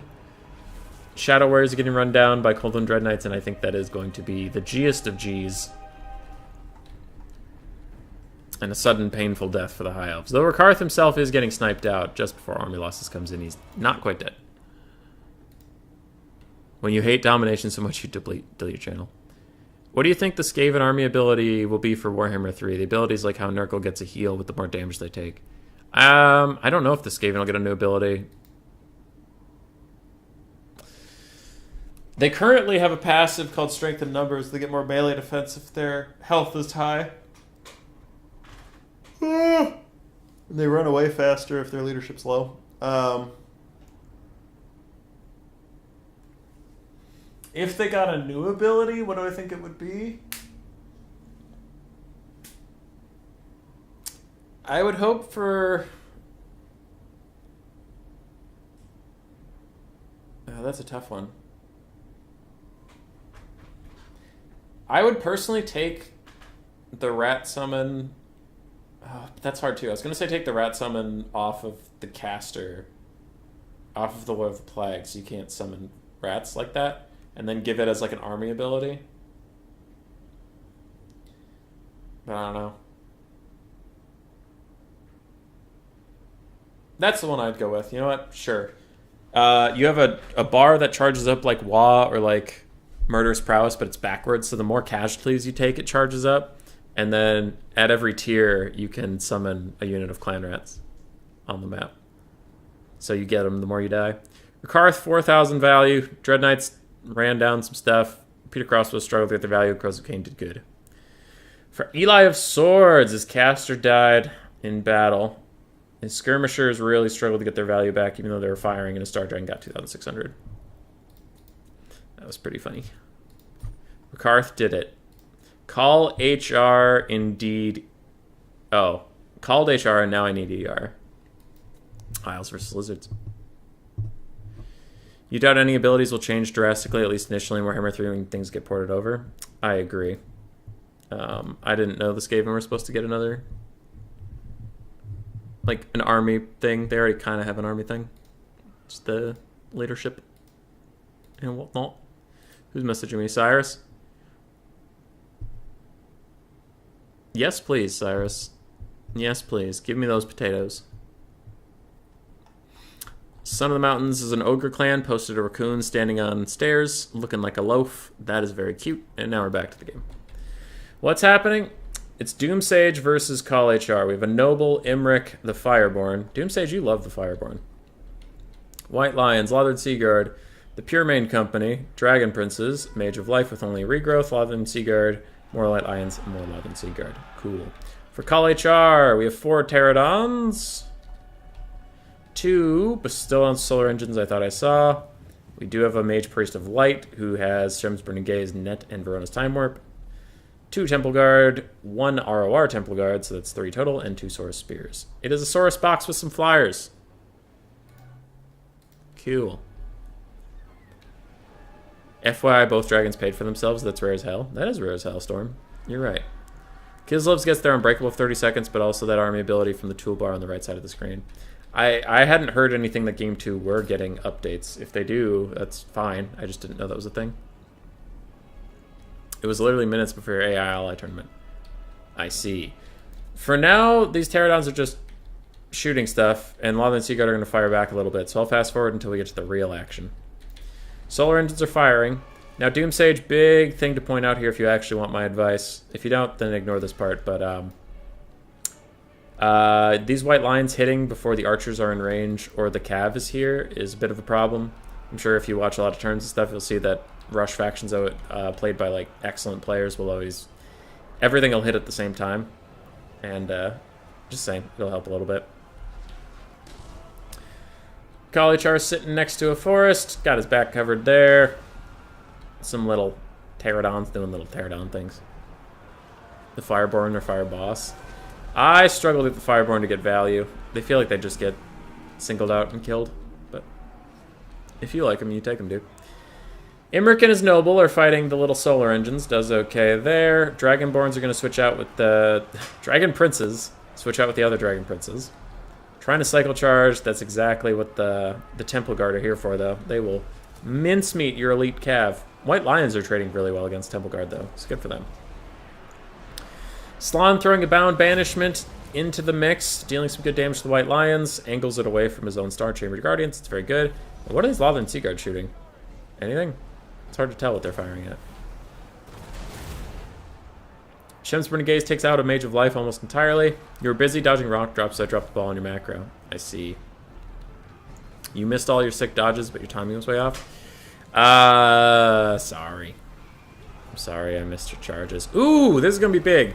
Fireborn, catch the Slann Mage Priest of Light. Its melee stats are pretty bad, and it got charged. Fireborn should be able to get good damage onto it, and Lothern Seaguard are helping out.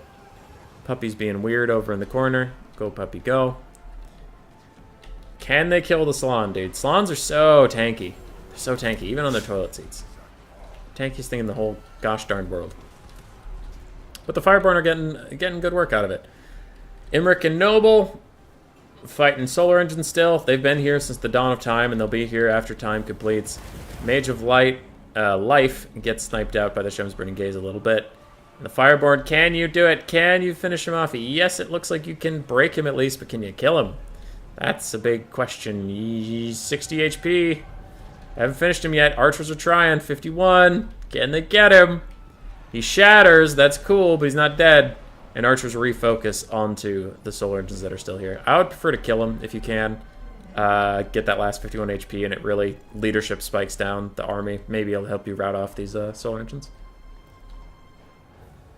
You're all G. You're happy your games got cast? Hell yeah, dude.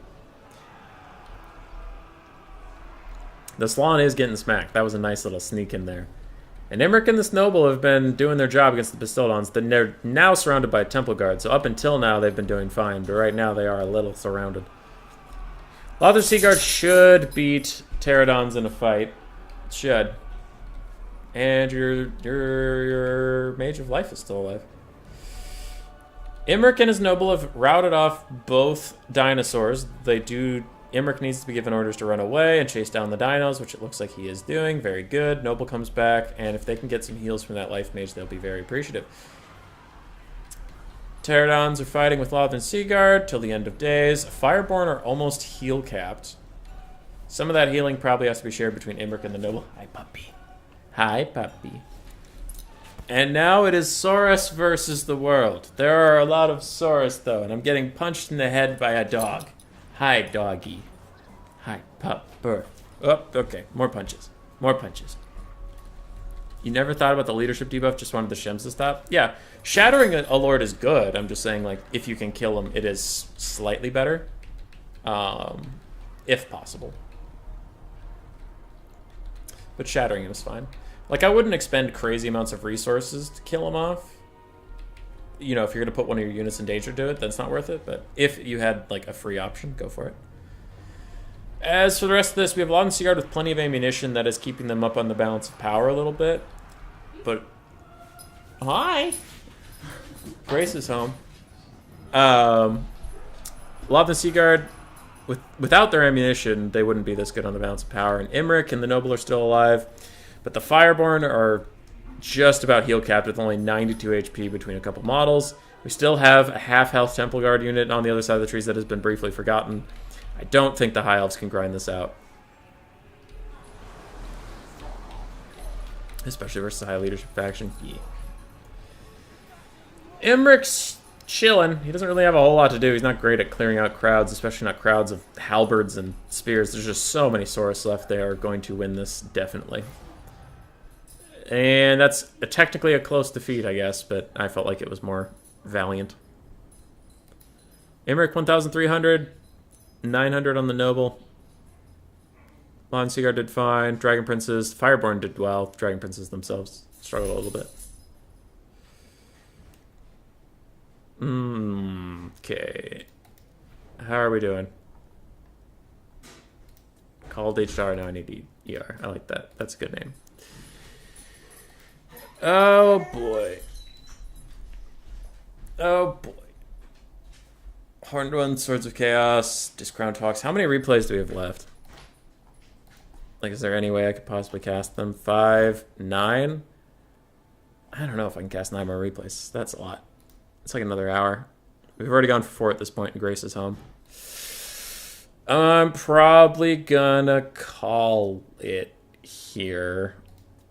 Unless there's a Kazric game.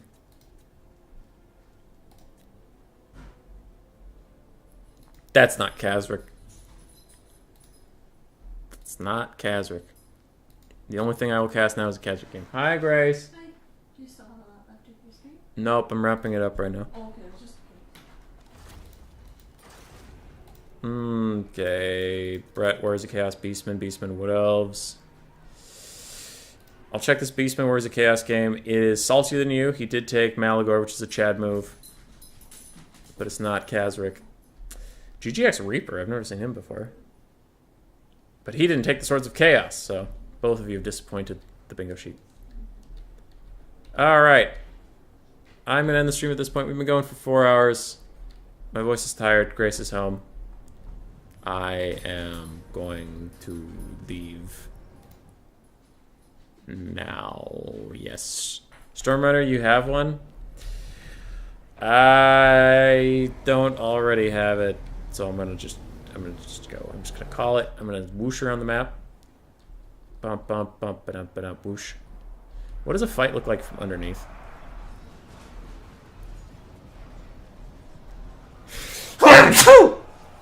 Looks weird. Yeah, it looks strange. Just a pile of cows. That's a Cygor summon, and we can see his whole body the whole time because we're underneath the ground. That's pretty hilarious. Alright, that was the Bingo Bango Bongo. Coops is still going. I'm literally signing off. I hope you all have a great day. Tomorrow we'll run 2 tournaments to say goodbye to Warhammer 2. And thanks to everybody who submitted stuff. Thanks to everybody who hung around and chilled. We got into some arguments. It was a good time.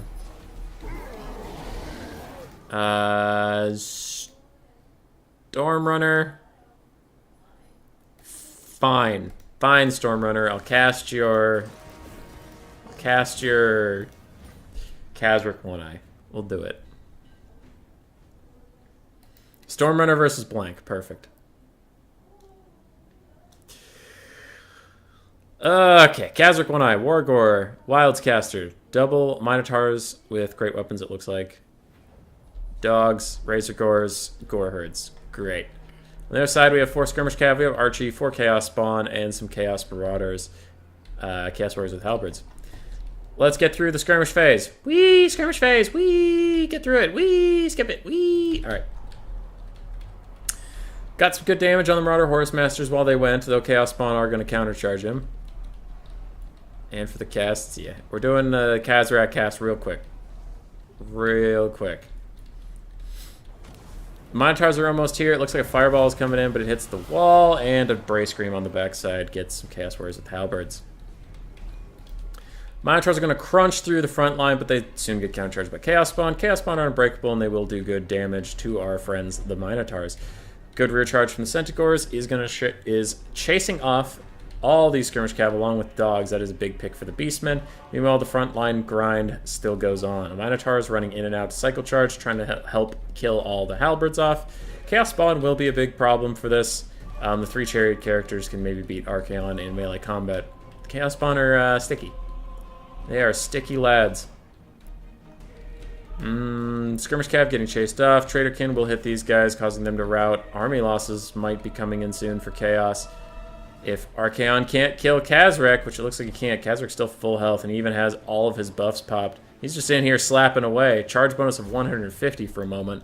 It goes away. Harabek, you get to watch a replay. I was just signing off and then Stormrunner gave me a Kazrak, where he actually did well. 1400 Kazrak, high health. He was doing fine. Binos were Chads. Chaos Spawn did their best on the other side. The rest of this struggled really hard. And Beastman did the big winner. Okay. Alright, great. We did it. This is the last replays I'm going to cast for Warhammer 2.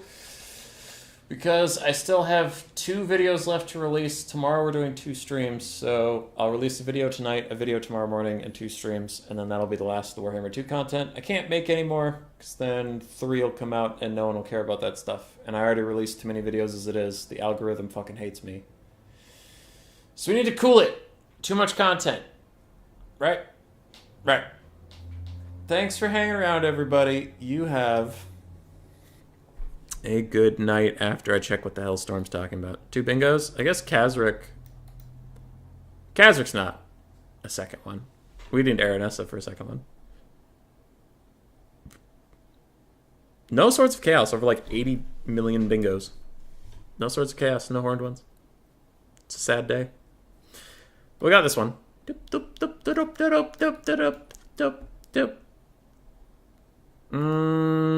Goodbye forever.